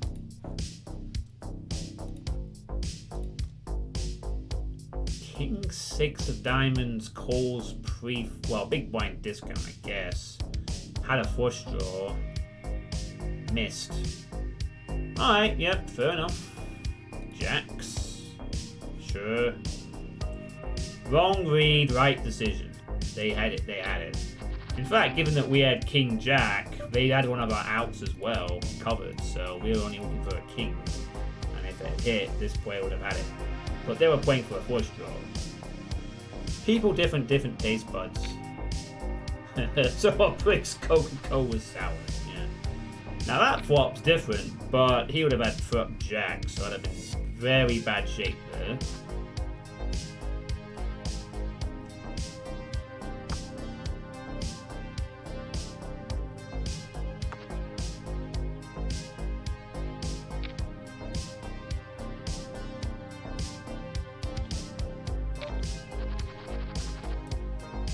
And the Whiz Kid is sitting out, and we are starting to slide down the positions a bit, but it's not at the critical phase just at the moment, considering we have 20 big blinds at this point.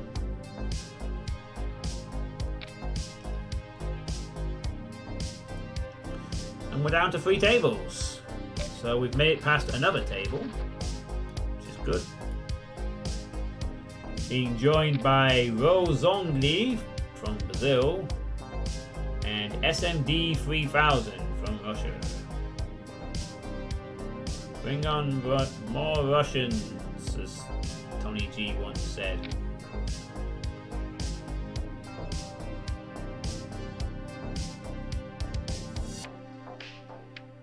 Antics have been kept to a minimal upset for Vector with the all-wins. So... But that's going to change shortly. We are entering the Lotto Poker phase probably in the next 10 minutes or so. And it's time for us to find a nice double up spot, if we can get it. Yeah, this player's thinking about it. Again. Goes all in. The standard Brazilian all-in donk strategy or actual thought put into that? You decide. Could have aces, trying to bluff hesitancy there. Alright, he had a legit pair. But it is the typical fucking small pair jam all in bullshit. Never mind. That's gotta be a fucking strategy of some sort among these Brazilian players, because I've seen so many of them do the same thing. They get medium pair and go all in. Someone calls with ace queen, it must be a tactic. They must just gamble on these flips. We have enough value to call here with 5-6. It's gotta be a deliberate tactic, so next time I see that happen, I need to really be careful going in with ace-queen again. Although, on the plus side, if I have jacks, I call all day now. Because I know they have a 9. Basically, if we have a better pair than them perceived, we bet. Are we actually gonna have the best hand here with a pair of 6s? It is an odd thought, honestly. Do we have the best hand here with a pair of 6s? Maybe? I don't know. Check, check, bets when the 4 hits. Could have 3-5, could have a 9. I'm sure a 9 might have wanted to bet after 2 checks to them, though, surely. Oh, nice! He was playing ace high. Got him. I didn't think he had it. Not that I'd blame him for betting, mind you. But he had showdown play with an ace high. Yeah, well, there's only a small down his part. Especially since both players checked you, my hand was under-repped. So actually, in a way, we got some value by just checking it twice, but I was never going to bet when I was out of position. Okay, queen, king, into a min bet, into some positions to act. Nope, not going to play that again.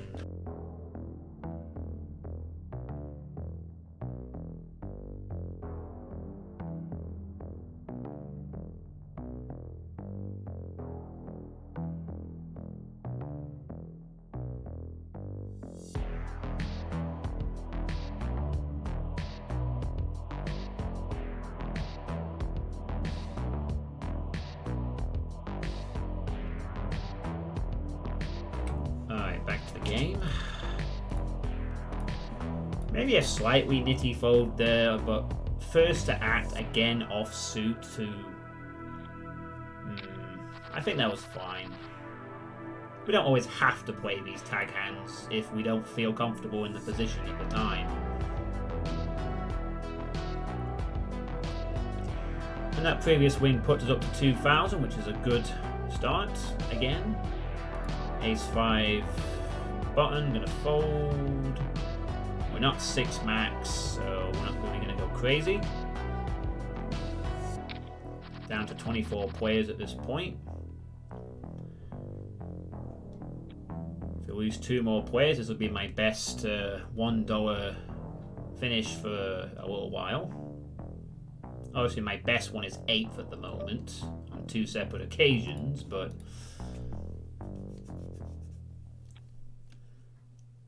Was that a 25-cent game that we... No, I think it was the $1 before we switched. Oh, I don't know. I can't remember.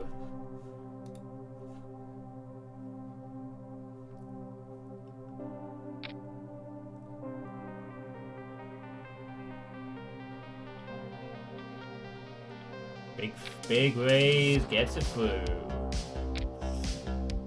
And an all-in on the gun. Perhaps not a move I was expecting to see, but must obviously want that double up now, and gets it through.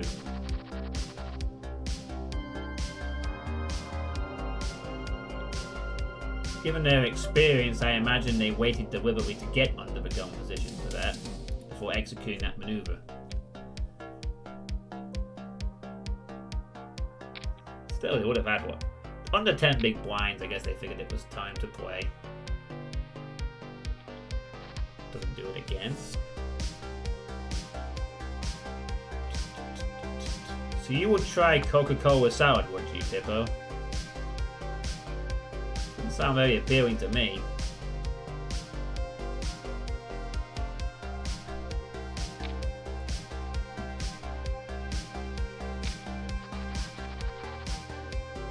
Hey.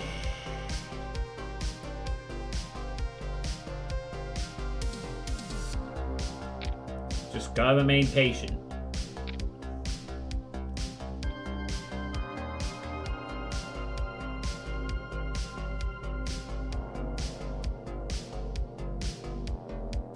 Okay, not a big portion, but you try it. Let the rest of us know how it tastes if you ever try to experiment. The fact that it says it involves mold would put me right off immediately, you'd think.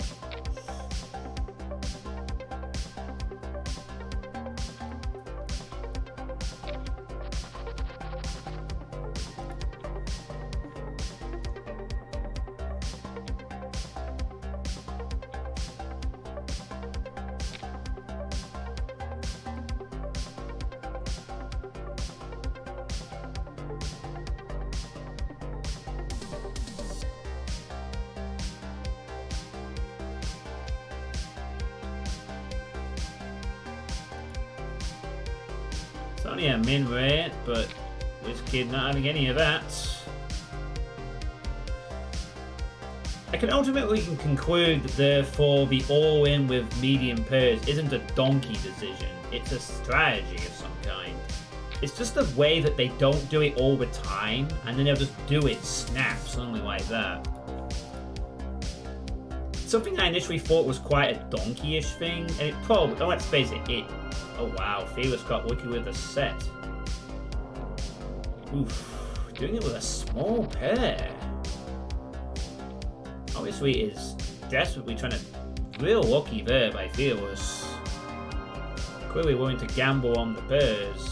Now much more comfortable position for the gamble, but really risky doing that with all in, I should say.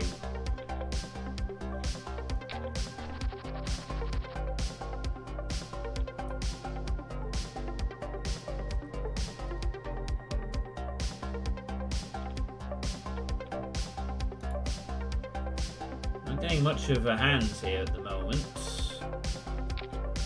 must be said. But we can wait a bit.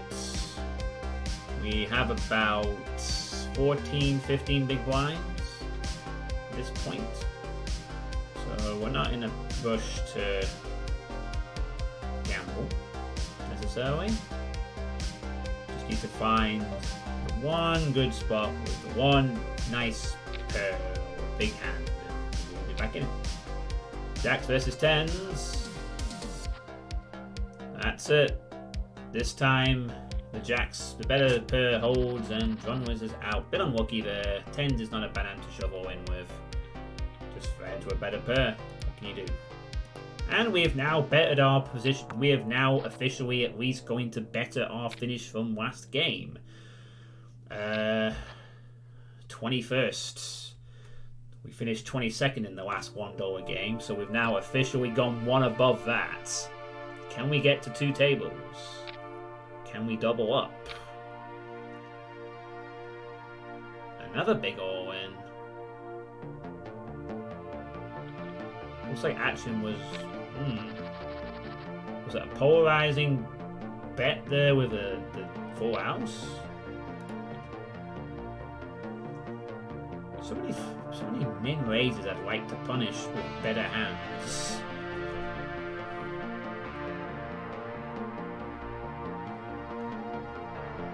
Again, it's so easy in that position just to call with any 2 cards. Has the value for it too.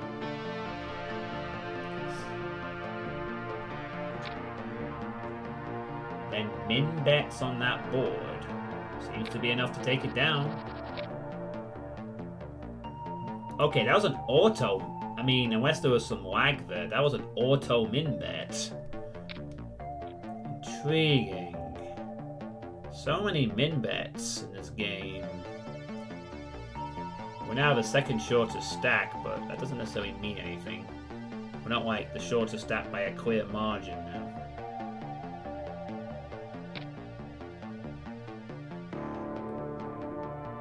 Oh, now we are the shortest stack in the game at the moment. 20th of 20.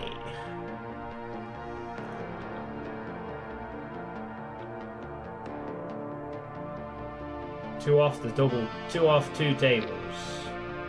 Just really waiting for a position here, really. Or a half decent, like, value call type of hand.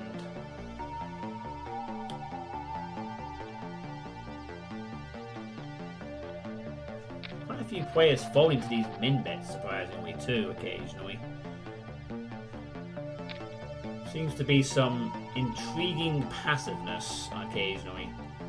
Unfortunately, Ace 4 is not a good hand to be calling this value with. Unfortunately, if it was suited here, I might actually take the call. But offsuit, no. Because then if you have Ace 4 of spades, you've hit the nuts. But Ace 4 without the double pairing, you now have an awkward hand to play out.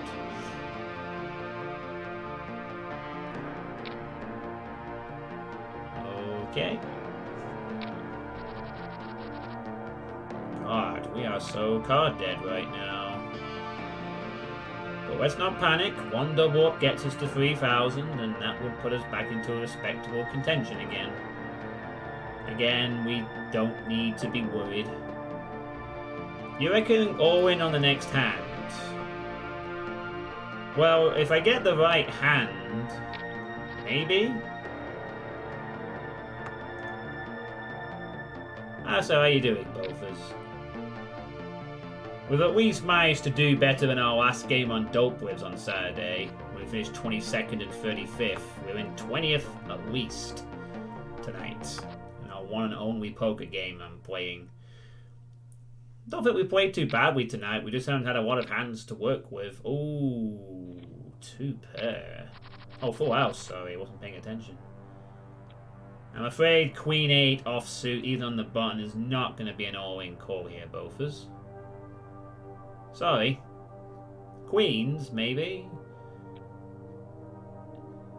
But not Queen 8 offsuit. Can't do it with that. You'll regret it. Oh, we'll find out.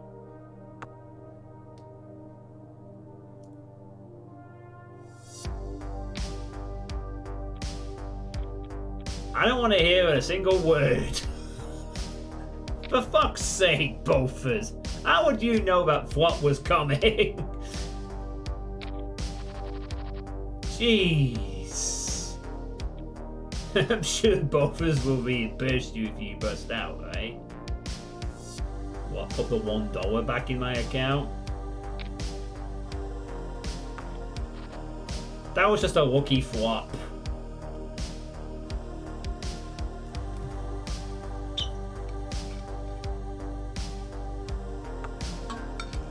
But jeez, that fucking timing.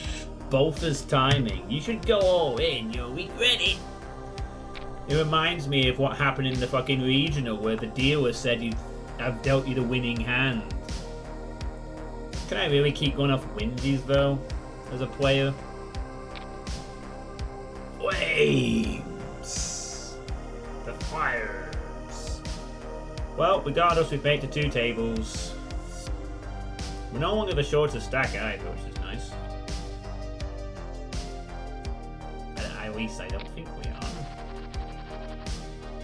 Yeah, 17th of 18. Nice. We've made it to 2 tables. Now we need the double up. Now we are under 10 bigs. Just. 9.5. Well, I guess we are technically 10. Really. So we're now joined by Ladna 1130 from Costa Rica. Picastro 39 from Brazil, who also has 1 million real money hands experience and apparently likes. That says LA or not. Sentanza 148 from the Ukraine, who shot Mr. Burns. The Legend 666 from Brazil. And Seal Bemer from Austria. Meanwhile, this Max Siebel has been quietly towing away into the overall chip lead. Quietly going about their work. 10-9, 10-8, tie pot. We really could use to not be card dead. Honestly, we really could use to not be card dead at this point. Really sucks that we are. Oh, also this Costa Rican has 500,000 real money hands experience. again, whether this big real money hands experience translates to they just play a lot of multi-tables but play poorly, or whether it's they play a lot of hands but actually know how to play, I don't know. I'm not 100% sure how to interpret the quality of seeing these kind of titles, shall we say. But regardless, it certainly means they've played a long time. But it doesn't necessarily mean that they've played anything good. But it's something to bear in mind. Can we please get a hand? That's not... Yeah, no, I'm not calling that.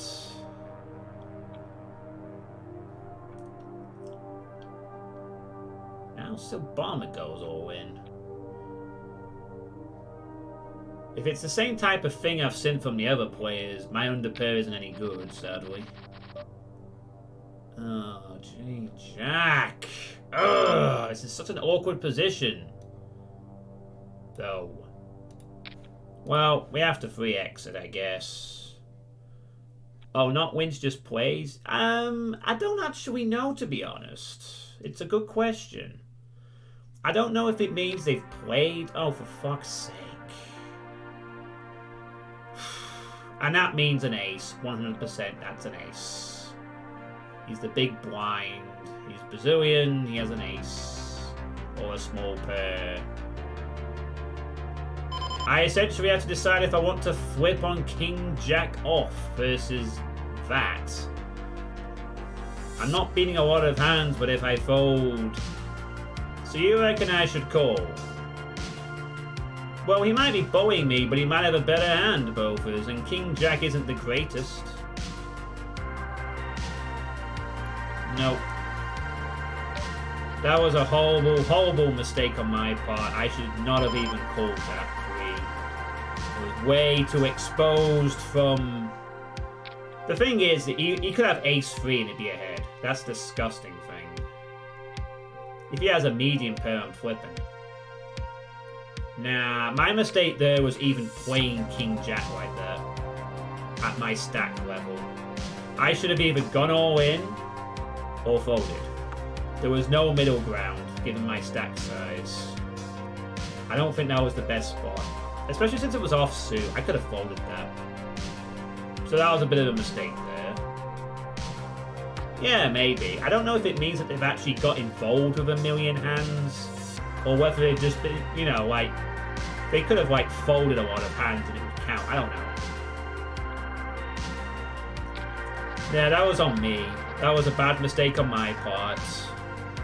Obviously, a 3x raise when I'm small stack is so punishable by any ace-x. So really, I should have folded. Or been committed to the all-in. And then it would have been a flip. I'll have to remember not to do that again. Also, I know this player's doing it, and now he just does it again. I mean, at best, it's a flip. At worst, he has ace-jack, and I'm behind. If it's that kind of player, it's just a flip against a pair. The bottom line is, I want to have a pair against that so I can make him look like a chump when I have a better pair than they do. Playing a flip with King Jack off. Ugh. And that has probably cost me the whole game. That'll be the end of it. All because some asshole has to go all in every time. That's how they play at this level though. They can't be arsed playing anything else. They just shove with a medium pair and hope for the best. But that being said, my line does lead itself to be exploited, so I'm as much to blame for that as him. Really, you know, I shouldn't really be 3xing when I'm short stacked and anyone with a better hand is just going to jam on me. There's no argument for trying to bully off the shorter hands. The bottom line is, anyone with a half-decent hand just says jam, jam, jam, jam, jam. Force the weak call. Was at this stake, at this point in the game, my pure thought should have been look for the all-in hand, nothing else. You can play strategy later when you don't have to deal with this sort of thing. So that's why we're playing the learning game. To learn, and at that point, that was a bad idea.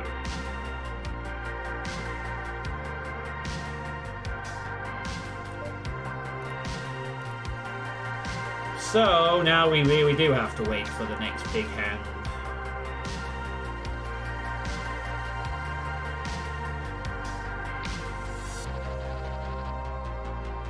And this will have to do. At least it's an ace. Nuts out those stupid ace rags. I think Castro's calling because he's valued. With any 2 cards. No. Fold. Okay. Much better. Yeah, and we do it again. With an even better hand this time. Lucky timing, even if we just steal 2 pots. Someone might take a stab. Great. That was lucky. That puts us back into it a little bit. Okay. There, that's the process I should be doing. None of this free X stuff. It's basically, if you're going to play a hand, you're going to go all in. We're not going to mess around. Because if we try anything cute, players will jam over the top. And then we're in a tough position. That's just how this game has played out. At least with this fucking player. Probably a few others who will do the same thing if they get a good hand. Or whatever they consider to be a jam spot. So, we're not out the woods yet. But we have recovered. We've doubled our stack. Off some folds and got some credit. So yeah, we're still gonna need to get some big hands, but at least the strategy is pretty ingrained. We can't do anything else. Our stack size caps our strategy at this point. This is Lotto poker at its worst. But if we do anything else, we're just going to give away 480 chips to an all-in jamming player who likes, oh, I have pocket 8s, I'm going to jam. That's my strategy. I have medium pair, I shove. You have to call me with better. And so I'm like, yeah, I'll call you with better. My pair. And then you can give me all your chips. Because you don't have anything else to do.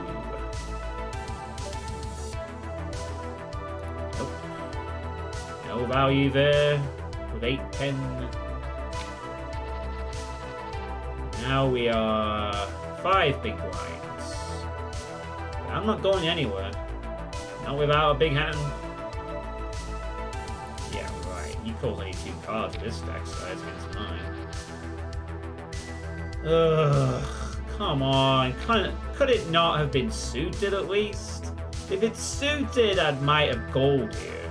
But it's not suited. That's the problem. So I can't.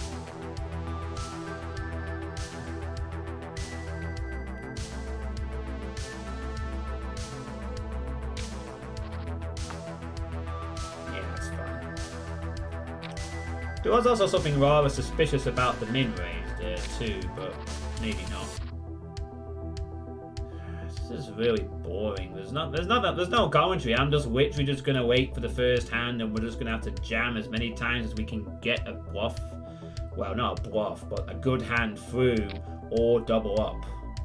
There's no strategy at this point. We don't have the stack size to play cutesy poker.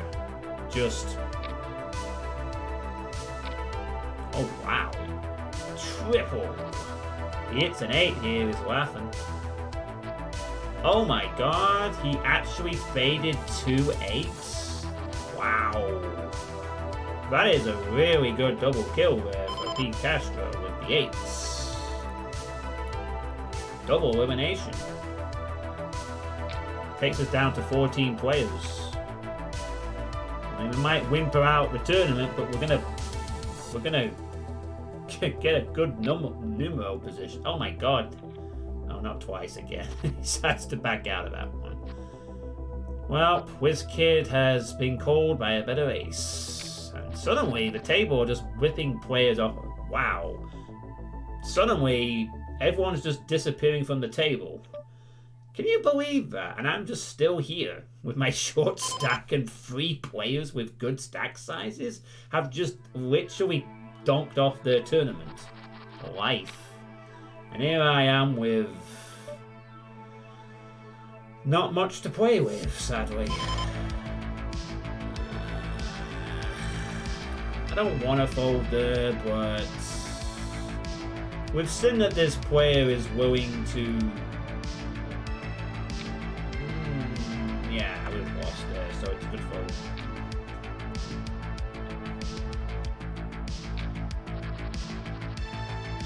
This is going to have to be it, I'm afraid. We may not get much better for the rest of the game. So at this point, we just need to hope that we hit. De Castro could all in here twice. Oh wow, we hit the top pair. Not necessarily the best kicker. We might be ahead here, actually. Now, we might not. There are... no, we are ahead. Nice. That's good. Good start. Had a pair of queens. I was scared he had queen 10 and get his 2 pair there. Alright, so 13 left. The strategy hasn't changed. But being as the 100, 200, we now have 10 big blinds. Just above 10. So we've bought ourselves more time there. Nothing else. Our patience in picking a better spot ahead of the Queen 8 has paid off a little bit. But we are still clinging on for dear life. Alright, please give me some more chips. I'm just clinging on like a Titanic survivor. I'm not going to jam with 7s. I don't need to do that anymore. If I had 1,000 chips, I would. But we're in a position now where we don't need to do that. And again, we can't play slow ball poker because our stack size is not very good.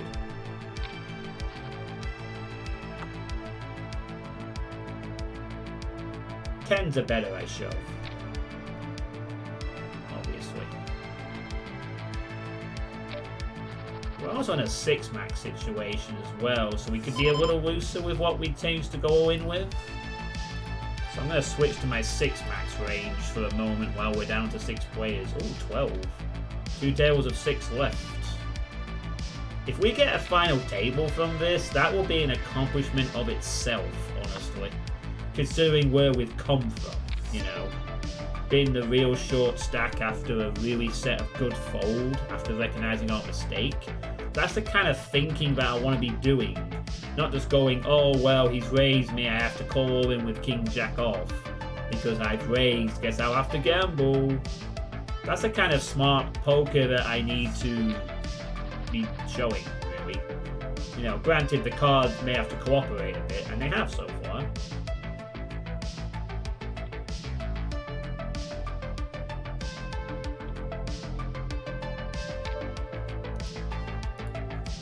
We don't really need to get any cute with our strategy, really, either. I mean, again, keep in mind that about 10 minutes ago on this table, there were 3 players who had way bigger chip stacks, and they just basically decide to disappear from the tournament with over-aggression and daft calls. And there's me, the short stack, who is still in.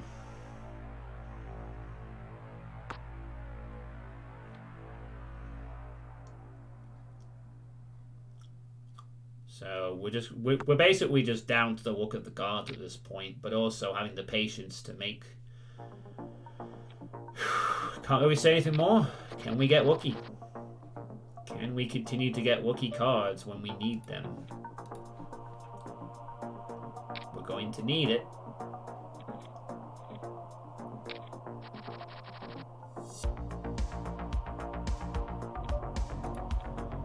At this point, if the players are wise, they will be very patient because I am the short stack and I'm going to have to jam at some point.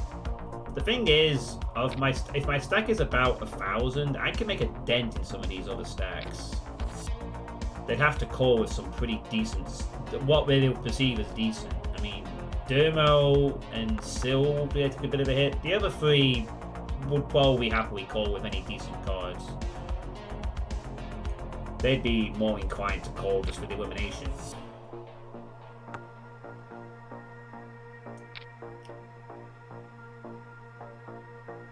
Are you gonna jam? It'll be on I mean, if they're thinking about it in the back of their mind, they're always thinking, there's a short stack on this table. Do I really want to get all my chips in bad here? Ooh, hit it straight on the river. Dirty. Dirty. If that was suited, I'd jam again, but it wasn't suited. I want that suited insurance. Because more likely, if I'm jamming with that kind of ace, I run into a better ace. But if I run into a better ace and it's suited, I have a chance to get a draw on him. And it seems that the flops are cooperating with our all-ins, because every time we've been throwing this kind of hand, the flop's been terrible. And it would have made the other player whatever they needed to make.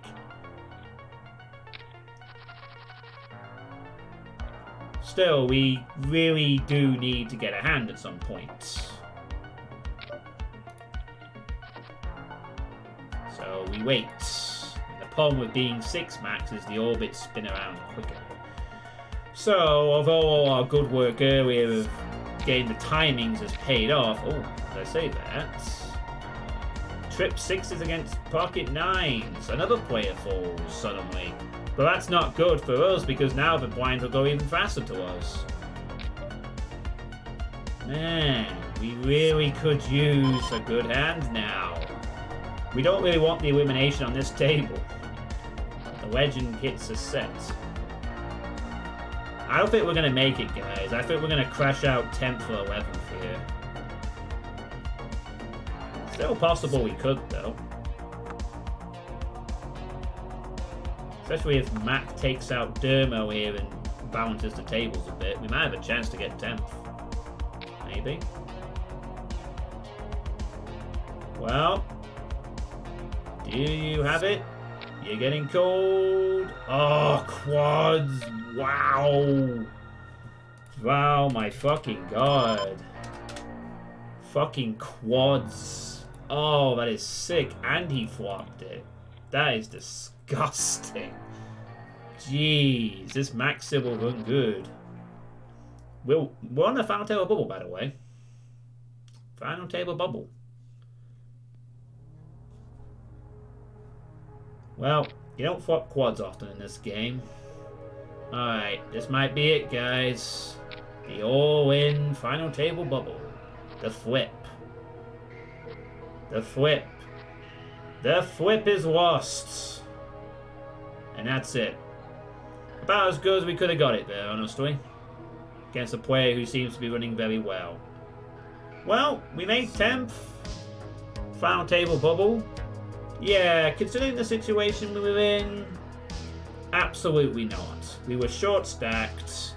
We were relying... We couldn't just do it with any crappy cards because players are going to call with all sorts. We just...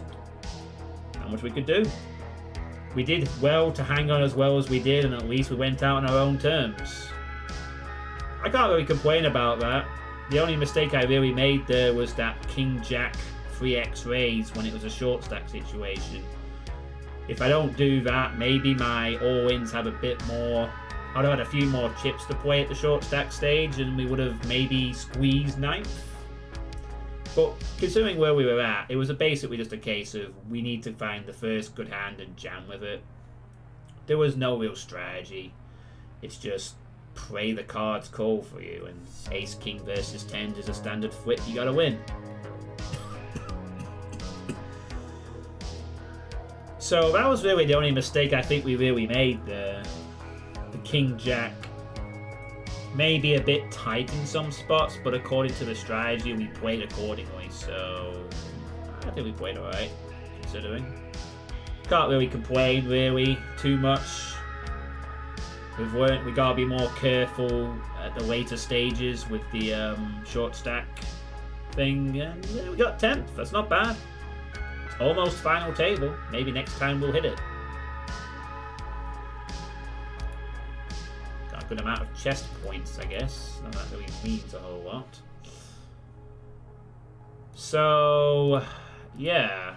So that's gonna be it for tonight's stream. So I will be streaming more of the letter tomorrow. It might be another letter / poker combo stream again. We'll be hoping to finish off Ash's character thing and move on to the final character. I will be continuing to play the letter until I get an ending, which I suspect isn't that far off from arriving. We'll see. And yeah, just keep practicing that poker and see where it takes us. So thank you all for watching and have a good evening.